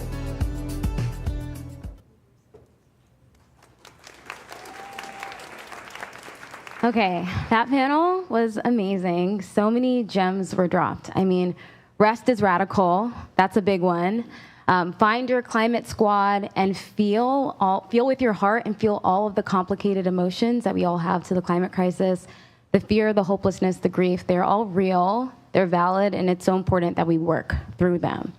Now to segue, up next we have a very special fireside chat with Maggie and Dr. Ayana Elizabeth Johnson. She is a marine biologist, policy expert, badass, and the author of a New York Times best-selling book, What If We Got It Right? What If We Get It Right? Visions of Climate Futures. They're going to be talking all things oceans, climate justice, climate solutions, and the big question, what if we get it right? And here we go. Thank you. Hi, everybody. Are you tired a little bit? Everybody want to stand up and stretch for a second?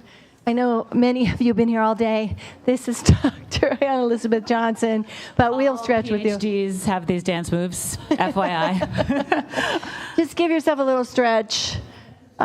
Wake up your brains. Nice. Maybe roll your head around. If you're home watching, stand up. You know, your watch is telling you to stand up for a second. Okay, and then sit down and take some deep breaths. Nice. Oh, wrong. Okay. We got it. We're working on our left and right. Hi. Hi. I'm so happy to talk to you. It's great to be with you in person. It's so great to be with you.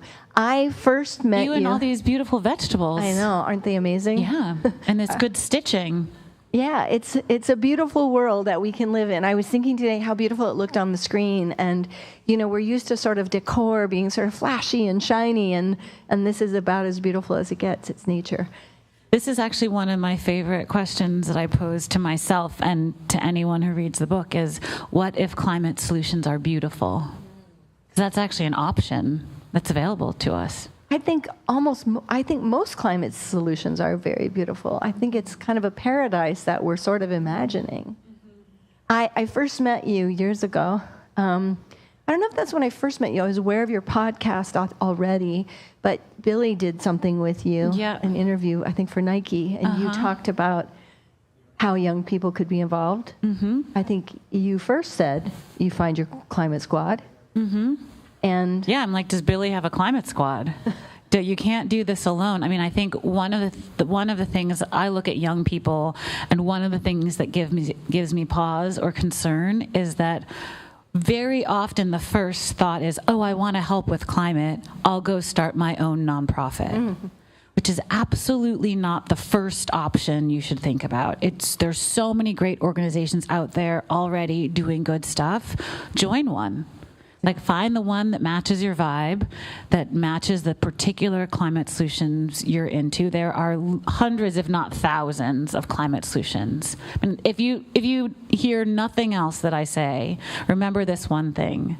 We already have the climate solutions we need.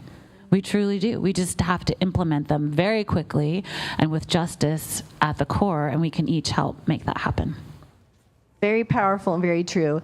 I I definitely wanted to talk about your history as a marine biologist. I think many people, me included, probably romanticize their life and go, I would love to be a marine biologist. Did anyone have that as their dream job besides the person on the previous panel? Okay, there's a bunch of us, yeah. I think it is one of those jobs that, a lot of people dream of, and you have that job. You have that I'm job. a marine biologist.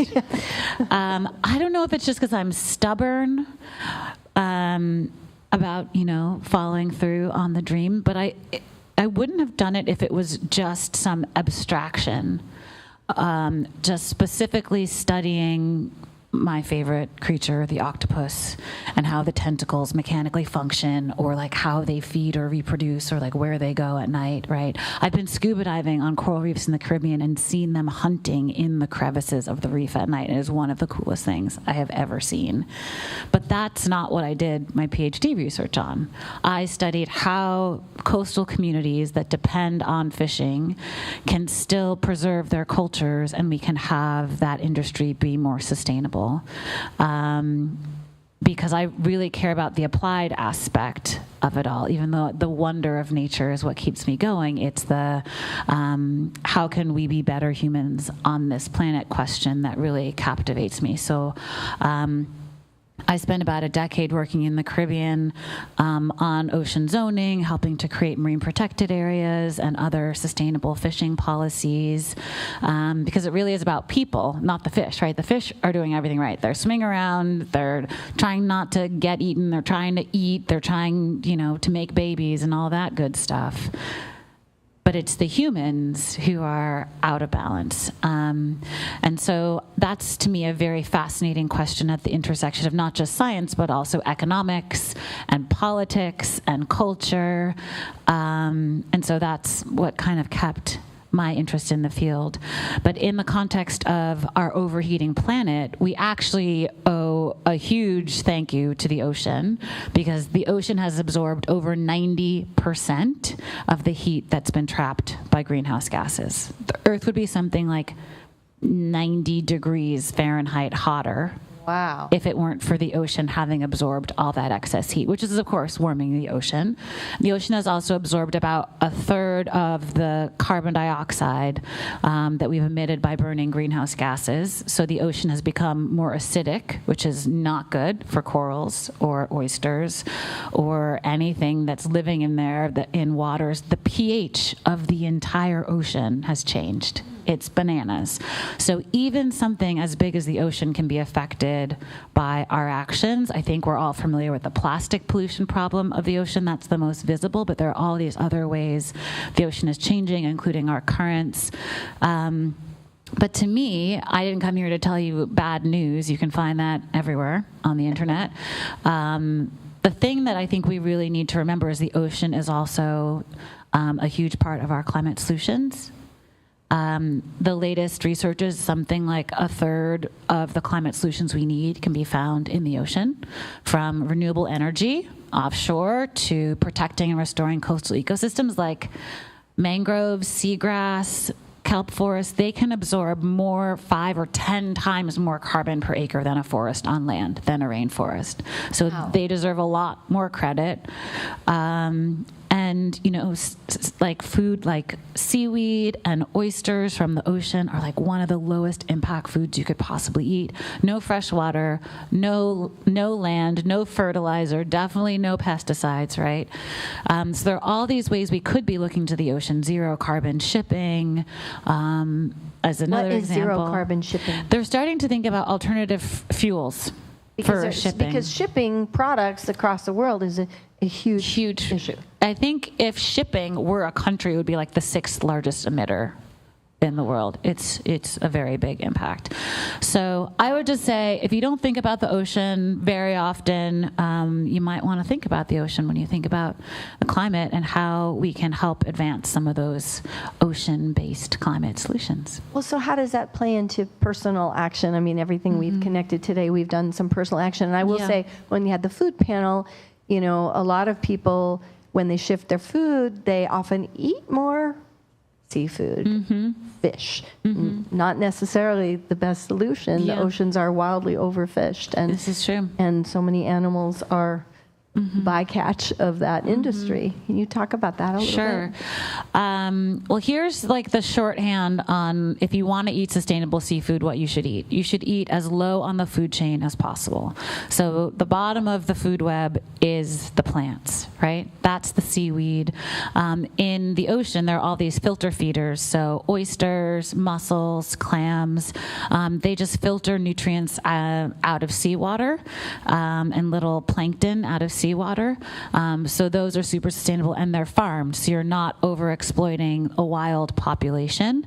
That is probably the most sustainable source of protein, arguably more so than even lentils and tofu because of the impacts of large-scale agriculture can have. And then you want to eat the tiny fish, the sardines, the anchovies. They're small, they reproduce really quickly, there's a lot of them. But then you get up the food chain to like tuna, or marlin or swordfish or sharks. We should not be eating those things. They have long lives, they reproduce very slowly. I think they're also just too magnificent. I have preferences. I have a bias towards certain things, like never ever eat an octopus again, for the love of God, please. They're just too smart and charming for that.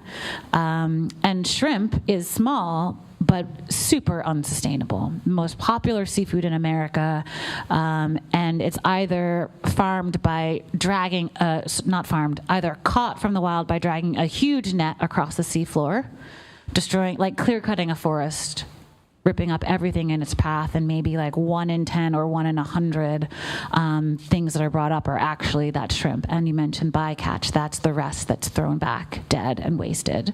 So that's clearly not sustainable. And on the flip side, there's people farming shrimp on the coastlines in these ponds, largely in Southeast Asia, and that's bulldozing those mangroves we just talked about being like so good at absorbing all this carbon and protecting the shorelines from storms, and being the nursery habitat for all the baby fish and other species. So bulldozing all that to grow shrimp in such high densities that they have to use all these antibiotics and insecticides, and then there's huge problems with forced labor in that supply chain. If you think about who's peeling your shrimp, it is probably some person working in horrible, horrible living conditions.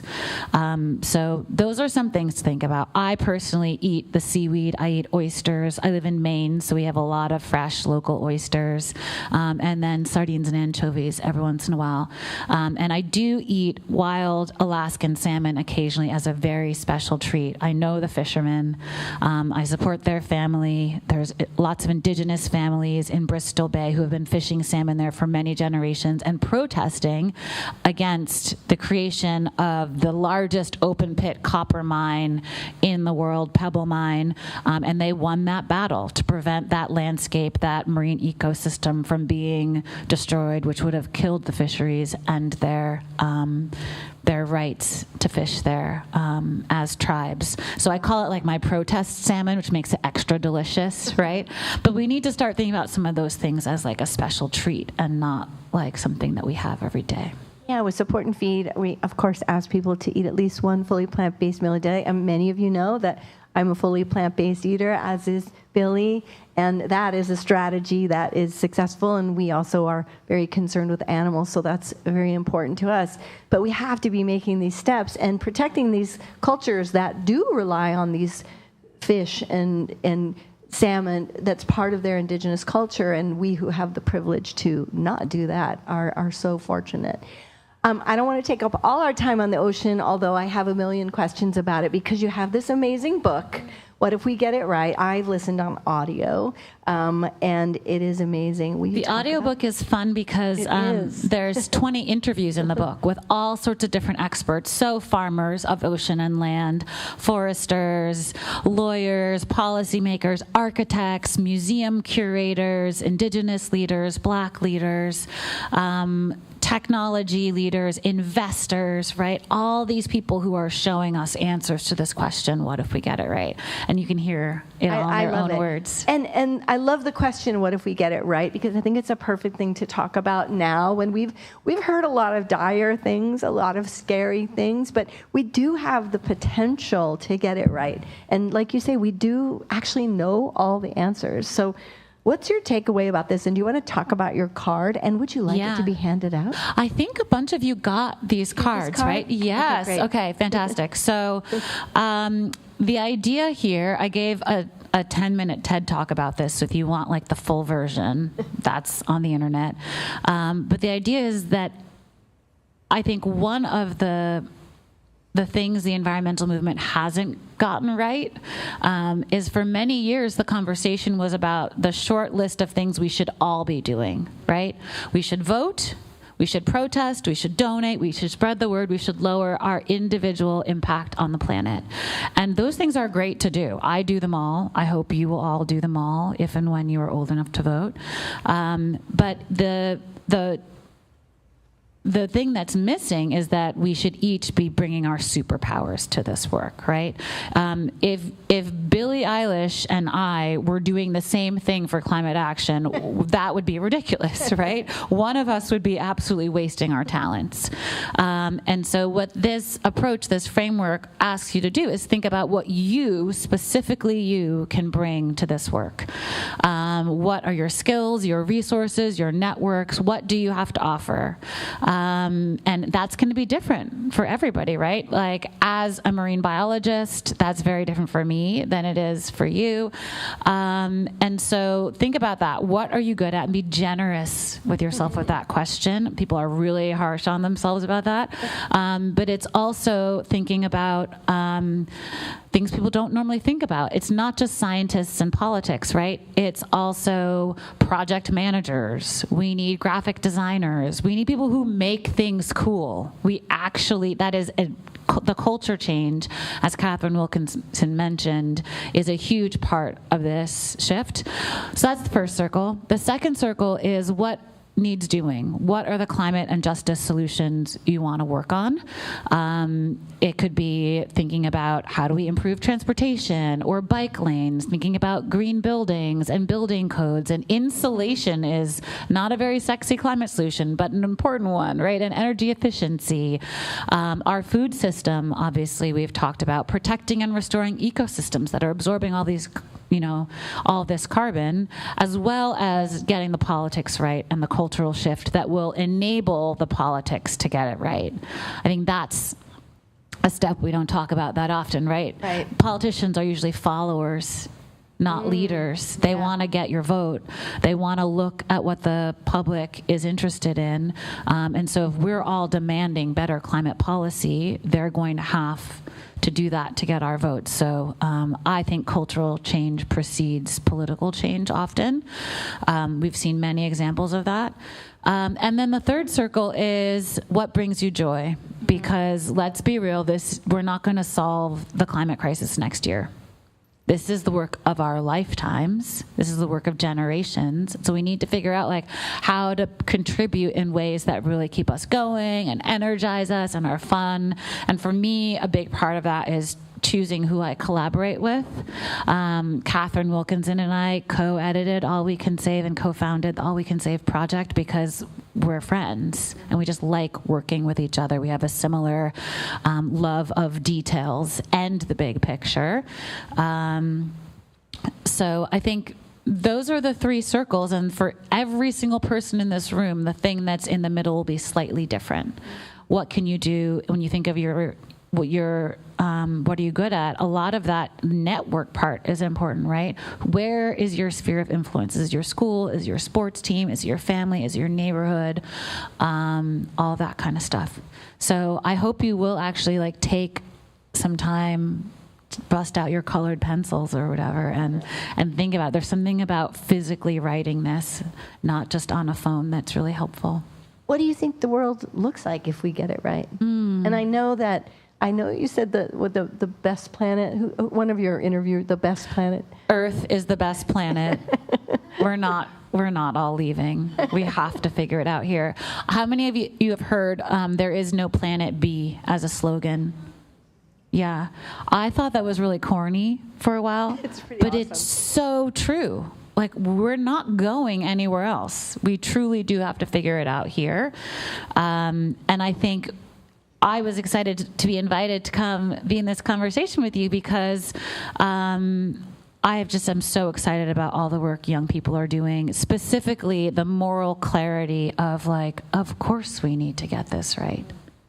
What are you going to set my future on fire? Like, get out of here with that nonsense, right? Like, we have to address this. And so keep bringing that energy. Like, grown-ups really need to hear that, this moral imperative of climate action. Aside from doing this, you know, in your whole history of marine biology and climate scientists, what's kept you going? And I know that we're all walking a line today of sort of not causing too much fear and doom, and spreading a positive message, but also keeping that urgency. How do you balance that? How do you cope with the feeling of gotta act, gotta do? Yeah, I just remember that this is not a win or lose scenario. It's not like we're ever going to solve the climate crisis and then we'll just be done. And so if we really do think of this as the work of our lifetimes, then it becomes a question of not, success or failure, but how close to the perfect world we want to build can we get, right? It's not 0 or 100. It's like, if we get 80% of the way there, that matters. That's much better than getting 60% of the way there. That's like hundreds of millions of lives hang in that balance, and our way of life hangs in that balance. So I know we have just a few more seconds left, so I thought... You can go over. Go ahead. Oh, okay. I thought I would just directly... answer your question about what the world looks like when we get it right. The last chapter of my book is called Away from the Brink, and it has my attempt to answer that. So I'll share a little tidbit from that. If we get it right, the world is a lot more green, more full of life. Pollinators buzz, life is luscious. If we get it right, the combustion phase of humanity is over. If we get it right, we have relocalized and eat well. We no longer eat Washington State apples in New York and New York apples in Washington. If we get it right, our homes are comfortable. There's no traffic in cities because there are so few cars in cities. If we get it right, coastlines are greener too. If we get it right, there's a paragraph explaining each of these, by the way. I'm just giving you the top lines here. If we get it right, the tyranny of the minority is over. The climate-concerned majority rules. If we get it right, there are fewer desk jobs. We are out in the world remaking society and refiguring out how to live within nature instead of on top of it. Electricians do very well on dating apps. We actually need 1 million more electricians in order to make this clean energy transition. And those are very well-paying trade jobs. So if anyone's like, I don't know what I want to be when I grow up, that is an excellent and important option. If we get it right, culture has caught up with our climate reality. Hollywood and celebrities are all in. Climate is the context. If we get it right, even with all these changes, the world and our homes are still familiar. It's the invisible systems that undergird our lives, our food, energy, and transit systems, our methods of engineering, manufacturing, and buildings, and the policies that organize it all that have been overhauled. Regreening the world and rerouting in communities feels good. There's more collaboration, more knowing and being known, more sweetness. We lean into trial and error, into replication more than scaling. The world is a mashup of traditional and high-tech, old ways made new. We embrace possibility, continually moving away from the brink and towards answers to the grand question, what if we get it right? So that's the short version of that. Well, you can get the long version by reading the book, but I'm all in for that. So thank you so much. Thank you for everything you do. She's a great person to follow. So inspiring. Thank you so much.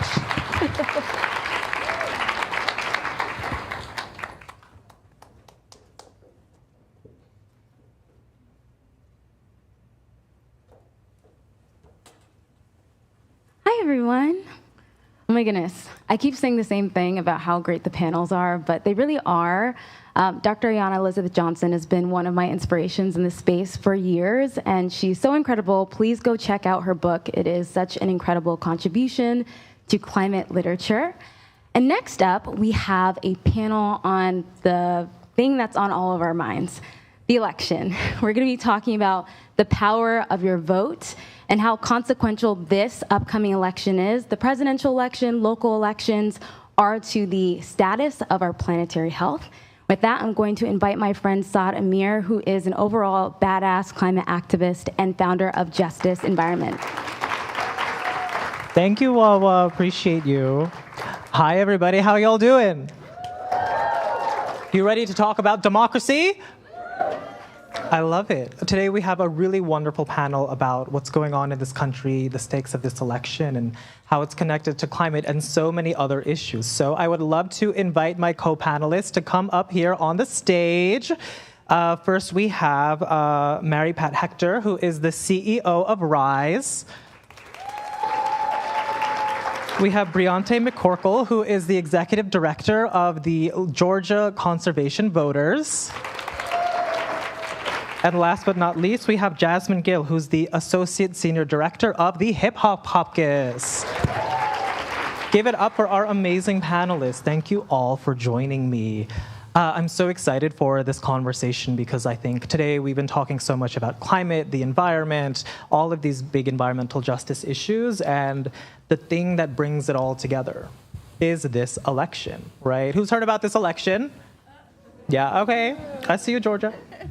Yeah, we are 2 days until Election Day. And so I really want to talk about how we get engaged, how we get involved, why these issues matter. And so, you know, so many things are at stake in this election. And I feel like young voters in particular have a really large role that we don't talk often enough about because, well, there's a lot of reasons. And Mary Pat, I know that at RISE, you do so much work specifically on this issue. So I'd love to hear, based on your expertise, why do you think the youth vote is so important? Well, one, like, young people have been saving our democracy for the past few election cycles, specifically here in the state of Georgia. Like, y'all are tired of elections because we've been in an election every year since like 2020. So the fatigue is felt. Like, I get it. But the reason why the youth vote is so significant is because now we have the numbers to really influence change. I mean, this year, for the first time, nearly half of all voters in the country will be under the age of 50 years old. Like, do you know what that means? That means we can elect individuals who care about issues that we care about, right? And so, you know, this year, Gen Z specifically, 40 million Gen Zers will be able to vote in this election cycle. Over 17 million of those individuals will be voting for the first time. Like, that is significant, that is important, and that is also power that I think a lot of young people or young voters don't know.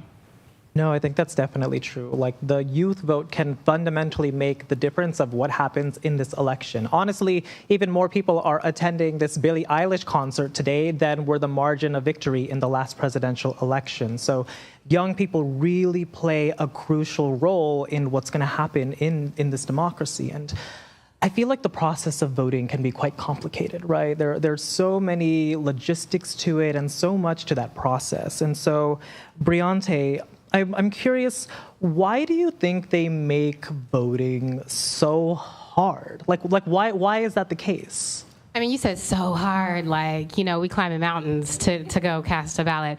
But I'm not going to lie, you know, the first time you vote, it can be hard. But it's like the first time you do anything. The first time I tried to pull on a full face of makeup, for example, it wasn't hitting. But every time I went back and I got better and better, I got faster and faster. I still can't do a full face, but, you know, I'm getting there. But the point is voting's just like that. The first time you go, it seems really hard, but then you learn as you go. You keep going back, you get better and better at it, and the next thing you know, it's effortless to get in there, cast your ballot, and leave. You'll learn when an election's coming up, you'll know how to anticipate it, you'll know how to decide whether or not you're going to vote in mail or in person, if you're going to vote early on election day. You'll even get better at knowing who's actually on the ballot and why those races matter. So don't be intimidated the first time. Like, you know, just get in there, do it, learn as you go, do better next time. It doesn't have to be super, super hard. It feels that way. Take a friend, again, go with someone who's voted before, ask somebody, talk to somebody about it, but it'll get easier, I promise you, absolutely. Yeah, and I think once you become a voter, it's so much easier. The process is familiar, and it becomes sort of a thing that you don't even think twice about. So don't be intimidated if it's your first time to vote. But I do feel like there are so many different issues on the ballot, right? Like if you turn on the news, if you're on social media, every day it feels like there's something new that's breaking, right? And I'm really curious, Jasmine, what do you think is on the ballot this year? Like what is at stake in this election? Our daily livelihoods. Environmental justice is on the ballot. Environmental justice is more than just climate. It's about who gets clean air and clean water. It's about what communities are burdened with pollution. It's about how many of us get access to green spaces. Civil rights is on the ballot. Our women's rights are on the ballot under civil rights as well as our communities being over-policed. Economic justice is on the ballot. When we talk about having not only good paying jobs that can help us sustain our livelihoods, take care of our families, but also jobs that help us transition to cleaner air, cleaner water, and more green economy for us, as well as democracy is on the ballot. We need the ability to continue to fight against these bogus voting laws that try to disenfranchise you, that try to take away your power to vote. Yeah, I love that. And I'm curious, what do you say to people who don't vote or aren't sure if they're going to vote? I think I would say to them, your voice matters, you matter, your community matters, and if your vote wasn't important, there wouldn't be people trying to actively take it away from you. And so when it comes to you casting your vote, you voicing your opinion on certain issues, at the Hip Hop Caucus, we know that what's most important is you taking action on those issues. We know that these issues continue over generations of time, right? So these issues are not going away. We have to continue to fight against them, and the only way that happens is with your vote, because voting this election and during a presidential year, more than just a president is on the ballot. Local agencies, people who represent everything that you take in every single day, that you participate in every single day is on that ballot. When you go for a walk, that green space that you're walking in is funded by local government. When you go and come home from your walk and take that drink of water, there are policies in place, laws in place that dictate the quality of your water. These things are utterly important on your daily livelihood. And so I guess if your livelihood doesn't matter to you, then don't. But I'm assuming that everyone here cares about, if not themselves, their loved ones, their family members, their friends. And so if it matters to them, I hope it also matters to you. I love that. I think that's really powerful and very grounding about the value of our vote. It is so crucial that in this moment we all internalize what that means and what a difference that can make. I feel like part of it is a lot of people maybe haven't thought about it, right? Millions of people across the country, of course, have already voted. We love that. Round of applause for all the people who voted. I see some of you already voted. But a lot of people haven't. And I think one thing that I'd love to discuss is what is a voting plan and how do you make one? So a voting plan is literally just having everything laid out and prepared, like ready, so that you just show up.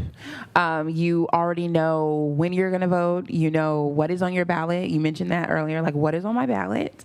And oftentimes, have you ever like showed up to vote and you knew you were voting for one election, and then you looked and you were like, I don't even know what this, like who this person is. I don't even know about this ballot measure. The ballot measure is written so crazy. Do I vote yes? Do I vote no? Let me just guesstimate based on like the wording. Like, no, we don't want to do that, right? So having your voting plan ready means I know when I'm going to vote. I know what time I'm going to vote. I have a ride to the polls. I know exactly what's on my ballot. And all I have to do is just show up. We encourage all of the young people that we meet on the grounds to make a voter plan. You could do so through headcount.org or other organizations, voter guides. There's different nonpartisan orgs that have that platform available for young people to make that voter plan. And the cool thing about those platforms is also is that it lays out who is on your ballot, policies that they support or have supported in the past, so that you can make an educated decision on your own as a voter when you do have that voter plan. But as young people, it's important for us not to just show up around the issues that we care about, right? Like you mentioned, that presidential election, there are also other elections that will impact our lives that will be on the ballot on election day that we need to equally be as educated on. And I'd love to know, Mary Pat, what was your voting plan for this election?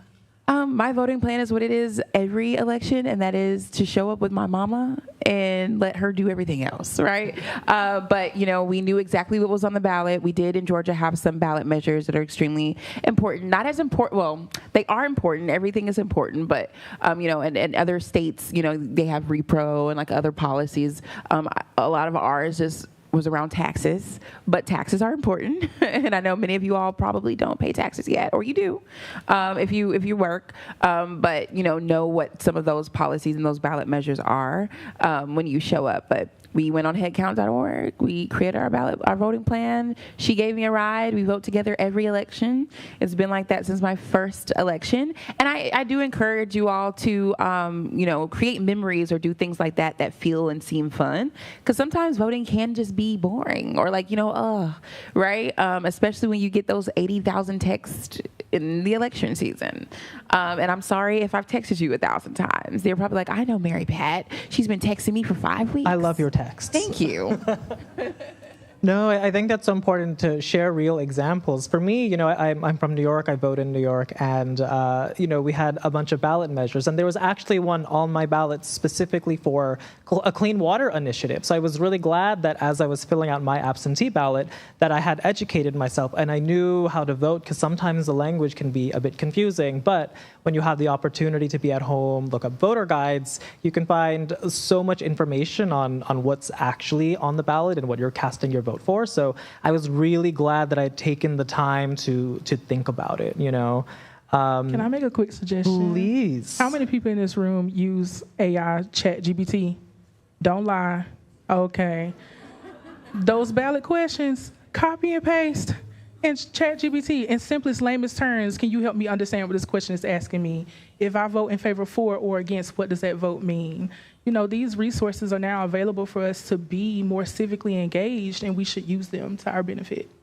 Yeah, and I always like to talk to my friends and my community, especially for the more local stuff, because sometimes some local politicians are amazing and they show up, and other times, you know what I mean, they're not doing it, and so you really got to do some research, and it can help you make really educated decisions, because as we've been discussing, so much is on the ballot, and I know that the people here at Overheated were so passionate about the environment, right? Like, the stakes of this planet could not be more real at this moment in time. We see so much carbon being emitted into the atmosphere. We see oil companies seemingly buying out policy measures across the country. We see environmental justice issues and these major corporations just dumping away in our different communities. And so, Brionté, I want to hear from you. I know you have so much experience in the environment with its intersection on democracy. What is at stake for our planet in this election? Okay, so I just wanted to share, because I want to share my experience with you all. The first time I went to go vote, which wasn't that long ago, and I remember going in the election, the polling location. I was like super excited. I got in the booth. I was like, Obama! Wait, what's all this other stuff on the ballot? I had no idea what all those races were down ballot. And it took me, like I said, several election cycles, several times voting, to build my understanding of like what all these races are and what they do, and actually how they are even connected to the environment. Good examples, we heard from Chandra Farley earlier today. She's with the city of Atlanta. It was Atlanta City Council people that voted for the city to commit to 100% clean energy. So now we're moving in that direction on the local level. I spent a lot of time working at the state level on the Public Service Commission, and they oversee energy in our state, which means they have a big, big influence on whether or not we're using clean energy, and also the cost of power bills. Even counties, what do counties do? They do a lot of things. They pass pass a lot of taxes. But they also make zoning decisions, right? Whether or not a corporation can come in your community and open up and pollute your air and water, a lot of that gets down to like county and whether or not you have good zoning. So every elected official has a role to play in the environment. When we want to hear from elected officials, people ask me what's the one thing all elected officials should do for the environment. It looks super different. It just depends on where they are. Even a sheriff has a role to play in the environment and making jails sustainable, right? Nobody's even thinking about that, but we had a couple candidates this year bring it up and make the connection. So it's just super important that you take advantage of the tools that are out there. We have a really cool one, gcv.branch.vote, gcv.branch.vote. And if you go to it, basically you just put in your address and it will tell you all the voting dates, the registration deadline, election day, early voting windows. But it gives you your whole ballot ahead of time so you can see who is actually going to be on your ballot well beyond the president. And if you don't know what a race is, because like, what is a soil and water conservation district supervisor? That's on the ballot, y'all. I was like, what? So once you can click on that, you can learn about the race, you can click on the names of the candidates, learn all the public information out there. So really take advantage of the tools. And yeah, you're going to learn more every year, get stronger and stronger. Yeah, I love the way that you laid out how every different role, from your school board to your congressperson, we think a lot about, of course, president, because that's out there, and we're all hearing those discussions. But when you break it down to those local roles, we got to make sure we're voting all the way up and down the ballot for candidates that align with our beliefs. And those local races tend to get a lot less attention on national headlines because they're local, right? And so I'm sure a lot of you are not watching your local media. And so when you go into that voting booth, you want to make sure that you have a good sense of who to vote for, because those people are the ones who are going to implement those policies that directly impact your local environment. So make sure you're supporting those candidates as well. And I know, Jasmine, you do so much work in environmental justice and talking about economic justice and women's rights and all of these issues and how they're related. So how do you feel intersectionality plays a role when we're at the polls? It's extremely important to understand the domino effect of how everything is connected. There are a lot of beautiful youth in this audience today that are experiencing the impacts of climate change right now.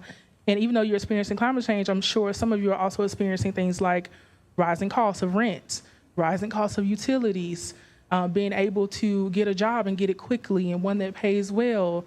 Your health also directly connected to environmental justice if you're breathing in unclean air and drinking from polluted water.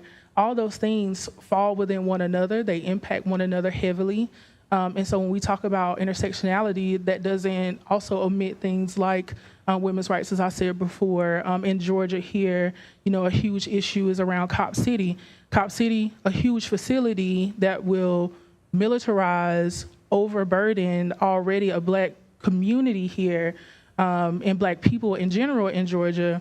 But also to build that facility, it means a huge amount of deforestation, right? So that's a civil rights issue directly connected to environmental justice. And that's the same for many, many issues across the board. No, I think that's a really good point, because all of these things are connected. And regardless of what your top issue is, whether it's the economy, whether it's jobs, women's rights, environmental justice, all of these things are all connected through one action you can take, and that is through your votes. And so there's a massive opportunity for whatever issue you care about right now to get out and vote and fundamentally decide what the future of all of those issues look like. And that's directly on you. Only you can cast your own ballot. So I hope that everybody takes that into heart, and I know that a lot of people maybe are too young to vote. Maybe they're not even American citizens. We have a ton of people watching online. So I'm curious, Mary Pat, how can everyone get involved and get activated in this moment? Absolutely. Well, one, I'll say in 2020 and 2022, half of young people weren't even contacted by a campaign or an organization, right? Where they were getting their information from and who was mobilizing them to the polls were individuals like me and you, literally trusted messengers, their friends, their families, people that they follow on social media. And so while you might not have the ability to vote right now if you're under the age of 18, or if you are not a citizen who's eligible to vote right now in this country, you still have power, you still have influence in issues that are still directly impacting you, or your friends and family are still going to be on the ballot. And so you have to utilize that influence for good, right? To encourage them to cast that ballot, if not for themselves, for you.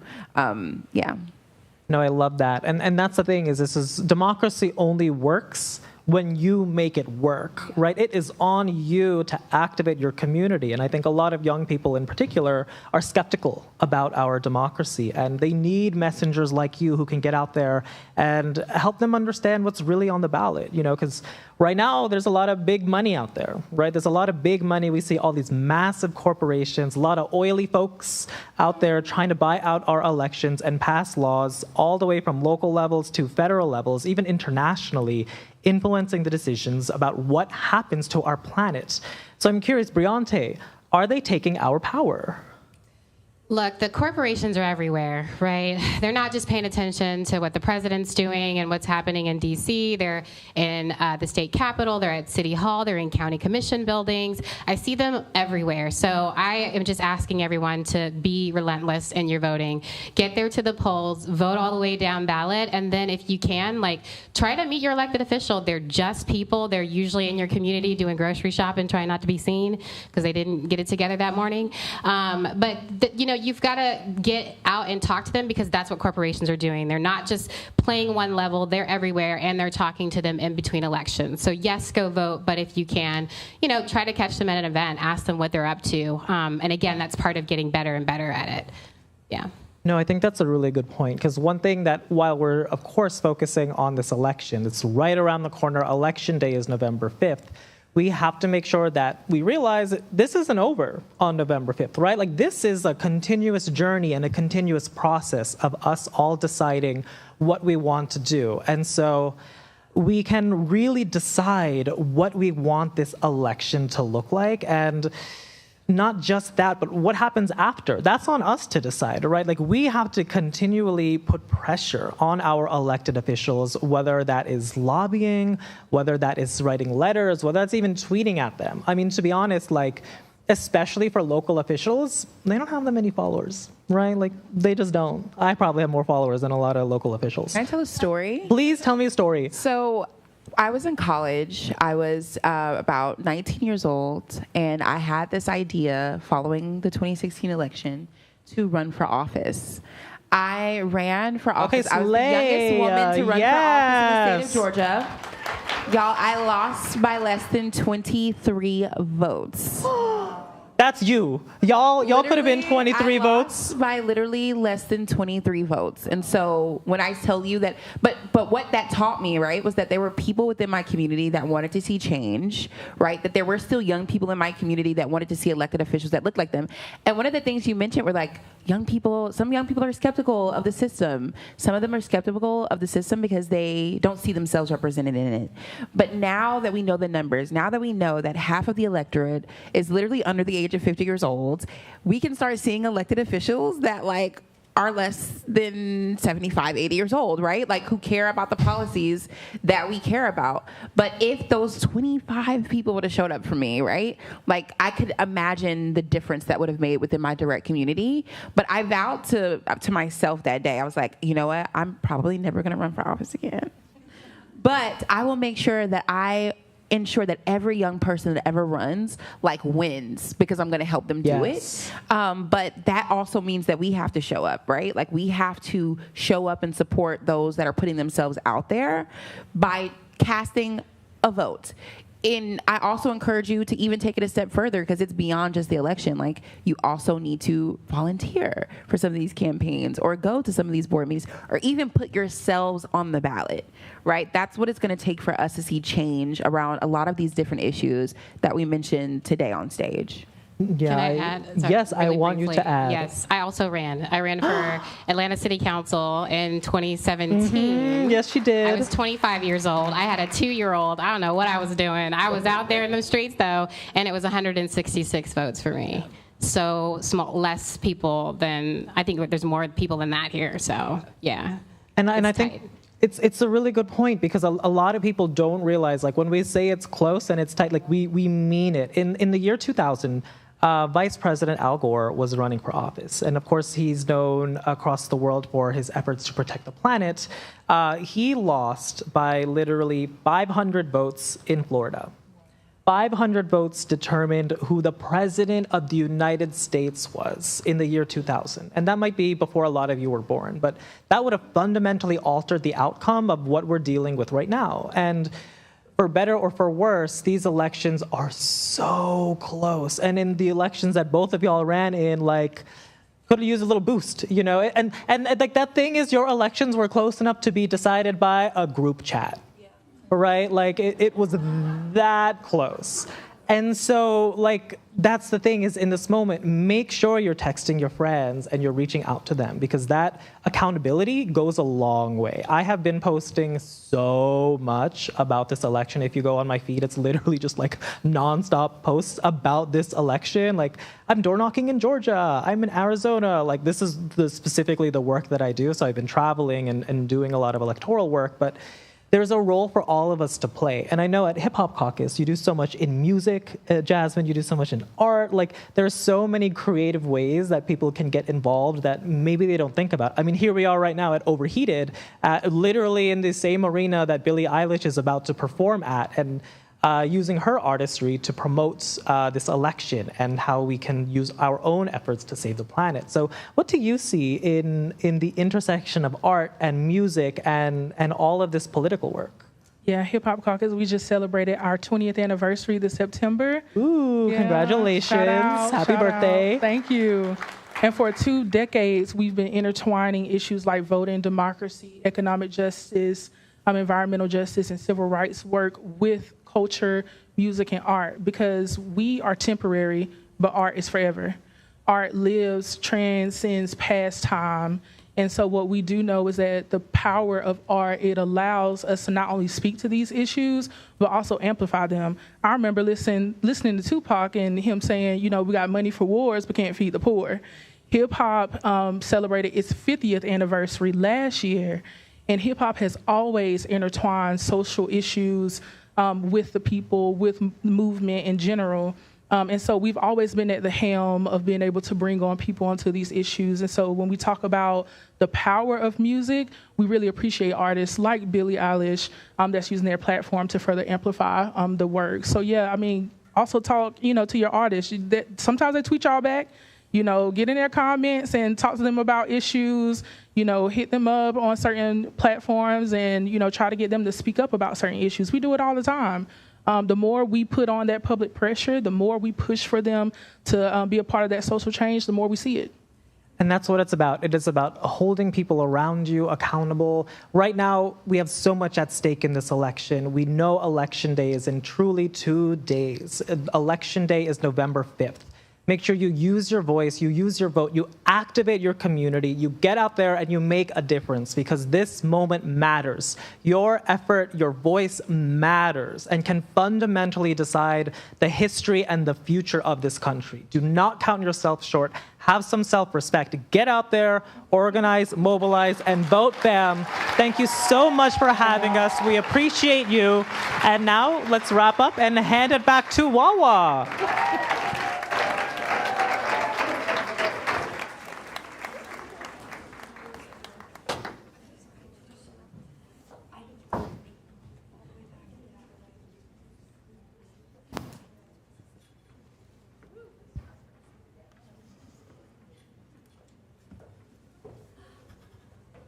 Wow. Oh, hi. Wow, what a wonderful day it has been. That last panel was incredible. Yeah, thank you all so much. I know that was kind of a long day for many of you, and many of you might have seen the show last night or be seeing it tonight, and that's really a lot to stick through. How did it go for you? Amazing. Well, we have so many people to thank, and we're going to thank some of them now and some of them later. State Farm, who is our production, State Farm Arena teams.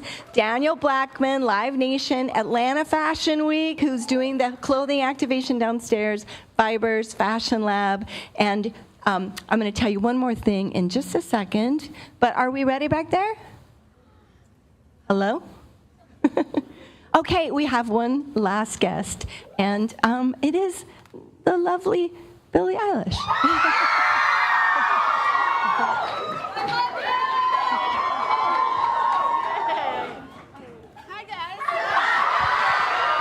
What's up, everybody? How amazing is my mom? Unbelievable. She is literally the greatest person in the world, and you're just Mom, come here. You're just the best speaker in the world, and I just look up to you so much, and I love you. I'm so proud of you, and this is so amazing, and thank you all for being here, and thank you to all the speakers and the panelists and everything, and hi! Good to see you. Should we bring that activist out? Yeah, bring them out. Here, come on out. We'll bring them out, stand behind you. Okay. We can stand up. Join me up here. Come here. How are you? I'm good. How are you? I'm good. That was amazing. Thanks for watching and coming and being here. And thank you to Support and Feed and my amazing mom. And yeah. And I'm going to say, Billie, we all thank you so much because this would not happen without you. Get off teary.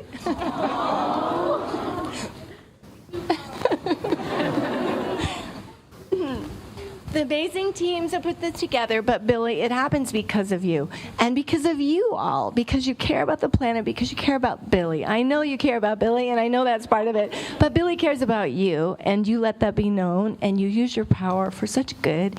And I just want to tell you how grateful I am to you. I love you so much. I love you so much.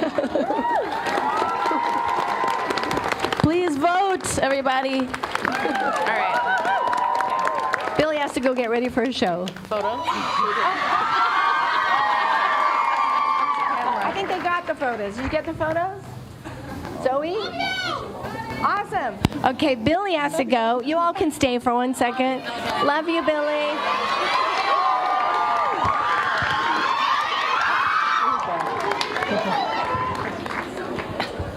Thank you all so much, all of you amazing speakers, amazing activists. This was the most incredible day. I don't think some of us even realize the kind of talent and dedicated people on this stage, the achievements that they've done, the sacrifices they have made for all of us. And I just want to say how incredibly honored we are that you all would take the time to do this. It's very, very moving. And you still can go downstairs. There's still some activations. The Black Pearl activation is happening. If you didn't get one of these t-shirts yet, you can go get one made, or if you brought one yourself. Anything else you'd like to say, Wawa? Yes, please use your voice, please vote, and don't let anyone tell you that that doesn't matter.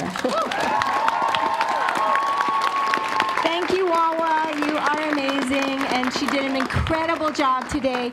So grateful to all of you. Have a great time. If you're going to the show, have the best time. And we'll see you another time. Thank you so much. Thank you, everybody. You're all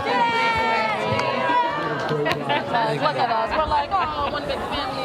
Great work, sis. Thank you. Oh. Thank you for organizing all of this.